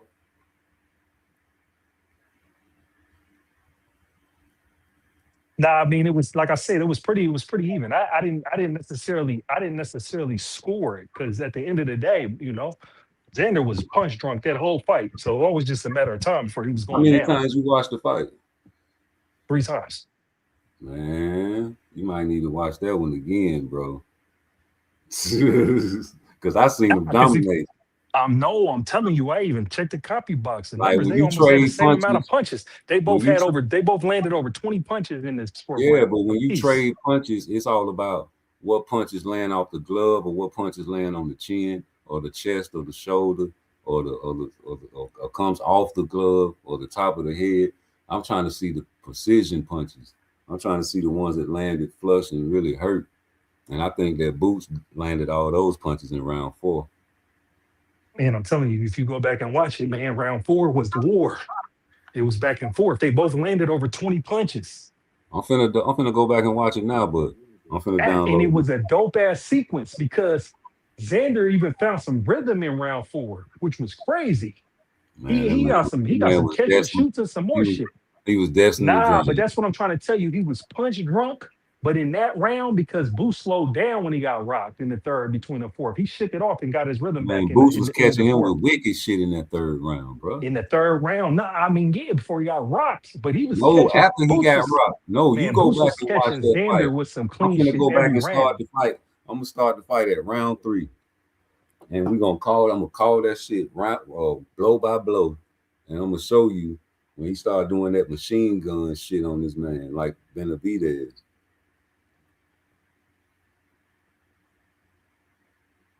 That's what I'm gonna do, but I'm trying to download this video right now. But yeah, nigga, Boots handled that 3rd round like a pro. When he so-called got rocked, he bounced back immediately. He bounced back immediately. Like the Wolverine, whenever he gets stabbed and cut up, he healed immediately and went right back on attack and was catching Xander. I'm talking about with clean and efficient punches. So, and it set the knockout up, the round 4. Round 5 was when he No, dropped I'm him saying again. round 4 set up the knockout because round 5, he was really supposed to stop that fight.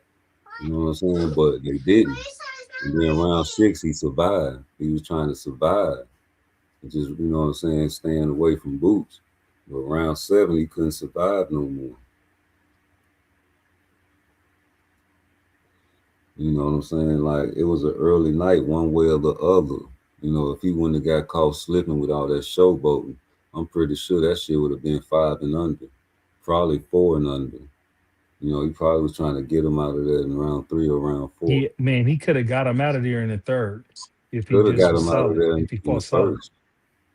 I mean, He he dropped him in shit. the first.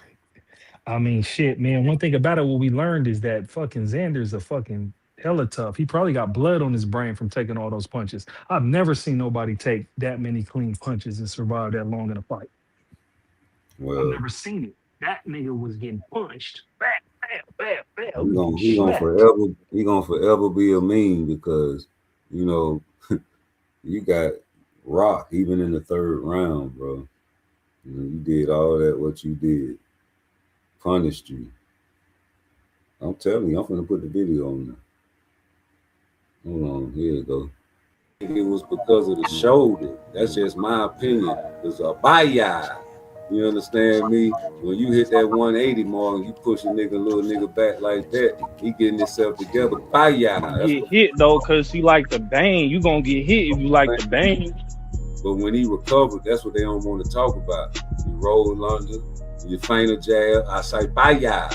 You understand me? Get up on him. You know what I'm talking about? Smother. You know what I'm saying? Roll with it, baby. Block that body shot, baby. Baya. Get to that body. Come here, talk to me. You got caught right there. Weave. You understand me? Block, got caught. You hear me? You know what I'm talking about? Smother. Roll with him, turn with him. I hear you. You understand me? Body shot. I just wanted to make sure I thought my volume. Strong though. It's what you train in the dungeon for. That shit probably was a little low, man. He destroyed this man the whole entire fight, even when he got hit with shoulders. I'm talking about shoulders, man. Turned into Pernell Whitaker on you niggas, bro. That's what I'm trying to tell y'all. This nigga's special. This nigga's a whole different generation of talent. Switching from southpaw and orthodox while he motherfucking weaving punches and shit, G. Y'all gotta stop playing with Boots and put some respect on this man's name. You know what I'm saying? Look at that shoulder. Bow. Oh, I'm dizzy. Oh, I'm dizzy. Oh, man, I'm looking at his feet. Oh, I'm looking, he in southpaw. Oh, man, he in southpaw. Oh, man, come here. Bow. That's what I'm talking about. Bow. Come here. You running it back right now? Like the Terminator. He done blew his arm off. He done fell down. He done opened up his eyes again, got back up. Undertaker type shit. Y'all don't want that type of problem with your favorite fighters, man. These niggas are regenerating. Yeah, I'm trying to pull it up on my coming tablet back right to now. life, body work. Not going nowhere. Ain't going nowhere. When you got the opportunity to hurt this nigga because you just hurt him, right? Shit, nigga using your body against you. Everywhere you go, he know where you going physiology-wise. You know what type of punches you can throw. And then you gonna bring it back over the top. That's what he always do. There you go, boom. You know, every time he rip over top, he comes back up top, then he'll bring it back over the top. Go down, rip up, bring it over the top, bring it back with him type fighter. And you already know what he gonna do. He putting that 180 on. Look at that head, bigger than both of their heads together.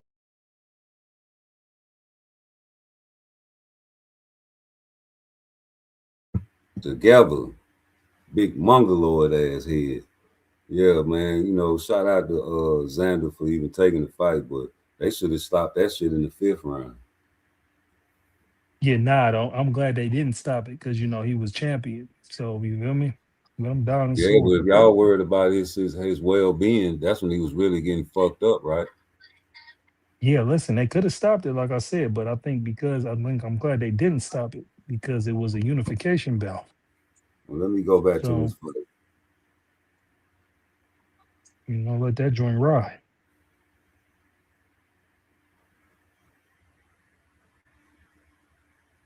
Okay, full replay.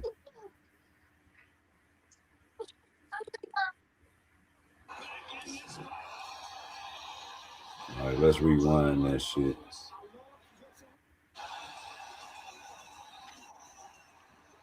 Round 3. It took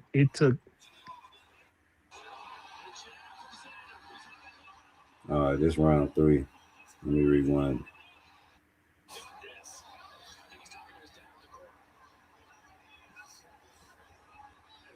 All right, so this should be it right here. All right, round 3. Who's come out there sticking that jab out there, sticking that jab. Sticking that jab. Body work by Boots. Xander come with the body work. Xander clinch. Jab by Boots. Jab. Uppercut missed by Boots.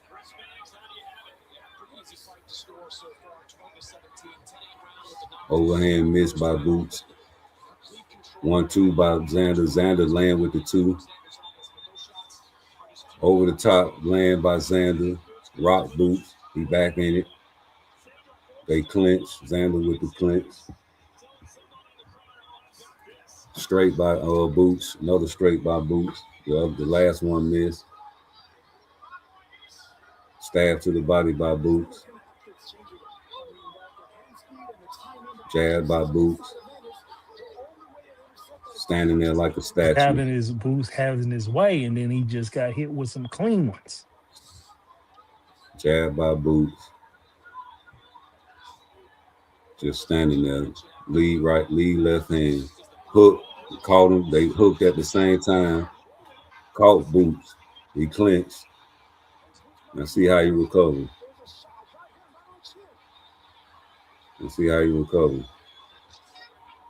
Got caught with a jab. Body shot by Boots.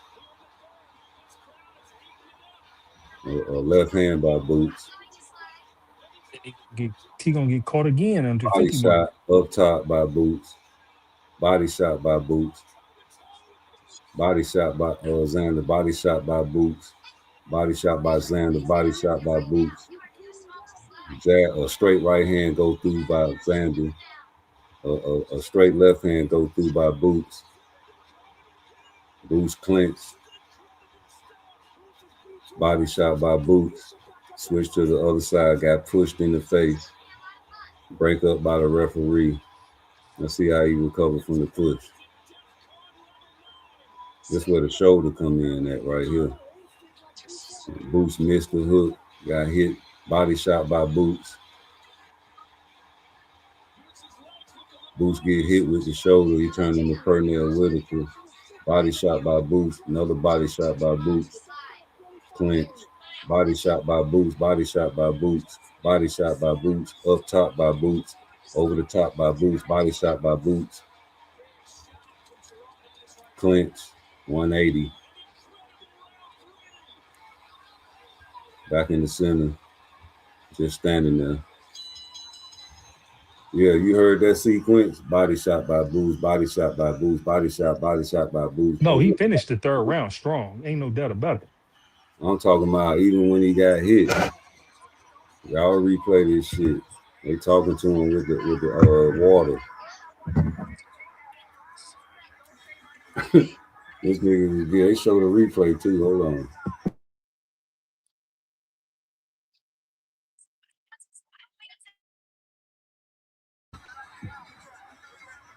Let's see. Replay.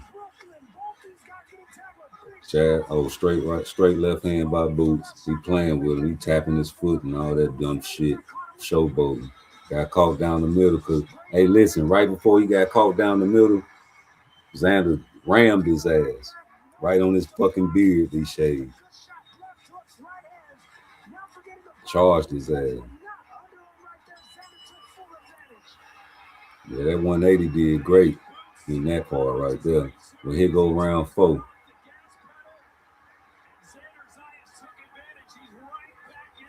Okay, 1-2 by Boots.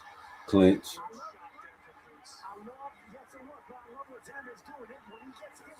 Jab by Boots. Xander missed the shots. Jab, straight by Xander. Body shot by Boots. Body shot. Oh, there you go. Let me timestamp that shit. 2 minute 34, 2 minute 33, 2 minute 31, 2 minute 30, 2 minute 30 in the 4th round. Let's go back. Y'all boys do your homework. 2 minutes 30 in the fourth round. Go back to this machine gun. Machine gun, 3 body shots and a hook to the head. Pop, pop, pop, pop, pop.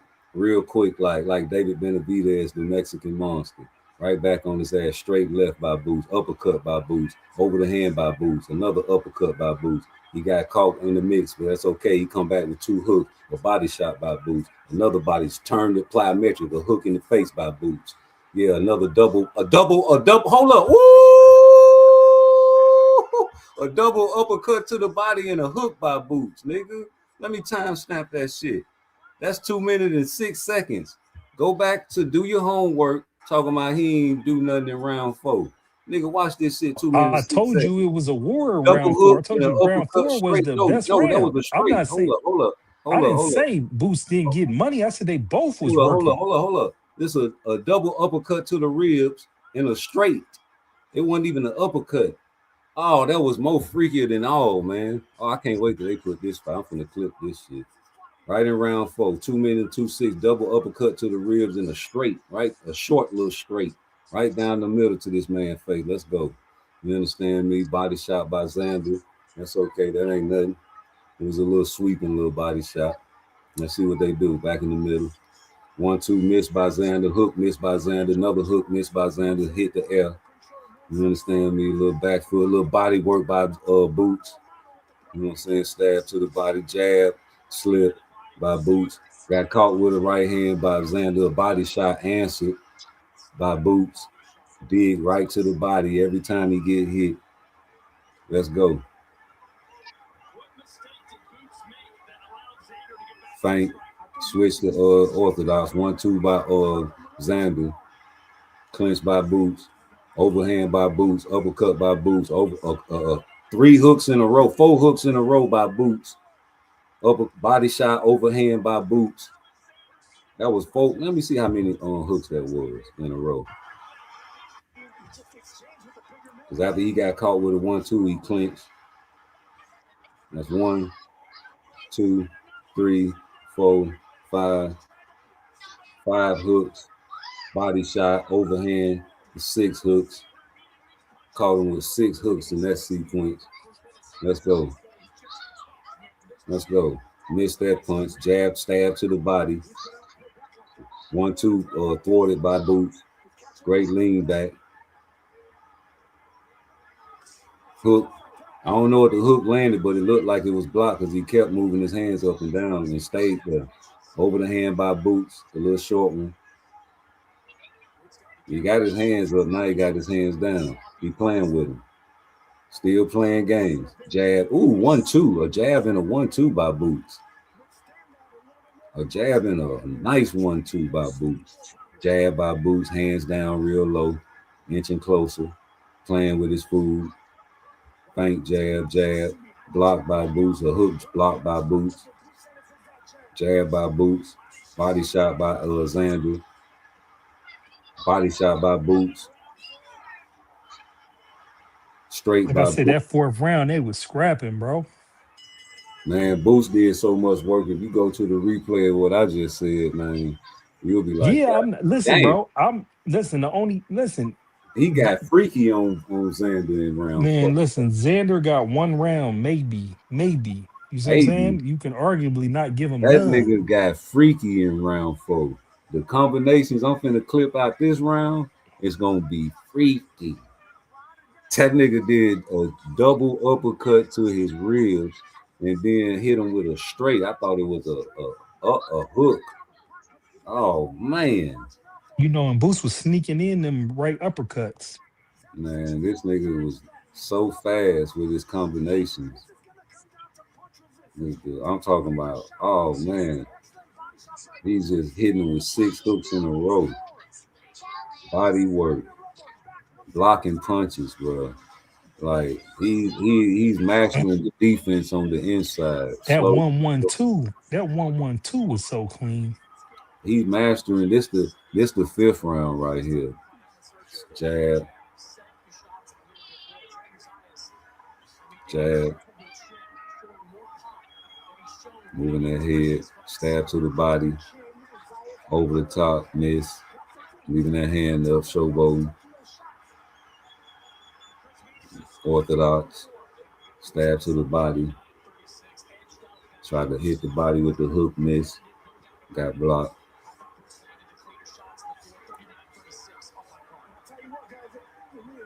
Crowd screaming Boots.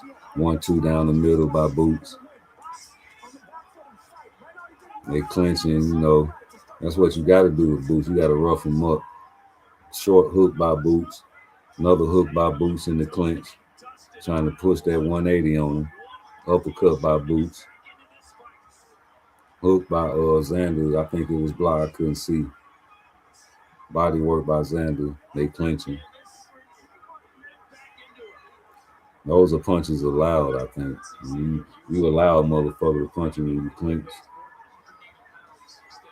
And they was banging it out in that fourth round, bro. And then that was it for Xander. Uppercut by Boots. That was it. Shot by Boots. Which one, the fifth? By Boots, yeah. Oh yeah, it's over. Xander by a straight. Boots answered with a straight. What time you at? Where's your time stamp at? He just knocked him out. 122. He just dropped him with an uppercut. That uppercut within that combination was nasty. It was a left hook, right uppercut. All right. We on his ass. That's all I can say. You need to go to the body though. He's going straight head hunting. That's why he didn't get him out of there. He still ain't into the fucking body, man. Now he's going to the body, lift him up on some Mike Tyson shit. Straight shots, everything he's throwing landing. I'm talking about the jaw. He could have stopped the fight right there. He taking clean fucking shots. I'm talking about beating the shit out this man, bro. Yeah, he's whooping I'm talking about he's beating the shit out this nigga. Bro, hey, anybody else don't take those punches, man. Xander's this fucking nigga tough. Dropping like a fucking tree on these niggas, man. Like really deep. Beating the shit out of Xander. He could have stopped that fucking fight so I can win my fucking money, man. So you lost the bet? Yeah, nigga, I had 6 and under. Oh yeah.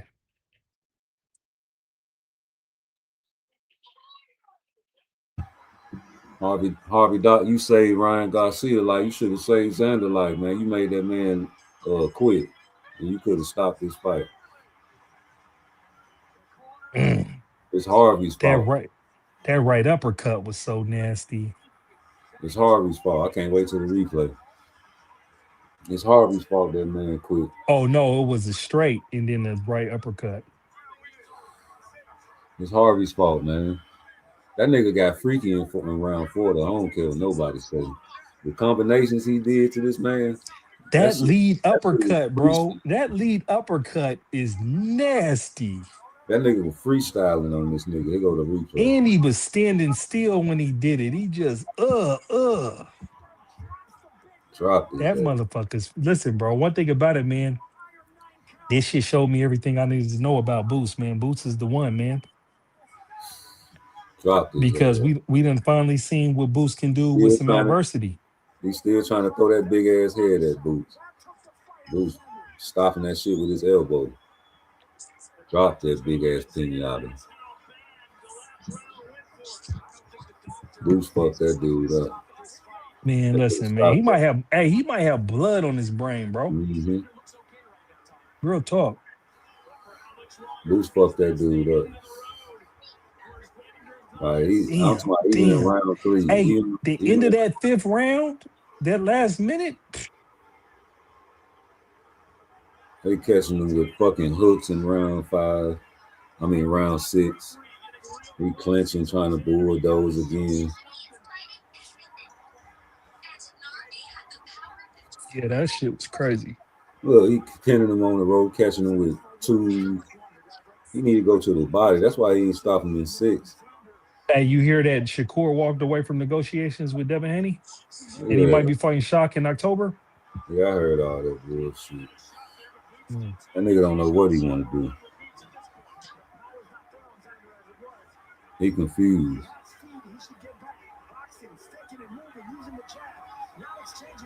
Boots stalking this nigga, man. That's why he couldn't. Okay, nice little stab to the body, but come on, man. He's supposed to win my money in round 6. You like he taking this shit off. Just stalking. Jab.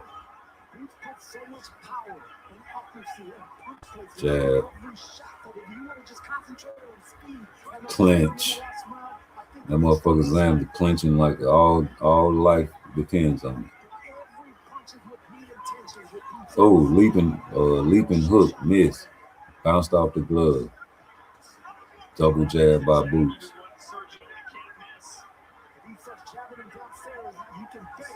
1-1-2, miss. Stab to the body by Boots. Man, Boots around this bitch terrorizing us, man. Piece punch by punch. Hey, you see Rayo knock out De Los Santos? Yeah, I had it on my little film. Yeah, that was nasty. I knew I had Rayo Ryan winning. I didn't think he was gonna knock him out in the second though. I thought he was gonna box him, but he boxed his way to and then sniped him. You say, what can I do to train my jab to have different timing and off timing the elite bosses have? Well, first you got to master everything you need about your jab. It's your back. You master the speed of your jab. And it's the footwork too. Power jab. No, but listen, did you master the power jab? Did you master the flick jab? There's so many different, like I said with Boots, he got so many different variations of jabs. It's not just, you know what I'm saying, pour the water out jabs. You know what I'm saying? You know, those are the ones that cut you. But you know, you got up jabs, and then like Blaze P4P say, like I seen that I was watching Just Do, and they had everything boxing on there, and the nigga was asking him any tips about jabs that you can give me, since you say you was in the gym and you a coach, that you can give me when I got short arms. You know what I'm saying? Can you help me? And he had like, I don't know if it was for real or not, but his little speakers went out, and you know they was like, oh shit, he gonna have to come back in. And then when he came back in, he never answered that question. But I can tell you, fellas, sometimes you got to work on your double jabs and your triple jabs. Sometimes you got to work on your angles, like Blaze P4P say. It's all about the footwork first. You know what I'm saying? When round one go ding, your brain is the first thing functioning. So you got the first thing you got to do is establish the distance, and that's what you measure. And the way to do but you gotta start with the jab. Your jab starts from your footwork. You don't want to just shoot your jab out there and you don't know. You know what I'm saying? What the distance is. So you establish that distance with the jab. But Rude, in order for that jab to be like worthy of something, like you have to establish your footwork and your body placement with that. That's the distance. That's what I'm saying. But I'm talking about where your energy's coming from. It's coming from the ground. It's coming off your back foot. You got your heel off the ground and you pushing off as far as shooting that joint. But it's going from your leg all the way up to your hip, all the way up to your shoulder. Yeah, but you just don't snap it like that, because you get what I'm saying? You got to work with the back foot too, jab. You know, we teach the back foot and the front foot. You know, you jab going forward and you jab going backwards as well. So it's different types of jabs you got to master. You got to master all the jabs first, and then, like I said, like you say, the footwork that comes with it.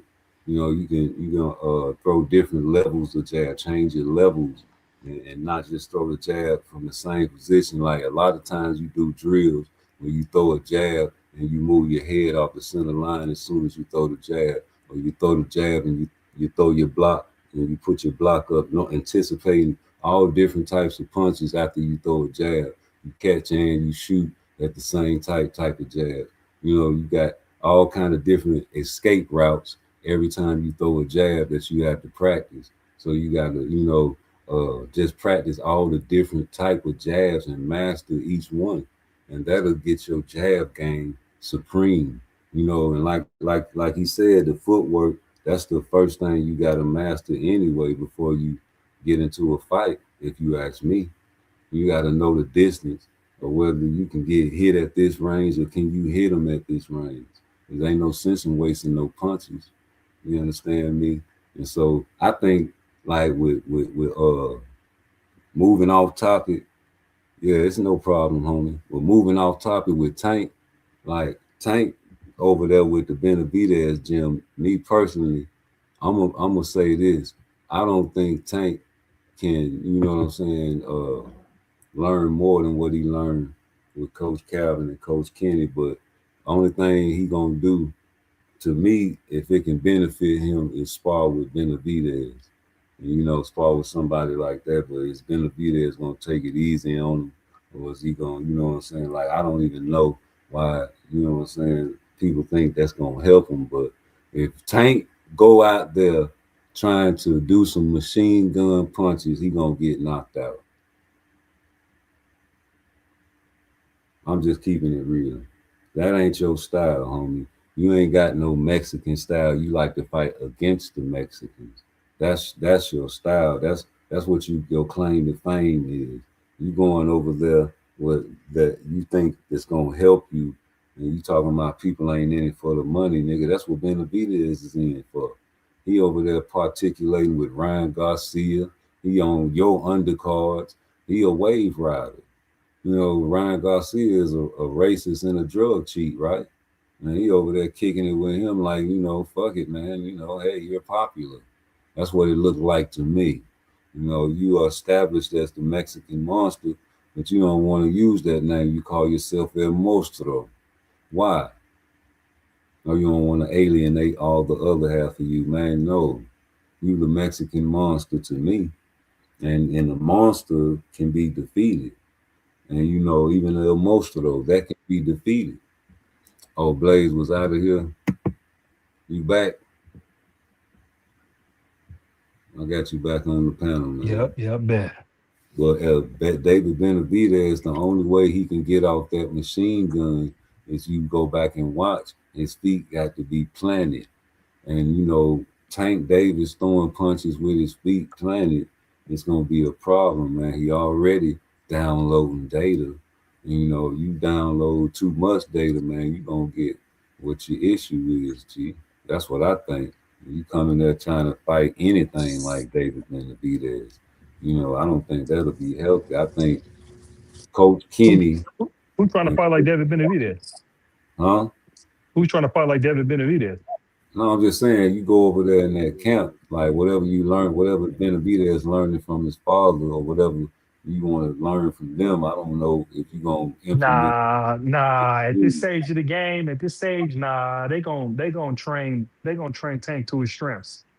So what they gonna do different than Coach Kenny and Coach Calvin? I don't know, because I don't necessarily know exactly what specifically Coach Kevin and Calvin was doing. And remember, at the end, Calvin wasn't even in his corner. He wasn't even listening to Calvin. It's been trauma over there, but I tell you what, so Coach Kenny told everybody on I forget, it was probably on Fag None or one of them shows like that. He was like, he'd be watching National Geographic and watching the shows with the animals in the shit, and he'd train Tank like a certain animal each fight. Yeah, well, listen, that nigga need to get back to just fundamentals. You know what I'm saying? Well, he looked decent. He looked somewhat decent against Roach. I don't think too bad. I don't think there's not one trainer out there that think like Coach Kenny and train him like an animal each fight. So I don't know what somebody gonna do different. They're gonna teach him more punch output. Like that's what his complaint is. Like he don't punch a lot. But you know, if you start punching more, you're gonna be susceptible to more punches being landed. And that's not healthy for a small structure type of fellow. And so I feel like the Mexican style is the style that's macho and takes a lot of punches, mucho punches, Papi. And so if you want to take mucho punches from this style, then, you know, go ahead, be my guest, G. And I guess it's going to be more exciting like a Boots fight, right? You can't do what Boots do. And, you know, people believe that troll account is Tank. I don't even believe that shit is Tank. I told you before, I said it's probably his baby mama phone. I don't even trust that shit. I don't trust none of these little young troll ass niggas doing. Shakur, you trolling. Keyshawn, you trolling. Devin, Bill Haney, y'all been trolling. You know, Yeah, I see, don't know, man. When it come to that, when it come to them accounts, because Tank be tweeting on both of them in the same day and shit. Like when they was breaking down that shit on how he was knocking boots, he was yeah, on both accounts. You how the feel hell me? you concentrating on boxing and getting your shit together? You tweeting and gossiping like a bitch. But I listen, bro. I don't think Tank fighting. Period. Last I checked, he still got a court case. He done been out the ring now. What's it going on? 16 months. He needs a tune-up coming back. Like, That's what please. I say, He ain't man. fighting nobody. Then they talking about 2027 when he fight. Nigga, Devin If he Haney fight ain't his Devin. motherfucking tune up, man. I don't care what nobody say. Devin Haney a tune up, please. Tank ain't that stupid. Tank playing with this nigga, man. Tank trying to drive Bill crazy, man. Bill don't know what to do. Everybody playing with Bill, man. They trying to drive Bill crazy. This shit is crazy, man. What the fuck is going on with boxing? Boxing done lost his motherfucking respect. Nah. There's a bunch of good boxing going on. We just sidetrack with these side shows. You feel me? Mason Yeah, fighting but next I'm week. saying though, like like back in the days, you would never see a boxer do the shit these young niggas doing. There wasn't social media back then either. Okay, but like I said, you would never see them niggas doing shit like this, man. And even with the clout, like you ain't even never see nobody like clout is clout. Niggas be trying to clout chase, but not like this, man. I'm talking about as far as like negotiating the fight. Yeah, Like nah, that shit is bogus. Like I've all liked it that, back in the '90s, where it was just yeah. like we didn't know shit until the poster came up. You didn't get to see open negotiations. I don't like open negotiations. Open negotiations is bogus. Yeah, these dudes doing new school shit. That That's why it's shit, like Boots. Shout out to Boots. You don't see Boots don't do that open negotiation shit. He don't say nothing. yeah. He just make the fight happen. Whatever he say, then that's what he working on. He say he was working on Virgil. Virgil ducked. Then you feel me? He went to Xander, and then they made the fight happen. You feel me? He talk about Fundora. He gonna try to make the fight happen. He ain't gonna be somewhere tweeting. You know? Like it make you mad, but like at the same time, think about this. I'm an old school fool, so I didn't have the internet when I was young. So we did Yeah. shit that entertained us when we was young, right? But now that time flies, this day youth. So this all they know is the internet, right? So this they fun. So they troll. That's what the youth is now. They just troll. It's a prank type niggas, man. And you gotta just accept the fact that this is they wreck. Yeah, I'm burnt out on it though. I ain't gonna lie to you. I'm about to, tune this shit out and just wait till shit be official. I'm not chasing headlines no more. Especially when it come to like Devin and Shakur and and I ain't like I said, I ain't even checking for Tank. Like that shit's bogus. These guys is crazy. Tankomania is really real, bro. Like Bro, they really be tripping off of Tank, bro. That imagine shit this. don't make no Imagine this. sense. Imagine this. Imagine that they find out that troll account ain't even Tank, right? The niggas been making reports and videos on all this shit and really wasn't no goddamn negotiating with goddamn Devin Haney. And nigga Tank gonna fight somebody all out the blue. That shit'll be hilarious. But do you think Bill is literally that goofy? Like, even if it is Tank. But think about it. Think about it though, because let's talk. Let's be real about this rule. We know I'm trying to figure it out. Like, even if it is Tank. We know Bill's laced though. So we know Bill ain't bullshitting. As far as if he's saying they're over there talking about negotiating with Tank, That's what I'm saying. Listen, he ain't that game goofy, bro. even if it is Tank, Bill Haney gonna have to do the same thing he was gonna have to do with Rolly. I mean, but man, there's too many variables, bro. Because Turkey might be involved with a Tank fight. Tank don't fuck with Turkey. They do shit. PBC might fuck with him. PBC fuck with him. Tank ain't bound down to bend the knee. Man, listen, bro. I'm trying to tell you, Tank ain't. Listen, man, this shit's bigger than Tank. Tank ain't bigger than the program. Like So real talk. You saying the PBC gonna make Tank fuck with Turkey? It ain't gonna make Tank. The BBC gonna look and show him how much money they about to make fucking with Turkey. What are you talking about? They gonna make him. They gonna look and show him the number. He gonna be like, "Yeah, bet that's good. Let's do it." He ain't gonna. What you mean? He ain't gonna want 2 Ferraris, huh? Yeah, he gonna be able to get 20 Ferraris if he wanted to. I'm saying because they was trying to offer him 20 million upfront guarantee at first. Yeah, I don't know, but yeah, like I said, I don't know. That's a lot of money. Well, he wanted 2 Ferraris. I peeped though. I peeped what Bill doing. Bill is really pressing for. They just going all in on the biggest money fight. Because if you look about it, they had Shakur right there, lined up for at least 10 million. You know, now and then they line up Tank. They like, damn, Tank's a bigger fight than Shakur, so they really pushing to try to get the big money fight. But like I said, bro, the shit with Tank don't add up to me. Man, that's not Tank. That's not Tank. And if they really negotiate with Tank, it gotta be Turkey.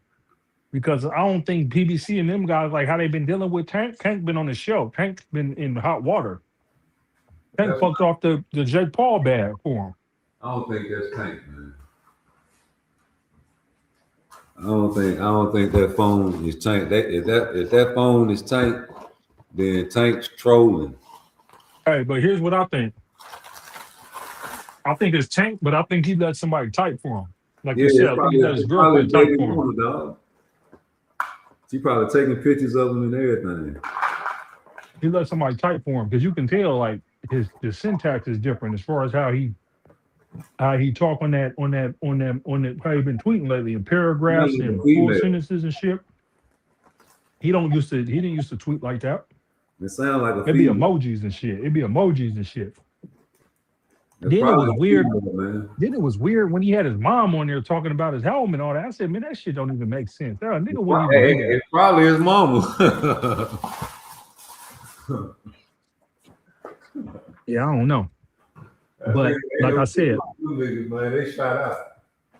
I ain't studying that shit. One thing about it, I'm not studying that. Ain't nobody. I'm not waiting. Like, okay, so say he's not fighting Devin. Who he coming back if he do come back? Man, he need to fight a tune-up. Rude. I don't give a fuck. It don't matter. It ain't Schofield. So who? Man, I don't know, bro. But what I'm telling you is, if he knows what's good for him, because at the end of the day, man, hey, man, the sport's gonna pass him by. Because one thing about it is, he can't just jump in the ring with no Shakur. He can't just jump in the ring with no Devin. He can't jump in the ring probably with no Mason right now. He can't just jump in the ring with these guys.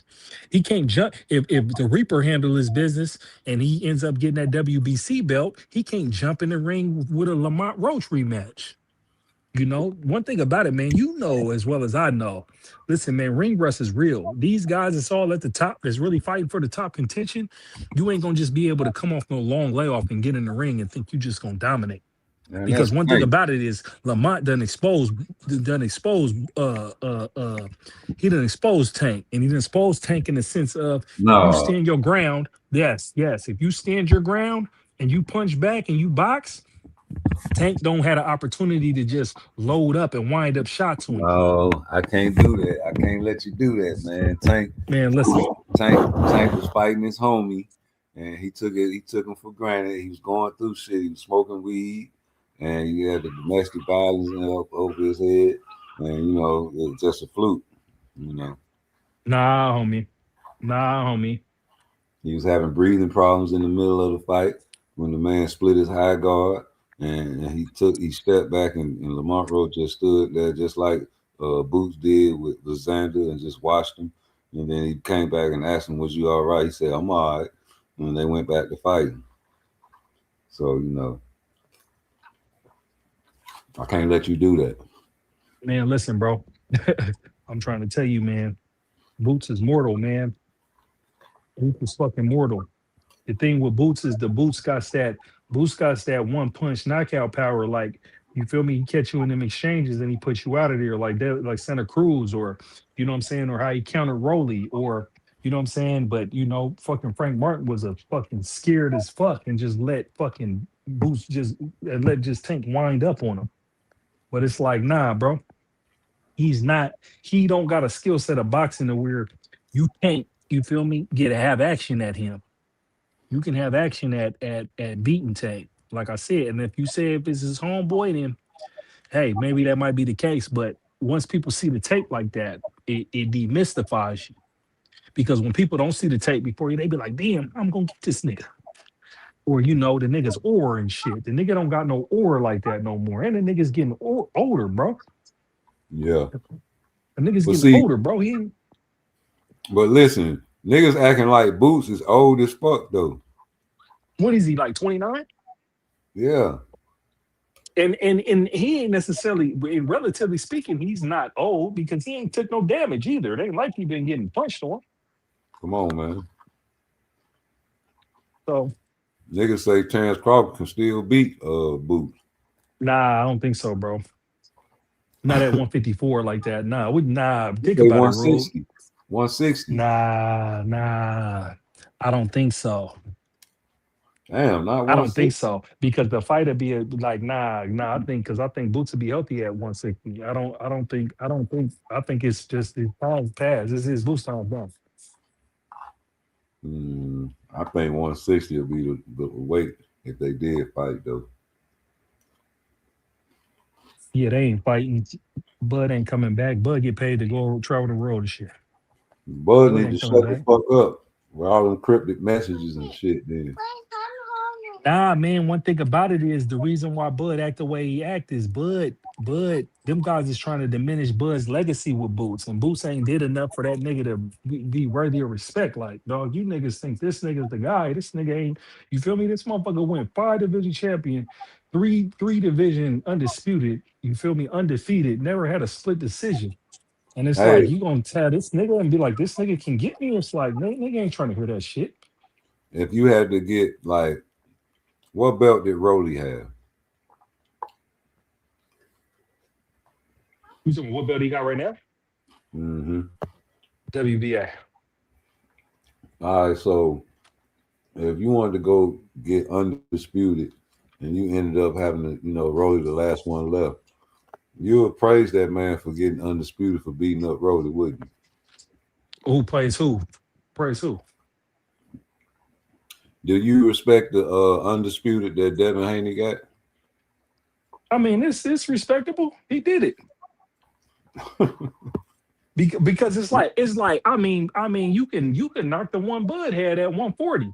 I mean he beat Ngannou, and Ngannou beat Ricky Burns, who Bud got his first title off at 135.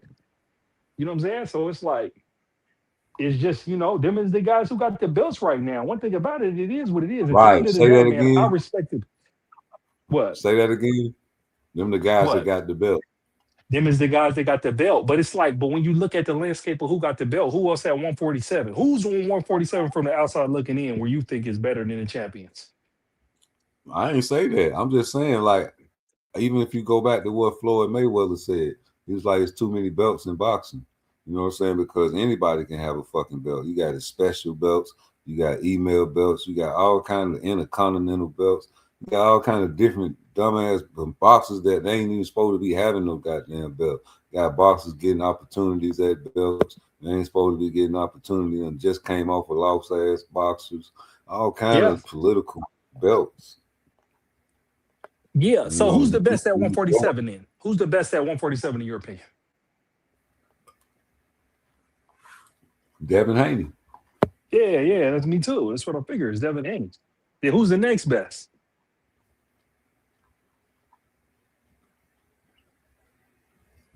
Now let me think. I'll tell you, Rolly. Let me think. Rolly.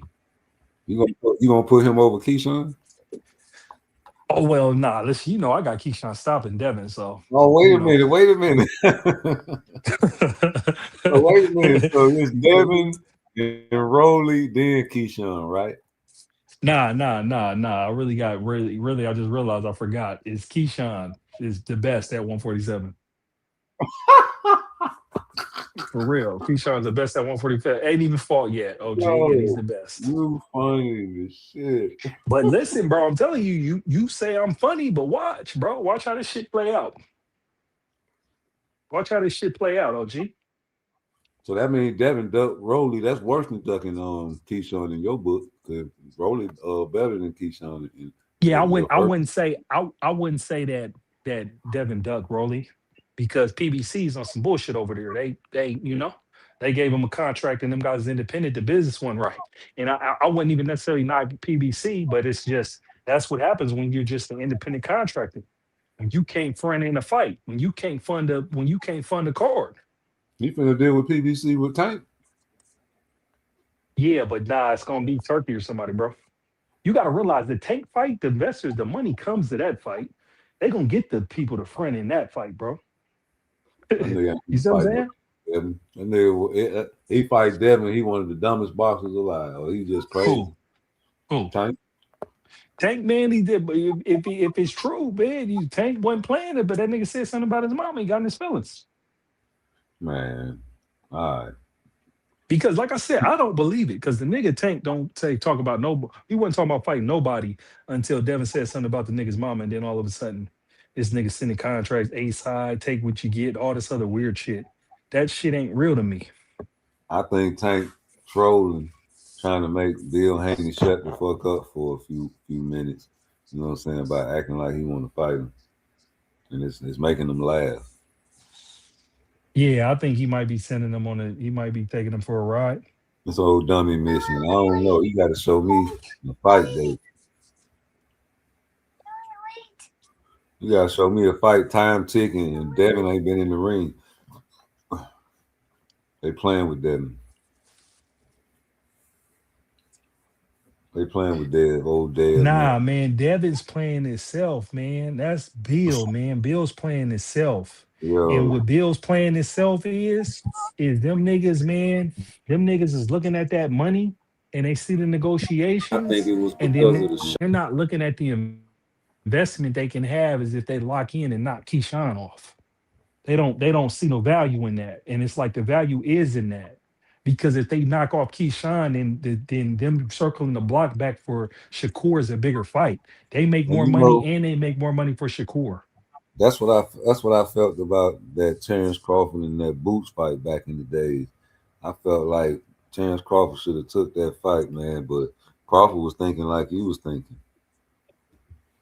Yeah, but nah, see, Crawford was different because the money differential was humongous. Devin because was like, by the time because by the time Devin was thinking like that because Devin was like, man, fuck that, I can fight that nigga, he all right, but that nigga ain't gonna, you know what I'm saying? That's what, but it's the same thing. It's the same thing though. As much as I've trolled Devin and them and the Hanos clan, nah, the money differential is crazy when it comes for you fighting a Keyshawn Davis and fighting a Shakur Stevenson, and definitely when you fighting a Tank. You feel me? So you giving them a pass for the Rolly shit. I'm not. What you talking about the Rolly? You talking about the roll? No, what I'm telling you is the business got in the way, man. The PBC literally negotiated and told them they got to cover $6 million on the front end. PBC didn't want to just take the whole fight and offer them a hard number. So like looking at the business and being like, this is how much money we gonna make. Give you, here's your guarantee. Like that's because you gotta remember too, them guys got beat. Them guys got beat in the Ryan Garcia fight. Them idiots negotiated to where they got a percentage of the net and not the gross. And then Oscar told them they ain't make no money. But that's on them. That's their problems, man. But if you a business, that's what I'm saying. But look though, you get that the highway. But look, they was getting a guaranteed turkey bag. If let's just say if they got 12 million for the Brian Norman fight, then it's like, bro, they can sit still. It's like, why would you fight anybody when I can wait to get a bigger fight? When I can wait to get a bag because I just cleared 12 million and we already had bread. We ain't hurting for money over here.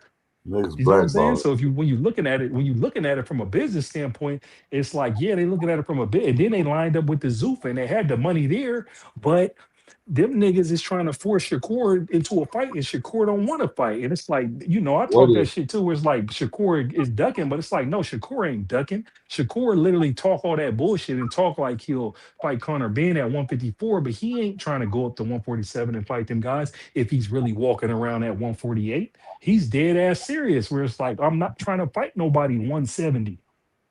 You feel me? Devin's gonna come in at 170. What if all these niggas done got together like they doing this AI video shit, and I'm gonna make one, fuck that shit. All these little niggas done got together to drive Bill Haney crazy. They're the chalkboard, how to drive Bill Haney crazy. We is not finna fight this nigga, man. Fuck that. He been playing games all these times, and now he want a motherfucking. He got Turkey talking about he want Ryan Garcia. He talking about take a drug test. We gonna drive this nigga crazy. We ain't gonna fight. We gonna, hey Tank, I want you to act like you know what I'm saying. You finna fight this nigga, man, and we gonna get his ass inactive, and then you know what I'm saying. He gonna be begging and pleading, please somebody, please fight me, please. Nah, but they are freezing Devin out though, and you got Yeah, to think everybody got a reason to freeze him out yeah. because first and foremost, you feel me? He's a tricky fighter in a sense that nigga gonna run. You feel me? You gonna have to really work to beat him. If when you fight him, you can beat him, but you gonna have to work to beat him. You Oh see what I'm yeah, saying? So right, so you got that part. You got that part. It might be a boring fight. Then the nigga don't sell. So niggas is looking at like Devin's a headache. You feel me? For yeah. anybody who's lining this nigga up. Hey, So listen, I hate to say it, bro, but the best thing about Devin Haney is what? you said the best thing about Devin Haney. Yeah, I don't know what is it. just come on with one. If you was asking me what I think the best thing Devin Haney got Yeah. right now, I think the best skill as far as in the ring Devin Haney has right now is, and it's crazy because I knocked him for Ryan, is if the niggas lock in with a solid game plan, sticking to the game plan and That's the everything. best thing about Devin Haney. That because he doesn't have anything the best out of every other fighter. Like I don't think he has the best jab. I don't think he got the best defense. So the best thing about Devin Haney is his game plan, right? I think being able to strategize and have a game plan for who his So opponent is. I'm glad you said that because that ties into what I think the best thing about Devin Haney is. And it ties into that because the game plan is coming up from none other than who? You talking about for Tank? No, for Devin. You said the game plan coming up. I didn't get what you said. I asked you what was the best thing about Devin Haney. And I was like sticking to the game plan. So who be coming up with the game plan for Devin Haney? Oh, Bill. So you saying That's, that's the best thing he that's got? the best thing about Devin Haney, homie. Yeah, I can't knock you. Hey, Yeah, listen, what's the best thing about Brian Norman Jr.? I think the best thing for Brian Norman Jr. is that boy got knocked. That boy got stoppage power. No, That's his it's power. daddy. You think Brian Norman Jr. is his dad is his best thing too? Yeah, same with Schofield. I They don't know, both. man, because Hey, you listen, know, time out. obviously, Just think Senior about it. got him there, Think but about this. I like where Ronnie Hey, Shields added to his hold up. game. Think about this. Imagine them young niggas without their daddy and they got a different promoter that ain't their father and they ain't flamboyant like them or none of that. They respectable and all that shit. And they trying to Like get Mason, like Masons, like yeah, Abdullah Mason. right. They'll be the bosses that they are in the light spotlight, you think? Nah, them guys ain't even that Because big, to tell the truth, they Devin they Haney dads really is not that eye catching and spectacular when he fight. Like to just be like ooh like of course with Brian Norman, you know that was a ooh like boots getting hit. yeah. I mean, but that's because you got low expectations for Devin. Like No, that's Devin what I'm got saying. knocked So down when he got Devin knocked drops down of the somebody, year. no, I'm just saying when Devin drops somebody, that's the ooh shit. Yeah, Devin dropped somebody. So when yeah, Boots get hit, you're like, oh shit, somebody hit Boots. You know yeah, what I'm saying? It's the exactly. same Yeah. thing. But yeah, man, the best thing about Devin Haney is Bill. Bill is, you know what I'm saying, the motivation behind the image of Devin. Without Bill painting the picture of what Devin is, you know, Devin wouldn't be able to promote himself like that. Same with Brian Norman Jr. He eventually gonna have to get his father back on that team because can't nobody talk for him. I ain't heard nothing from Brian Norman really. You know what I'm saying? Except for the time he talked, that was set up. You know what I'm saying? And as far as Schofield, man, Schofield is a fucking weirdo, and his father is a bigger weirdo. But he's entertaining. You know what I'm saying? This is an entertainment business. And without Schofield Sr., Schofield Jr. wouldn't be shit. Just the facts. Who will give a fuck about, like, people hate Devin Haney because of Bill Haney. You know that, right? You said, yeah, most definitely. I've heard people say, man, it's just because his dad, man. It's his dad, Yeah, man. I know. Schofield. They call that man mama. They do all kind of disrespectful shit. And you know what I'm saying? Like, yo, it's no different with Devin. Devin is a boxer. He get punched in the face for a living. His father has been his father all since he was fighting in Mexico, too young to turn pro, fighting grown men in Mexico. This man been coming up with game plans since day one, and then he went to TMZ the day before the Ryan fight, warning everybody to put their children to sleep, and he was gonna kill Ryan Garcia. And you right, he do stick to that game plan. He went in the middle of the ring and tried to trade with a power puncher. Yeah, they tripped. That was so fucking dumb. You That know was what so I'm saying? dumb. And it's hindsight's 2020 because Ryan tricked me too. I'm like, yeah, go knock that silly motherfucker out. He did the first round, he got caught with that left hook. And I was like, but in my defense is, still knock him out, but be strategic about it. Because at the end of the day, and I'm gonna let my plane like this for I bounce, is bro, at the end of the day, Tank gave you the blueprint to get Ryan out of there if you wanted to bang it out with him, and you just all you have to do is prevent him from hitting you with the left hook. And in the second round of that fight against Tank dodged that left hook 3 times in a row and came over the top with that left and put him on his ass. It's simple. And it was like, so for for Devin to go in the first round and get caught with a left hook, bro, it was like, bro, that shit's a left IQ. And them motherfuckers cry about Ryan being on the ooze and Ostarine and all of that. It's like, no, nigga, because if Devin fought how he fight now to where he don't engage, then Ryan don't get that left hook off. The left Man, hook the Ostarine don't give Ryan superpowers to hit you out of range. See what I'm saying? So it's yeah. like I don't respect it. And it'd be like, and the Devin fans, man, I ain't gonna lie, man, that should be pathetic. Because anytime you try to talk about anything about that fight, oh, he had steroids. But it's like, no, man, the tape's still there. You feel me? Right. Because fucking steroids don't give you super abilities for everything. It don't increase your feet, your IQ, your stamina. It don't increase everything. So They it's say like that fight motherfuckers been. never happened. You said what? They say that fight never happened. Yeah, they act like it never happened. And I had them guys laughing in the chat earlier today because it was like, I was like, I said something, I bring up something about Devin getting whooped by Ryan or Devin getting knocked down by Ryan. And it was like, oh, that don't count. That was PEDs. And I'm like, and I said this, I said, you can reverse the loss. You can't reverse the ass whooping. Bruh, do You you feel know how me? many boxers cycling on and cycling off properly and not getting popped?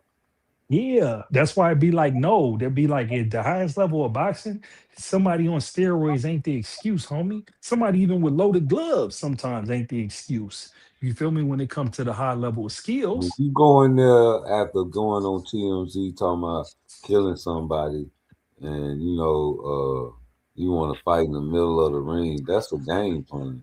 Yeah, and they really did it. They ain't had a stoppage since 2019, and they ran up on Ryan with somebody with power doing that. That's why you got to blame it on Bill, bro. Bill was on some bullshit for that. That's what I Bill say. was If on it bullshit wasn't for for that. Bill Haney, niggas wouldn't really be checking on Devin Haney like that, man. Yeah, but if it wasn't for Bill, Devin wouldn't have a success. But if it wasn't for Bill, Devin wouldn't have went into that fight like that. Because any other trainer would have told him, "Hey, man, we about to box this nigga. We're not about to let him hit us early in the early rounds." You feel me?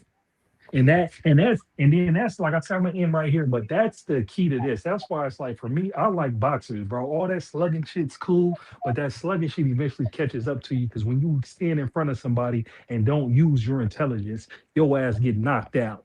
You know what That's I'm why I saying? say. That's why I say I don't think it's good for Tank to be over there with the Benavidez camp.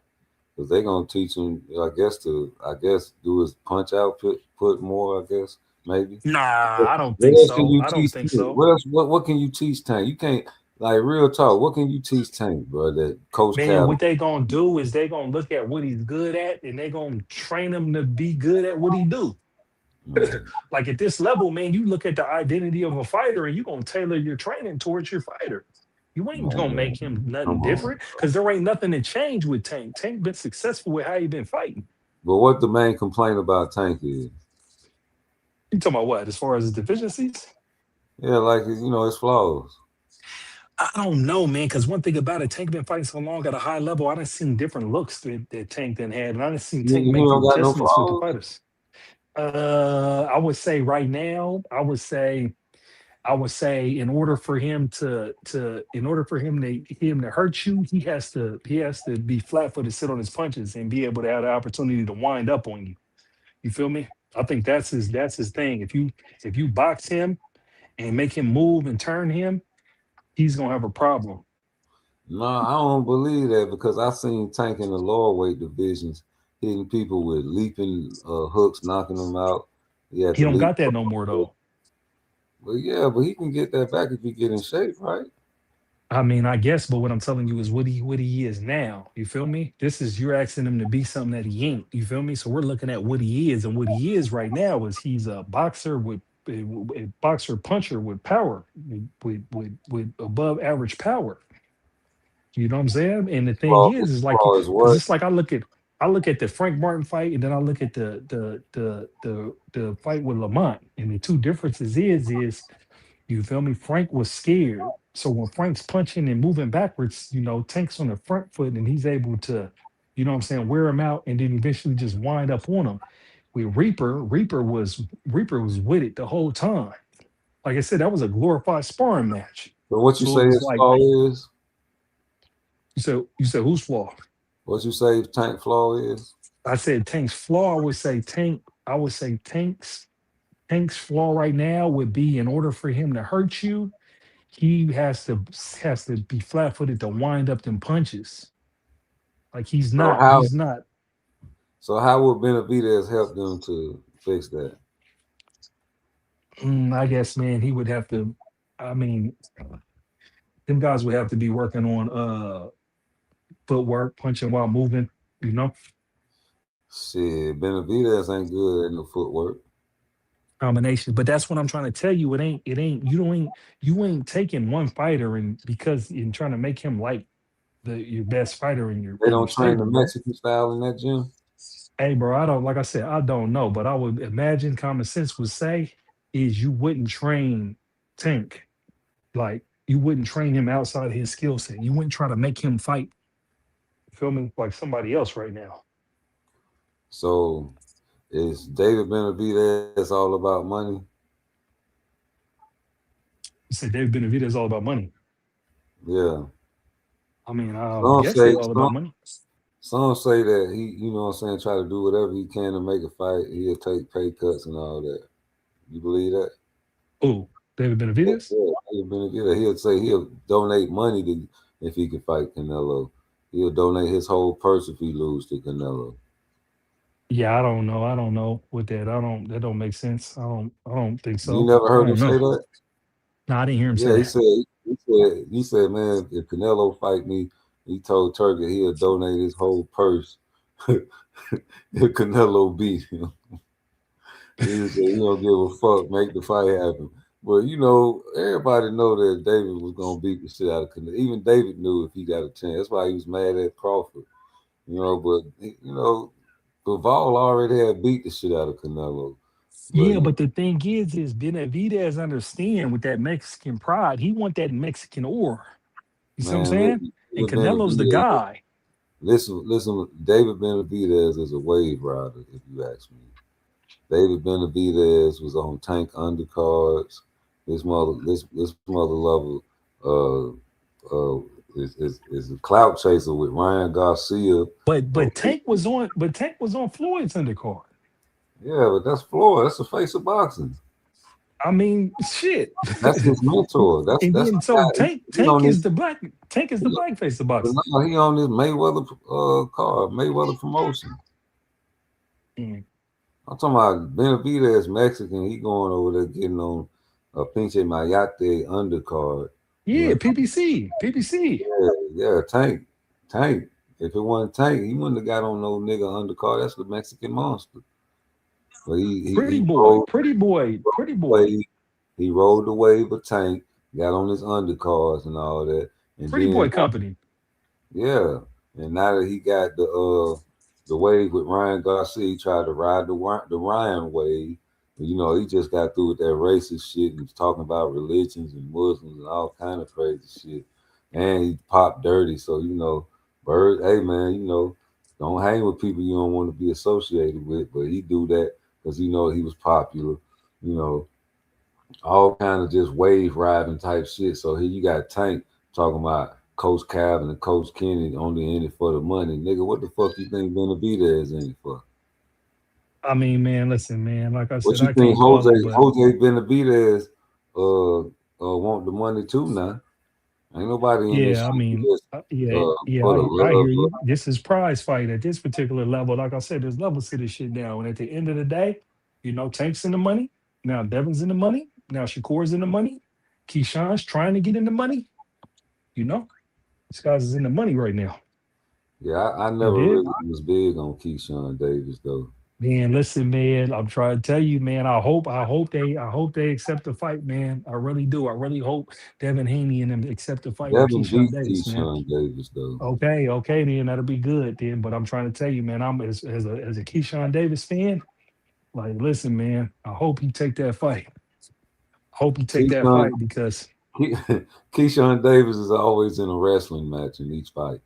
man, nah, I disagree. I would just tell you this. I'm telling you this, Rude. Listen, man, Keyshawn's right now somewhere training to be his best to get that boy up out of here.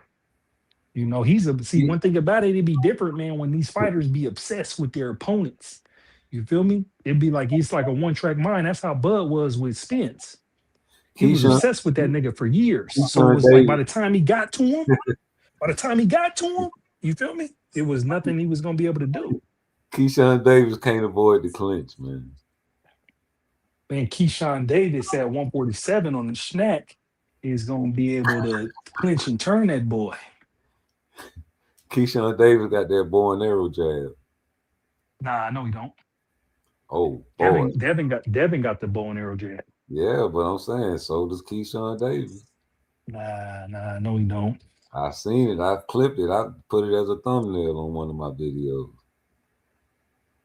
He might do it at one time like that, but you know, No. Devin got it bad. He's gonna be reaching with that jab, bro. Devin got it bad. Devin got dropped. Devin got rocked with that bow and arrow. Just throwing that jab out there. Got caught with that left hook by Ryan. Because of the game plan, right? And bad technique. Yeah, but the game plan, remember, it was the game plan. But the game plan is you got bad game plan, right? And then you got bad technique. The combination is you go in, you're inside, you're fighting on the inside, and you throw that jab and your hand down. We were just talking about it. We were like, yeah, that's the reason this shit happened. But that's what I'm telling you. That's the core. And then it's compounded with bad technique. It's a compound error. You know what a compound error is? Of course. Exactly. That's a compound error. Oh my God. You brought up the other compound component later, huh? I mean, look, I didn't want to get into it. You said the major flaw. Feel me? I can go into a few things with that. Hey man, Ryan Garcia, they just on the same level as Rolly. Them niggas looked at Ryan Garcia like they were trash. Devin Haney wanted to take Ryan Garcia and beat him worse than Tank Davis. Because you know what I'm saying, it was about, you know what I'm saying, you don't want to fight me and watch what I do to Ryan. Come to find out, Ryan had his number and ever since they was juveniles. They've been fighting since kids. You know come to find out that Ryan got a better skill set than that nigga respected. Ryan That's Garcia. the thing. It's just like with Rolly too. See, Devin downplayed Rolly. No, Devin downplayed Ryan, and Ryan downplayed Rolly. But I'm saying though, Ryan Garcia was told by Tank Davis, "You ain't got nothing but a left hook, and when I take that left hook away, Goosem gonna have to pick you up off the floor." And that's exactly what he did. Took the left hand away and cracked his. He had an injury report too. Now he knew that man rib was hurt, so he went right there for that shit and made him drop to his knee. And then you got Devin Haney thinking he can do the same shit, like going there and do his father's game plan and go in the middle of the ring. No, but the thing is the difference with Devin and with Devin and Tank is Devin thought he could do it like him. He thought he was big dog. See, he didn't try to do No, it like Tank. He didn't look at Tank and was like, all no, right, here's how you got to do it. Because Tank's southpaw and everything. Ain't he no. short? I But said Devin he thought he tried was to gonna do it. bully him. No, I said he tried to do it like his father's game plan. I ain't Yeah. saying nothing about Tank game plan. He did his father's game plan. That was Bill's Man, game. listen, man, they bum rush that nigga and got smoked. But at the end of the day, even with that first left hook, bro, there was no excuses for him getting dropped in those other rounds outside of that nigga just, you feel me? Well, That nigga yeah, just is not, the nigga's not good. he You had a know, and that's why, concussion. and that's why I'm ending it right here. That's why I'm telling you with Keyshawn, bro. My thing with Devin is that when if Devin gets behind, Devin's gonna revert to how he was fighting Ryan, and he's gonna Yeah, you engage, and he's gonna always get say that. clipped, and You he's gonna always lose. say that, but you never break down how he'll get behind. Um, that I can see hard to do because of the jab. I think Devin has a better jab than Keyshawn Davis. I think Devin has better footwork than Keyshawn Davis. I think Keyshawn Davis. Man, listen, bro. You be talking like Devin's like Shakur, like he gonna be able to make Keyshawn miss everything. Devin ain't built like Not that. everything. I just think that Devin has a better jab than Keyshawn. And to Man, get listen, man. behind, listen, to get behind in points and you don't have a better jab, that means that you I setting. don't think Devin got a better Let me jab though. finish my That's the plane. whole Let me point. land my plane. Let me land my plane.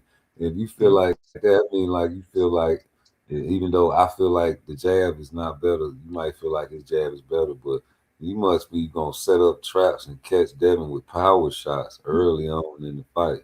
I don't think that'll happen to Devin. I think his defense is way better than what you're giving him credit for now. I I and I seen, think I think I think Keyshawn box is better than y'all give him credit for. Keyshawn's a yeah, boxer puncher. I yeah, think. Listen, I here's like I seen said, tape bro. though. I I tell you seen all the Keyshawn time, tape. His tape not crispy. His tape, man. Listen, all his film study looked like wrestling matches. his film study didn't. That's not what he looked like against Limos. Oh, it was a wrestling match with the Limos fight too. I mean, Reed, if you Didn't they say so, wrestle? man. You Didn't they say so. tussle? Like I said. So They what didn't you got? tussle. You got Devin by decision? Of course. Okay. All right. Bad. I thought we bet water or push-ups or something. I think it was Oh no, push-ups. we gonna bet 100 something. You push-ups. already know. We gonna bet It was something. 100 push-ups. We gonna do the 100 push-ups. Yeah, live. You already know. We're gonna cut our Yeah, cameras it on. was 100 push-ups. Yeah, I got that. But yeah, Yo, listen, bro. I got Keyshawn by stoppage. I stand on it. I mean that. I'm not playing. Everybody think I'm tripping. It's like that's cool. If them niggas fight, y'all gonna see it. But when bro, he stopped this nigga, I'm you gonna be make like, some I told money. you so. And then what they gonna say is they gonna say, oh man, Devin ain't been right since he ran into Ryan on steroids. They gonna be like, Ryan ruined his career. They gonna be like, you feel me? They're gonna be like, damn, he got into that PTSD. They They can't gonna say blame it that. on Ryan. They can't say that because of what he did to Brian. Nah, because what he did to Brian ain't, the thing what he Huh? did with Brian, I loved, that's what I loved about Devin because Devin was back when he caught Brian Norman like that. Because I knew that Ramirez fight, that was terrible, but I knew he did that for Ryan to stay fresh. So I wasn't mad at him running like that. But at the end of that fight with Brian Norman, he still only landed 70 punches, bro. But you heard his dad? You ain't hear What his does that dad say? when he dropped him? What you talking about? Brian Norman Sr.? No, Bill Haney, what he was telling Devin. What'd he say? Because after he dropped, he was like, all right, now I want you to keep it at 60 miles an hour. Yeah, that's what I'm trying to tell you. And it's like, bro, So listen, if you telling a he's nigga, hold up, if you telling a nigga to keep it at 60 miles an hour, that means the nigga that you taking at 60 miles an hour on can't do shit to you, right? yeah. That means your defense is good enough to stop a power puncher up there at 47 that's that put a man in a coma. And man, that's some hellified shit, man. I don't think Keyshawn Davis is a better boxer to stop no shit like that. Man, listen, bro. Keyshawn got way Boxing, better. that's boxing Keyshawn got 101. Keyshawn got way better feet than Brian Norman Jr. Homie. Yeah, but You I'm feel just me? saying though, like to catch Devin, you had to go to the boxing 101 school. And Yeah, Keyshawn, listen, and like that's I said, Keyshawn, Keyshawn, Keyshawn got it. Keyshawn fought Keyshawn got Victor, it, bro. but Keyshawn fought Keyshawn, Victor to that clinch, and Devin is number one at the clinching. man, Keyshawn's Bud Light, bro. And everybody kept giving me grief about saying that Albright clinched whenever he wanted to clinch. But I'm like, Albright is not Devin. Devin is on two different levels over Albright. And if Devin clinches and punches and clinches, that shit gonna make Yeah, but listen, Albright clinched and lost every round. So, like I yeah, but said, that's we what gonna I'm trying see. to tell y'all. That's what I'm trying to tell y'all. Like Albright is nowhere near Devin Haney. But my only example was that Keyshawn in all his fights falls susceptible to clinches. And he's Yeah, we always gonna see, man. We gonna see, man. If always they fight, slamming we people gonna and have a picking bunch of people up. opportunities to we gonna have a bunch of opportunities to look at tape, break it down, and He always we gets gonna chop it up. frustrated, homie. He gets Yeah. frustrated in each one of his fights. But yeah, Rude, I gotta go, man. I got some court. I got court in the morning. Nah, for real, it's 2:30. It's 2:30. I'm over here chopping Oh, it up I with ain't you even because I love seen this that, shit. But man. I gotta get up. I gotta get up and fucking go to court Yeah, in the for morning. sure, though. Hey, man, you know me, man.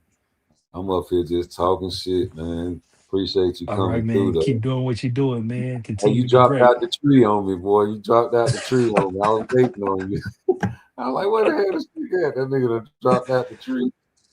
Yeah, you already know how to come through and chop it up. And like you said, What's you up? caught it about Boots. You caught it about Boots against Xander. You caught it. I told you it's gonna be like that on Fundora too. Yeah, he gonna get Fundora out of there. I'm convinced now because he gonna be able They're to gonna be take like, whatever oh, he got punches knocked Fundora out want to get. before. Yeah, Yeah, he done got yep. knocked That's what they gonna do. He got knocked out. He wasn't nobody. out. They Yeah. gonna, you feel me? They gonna have excuses for we ain't tripping. Just give us the Bud, man. straps. Come on, Bud. Beat this nigga up for me. But yeah, That's all how I right, got Rude, I'm out of that's how I here. gotta talk to the Bud fan. Come Yeah. on, Bud, man. You the only one can beat this nigga, man. Let's go. Yeah, that's right. But Bud really, he ain't thinking about that nigga, man. Fuck that nigga. Okay, I'm just saying, shit. The only nigga can boot that nigga is Bud, nigga. I want to see it. I'm tired of boots. Yeah, I'm tired of boots too. But stop talking about that shit, man. Stop talking about that. Stop talking about Bud coming back, nigga.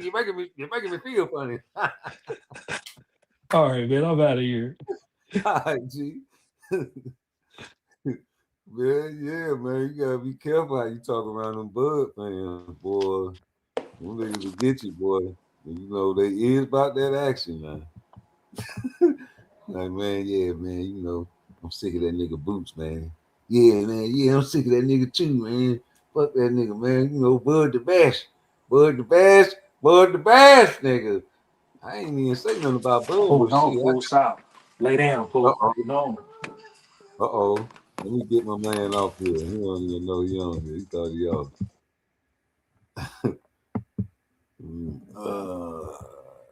Kid. All right. But yeah, man, nigga like, yeah, I don't like that nigga, man. I'm tired of this nigga, man. I don't like nothing about him, nigga. They're doing these slow motion punches and shit. You know what I'm saying? I'm sick of that shit. You know what I'm saying? You ain't supposed to be doing slow motion punches.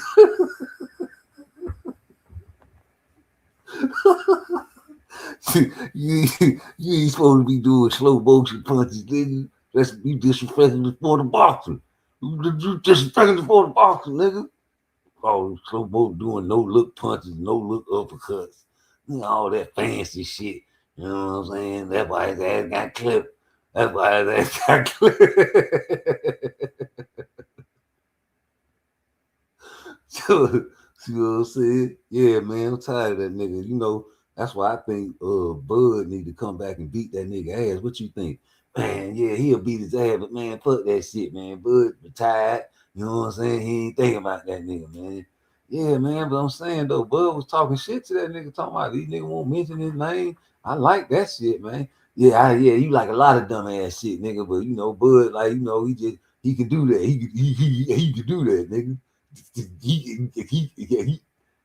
I'm just saying, I know he can do that shit, man. I'm just saying though, man, that nigga Bud about that life, nigga. Fuck you talking about, nigga Bud say he about that action, nigga. That's right. Yeah, you right now. Yeah, but like I said, he was nigga start getting serious. Like, you know, I done said it before. You know, you're making me repeat myself, man. Bud is retired. You know, now if he come back, what the fuck he gonna fight a Boots for? So who the fuck is Boots? And you know, if anything, if Bud do come back, he'll go to 160 and try to get the undisputed 4 times. Now that's that's something I come back for. You know what I'm saying? Yeah, you right. That's a good accomplishment if he come back and get undisputed at 160. That ain't no motherfucking accomplishment. I see what you're trying to do. That ain't no accomplishment going. That ain't no accomplishment going to 160 and getting 4-time undisputed. You trying to say, you see, I knew you a Boots fan. You trying to trick me. Yeah, nigga, it is an accomplishment going to 160, nigga, and getting 4-time undisputed. I remember you niggas used to say, man, he don't got nothing to accomplish no more. He accomplished all he gonna accomplish. If you go down to 160 and get 4-time undisputed, that'd be right. You know, be a lot. Y'all start talking about the fights. You know what I'm saying? One of them suckers pop dirty. He fucking up the money. You know what I'm saying? Yeah, y'all talking about dominance. You know, he was sparring the dominance, you know, eating popcorn and shit, just getting happy after the Canelo victory. You know what I'm saying, man? That shit was funny to me as well. You know, because, you know, you okay with this man coming back, getting some LeBron James type of accomplishments. You understand me? I know you want to pad the stats and go past Kareem Abdul-Jabbar, nigga that ain't never shot a 3-pointer in his life. You understand me? With all them points having ass. It's all good, G. You know, some guys don't respect certain undisputeds. It just is what you gonna call them a bad guy because they don't respect fighters like Kambosos. You niggas make fun of Kambosos on a regular basis. Y'all call him so trash, man. Y'all call him Carpenter. You understand me? All kinds of ish. But you know, Devin Haney's undisputed. You know, and I remember when the WBC ordered Kambosos to fight Shakur Stevenson because it's written, and he refused, just like Pitbull refused, and Cepeda at that time refused. Yeah, they had to twist the WBC arm to fight Cepeda even on recently. Y'all were happy about that. Yeah, make that nigga fight. Make Cepeda fight. Yeah, let's see. Now this one goes. Now if he beats Cepeda, it's gonna tell whether Shakur is for real or not. As soon as he beats Cepeda, oh man, you know what I'm saying? Cepeda ain't like that. Throwing all them punches. He ain't got no knockout power. He ain't got man. Cepeda ain't shit. Yeah, you know what I'm saying? Like a nigga knew you was gonna do. You know what I'm saying? All the haters be dropping out the trees like Willie D around this bitch, nigga. Fake tough guys and shit, man. That shit funny to me. Hey, man, I'm gonna tell you, B-Mo Bullet Boy, you made my day when you did this shit, though. When you said 1 + 1 and 2 + 2, you made my motherfucking day, nigga. Oh, it is. If you come forward, putting pressure, like I seen you fight a few other guys, it's not gonna last that long. You know what I mean? But he could get out there and box. It might last for maybe 6, 7 rounds, something like that, 8 rounds. You know what I mean? Other than that, it's over. You've been complimentary of Xander's skills, but you've been clear that Boots is levels above him. Why do you believe that? You getting it. Bitch, the fuck over. Whatever team set the parameters for this motherfucking fight to be, that's what it's gonna be. And if you duck the fuck out of it, you just a ducking bitch like you always been. Plain and simple. And that's the way it is. The way it's gonna be. A side over B side. A comes before B. One comes before two. Tank is the one, not the two, baby. Tank is the one, not the two, baby. Yeah, niggas. Not the two, baby. You understand me? Yeah, you say. Yeah, man, that's what I'm talking about, man. Represent for your people, man. You know, people from Baltimore got a pass over here. And you supposed to root for Tank, nigga. That's the homie. But everybody else, y'all suspect, nigga. Y'all know that nigga ain't right. And you know if he get in there with Devin Haney for real, he gonna get beat up, and I can't wait to see that fight. I don't even think I want to wish that on that man. I think you need yourself a tune-up, fella. Well, you get in there with Devin thirsty. Tank want to fight me? They probably had your ass at 141. They had your ass at 141 or 142. Looking sick.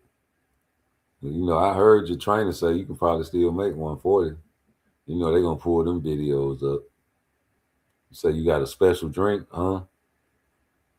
Yeah, you got a special drink that you can hold all that weight in. That's what you said. I mean, you heard, you heard the videos, man. I don't want to pull them up right now. I ain't even on that type of time where I can go to YouTube and just pull video after video up, stamp after stamp. That shit funny to me though, man. Cause like if it's true that Tank trolling you, man, you know what that mean, right? Them niggas all in cahoots. Them niggas got to be in cahoots, man, with each other. Playing and trolling your ass, bro. That's what them young niggas do nowadays. It's a prank, it's a prank, it's a prank. They just go as far as they can. It's their pleasure. They troll. You know. That niggas be sick around here with that old school shit. Bill, you know it was about time to adapt. You know what I'm saying? You try to come with that old school Mac, that old school big ass white t-shirt game, man. You know what I'm saying? You just say you was the brick man. And you told Floyd Mayweather you had money before you was driving forms before boxing.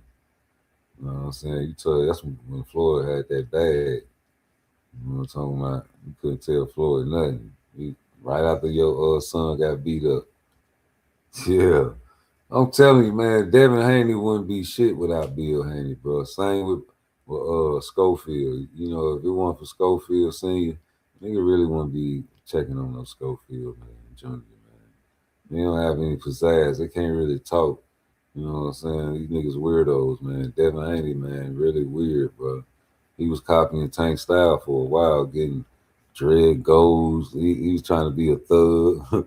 This nigga around this bitch getting dreads and shit. You got the motherfucking tattoos. You dressed now. You had the Ugg boots on though. That's the only thing fucked you up. You had them Ugg boots on in the Ryan fight, bro. That shit was weird, man. Like you was just trying to do too much. And you supposed to be a tough guy. All bosses supposed to be tough guys. Y'all niggas coming out styling and profiling and shit. Man, you know, I guess that's the new trend with the little bags and shit. They don't want you to call it a purse though. That's crazy. I'm an old school. I'm gonna call it what I want to call it, nigga. That's a purse, nigga. Cause I remember my God bless the dead, my uncles, man. When they back in the what it was, the late '80s and '90s, when they came out with them fanny packs. So I'd never forget when you wrap around, you put everything in the little pack around your waist. Motherfucker said, "Might not never." That's a purse. That's a purse you wrap around your waist, nigga. That's all that is, nigga. I don't want none of that shit. Yeah, nigga, they was calling that a purse, so I already knew that how I was gonna tend to grow up and think like. I just see that shit, man. You know, you better all wearing the backpack. I like the backpack days. You get you a bag like that. My uncles was from the dope game in the 80s. So they used to ride around with suitcases. Yeah. You know what I'm saying? Not suitcases, briefcases, you know. You know what I'm saying? That was the thing, like a businessman. You know what I'm saying? Got the coke and the money in the briefcase. And you know what I'm saying? Niggas walk around with briefcases. Nigga got the handcuffs on the briefcase, nigga. You got to kill me, nigga. I done swallowed the key. Nigga gonna get you. Yeah, nigga, but yeah, Bill, that old school shit ain't working no more, fella. You know what I'm saying? Your gang, the gig is up. The gig is up, fella. You can't jump out the trees no more and jump niggas no more. Niggas got that fire, man, at all times. Everybody got fire now. Ain't nobody just like no one or two niggas on the block got no fire. You motherfucking little junior high school kid, nigga got fire. Talking about you, oh, he too young. Okay, he too young. Too young gonna have your ass too dead tonight. And that's for sure. Cause 2+2, that nigga say Tank is the one, not the two, baby. That's right, you know, and it's what he say, Devin. You know, y'all, he told y'all to be quiet, and he wants you niggas to shut up for a while. So when you niggas want to talk again, he'll let you know. That's what Leonard Ellaby said. He said when Tank want to let you know what he got going on, he'll let you know, and that's that. Like real boss shit. You know what I'm saying? So that's still true to this day. They brainwash that nigga to think like that. Blue, what's up? Oh man, I'm just around this bitch tripping. I slept all day. When I got off of work, I crashed, man. You know, when you take that shower, man, you crash out that overnight shift. Yeah, you out of there for sure. Yeah, the backpack boys, man. That's what they need to come back and wear, man. Cause that little purse thing, man. But hey, I ain't gonna lie. I might just be getting soft then, but I seen some shit online and it looked kind of like a gun holster though. But it's the thing where you can strap around your shoulders. You know, you can keep your ID and that shit. But I'm thinking like, man, they just trying to do everything in their power to entice a nigga like me, man, to get some fucking purse. That's a purse on your strap now. That's all that is. Man, that shit looked like a gun holster though, but I was looking trying to see if it was a way I can put my gun in it, and I can't. So I'm like, man, I might as well get a holster and get in that because that's the whole look that it presents. Like it's something that you can put two guns in on each side, but it's really like a purse. You know, you put your little ID right here, put your little chapstick right there, put your little, you know what I'm saying? You know what I'm saying? Put your little whatever you want, put your little money, little cash money right here. You know what I'm saying? You put your little whatever you want in there, man. You know what I'm saying? You nigga pill head ass nigga, put your little purse in this little compartment right here. You know what I'm saying? Ladies, you get your little weed, put your little 3.5 in this little compartment right there. You know what I'm saying? So that's all that shit is, but it looked like a gun holster, like a vest, like for a gun, but you can't put no gun in that shit. You know. It's just like, some of them boxers be like Oshaki, you too, Kermel, all you niggas be wearing the motherfucking boxing trunks that look like the little gladiator skirts. Yeah, it just look like that shit, I guess. You say Tank ain't fighting Devin, in my opinion, I think he's trolling. Yeah. All them, I'm thinking the niggas in cahoots. Cause like, how the fuck, like Shakur ain't really mad and upset that Tank in the way, and you trying to throw Keyshawn in the way, like you trying to make him get naked, take the belts off, take your rings and watches off. You trying to make this man like Tank doing it. He pulling the strong arm robbery, like, yeah, nigga, get down, nigga, lay down, stay down, nigga. Yeah, nigga, don't look at me. Turn your motherfucking head, nigga. Shut up, bitch. Tell your bitch to shut up before I do something to her. Shut up, bitch. Yeah, they making you do whatever the fuck they tell you to do. Tell your daddy, do the funky chicken. Nigga, bark like a dog, nigga. Before I do something. Bark like a big dog, nigga. Yeah, nigga, they making that nigga bark like a dog and do whatever. Be quiet. Don't say shit. Just don't you want to fight me? Don't say shit. I want you to get off, stay off the internet, nigga. Stay off the internet, nigga. They got that nigga off the internet. That's cold-blooded, boy. Damn, boy. I'm finna get my ass off this live. I've been around this bitch rolling. What that shit say? 5 hours, 30 minutes? Talking out of my damn mind, out of my neck. Yeah, man, but niggas probably done fell asleep on my ass. 5:50. I need to take my ass to go to sleep too. I gotta hit this road.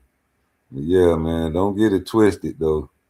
My boy Be More Bully told y'all niggas the best, man. It's 1 + 1 and 2 + 2, nigga.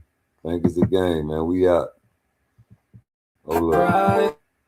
You've been complimentary of Xander's skills, but you've been clear that Boots is levels above him. Why do you believe that? It's going to be a short night. Oh, it is. If he come forward, putting pressure, like I see him fight a few other guys, it's not going to last that long. You know what I mean? But he could get out there and box. It might last for maybe 6, 7 rounds, something like that, 8 rounds. You know what I mean? Other than that, it's over. You've been complimentary of Xander's skills, but you've been clear that Boots is levels above him. Why do you believe that? You getting it. Bent the fuck over. Whatever team set the parameters for this motherfucking fight to be, that's what it's gonna be. And if you duck the fuck out of it, you just a ducking bitch like you always been. Plain and simple. And that's the way it is. The way it's gonna be. A side over B side. A comes before B. 1 comes before 2. Tank is the 1, not the 2, baby. Tank is the 1, not the 2, baby.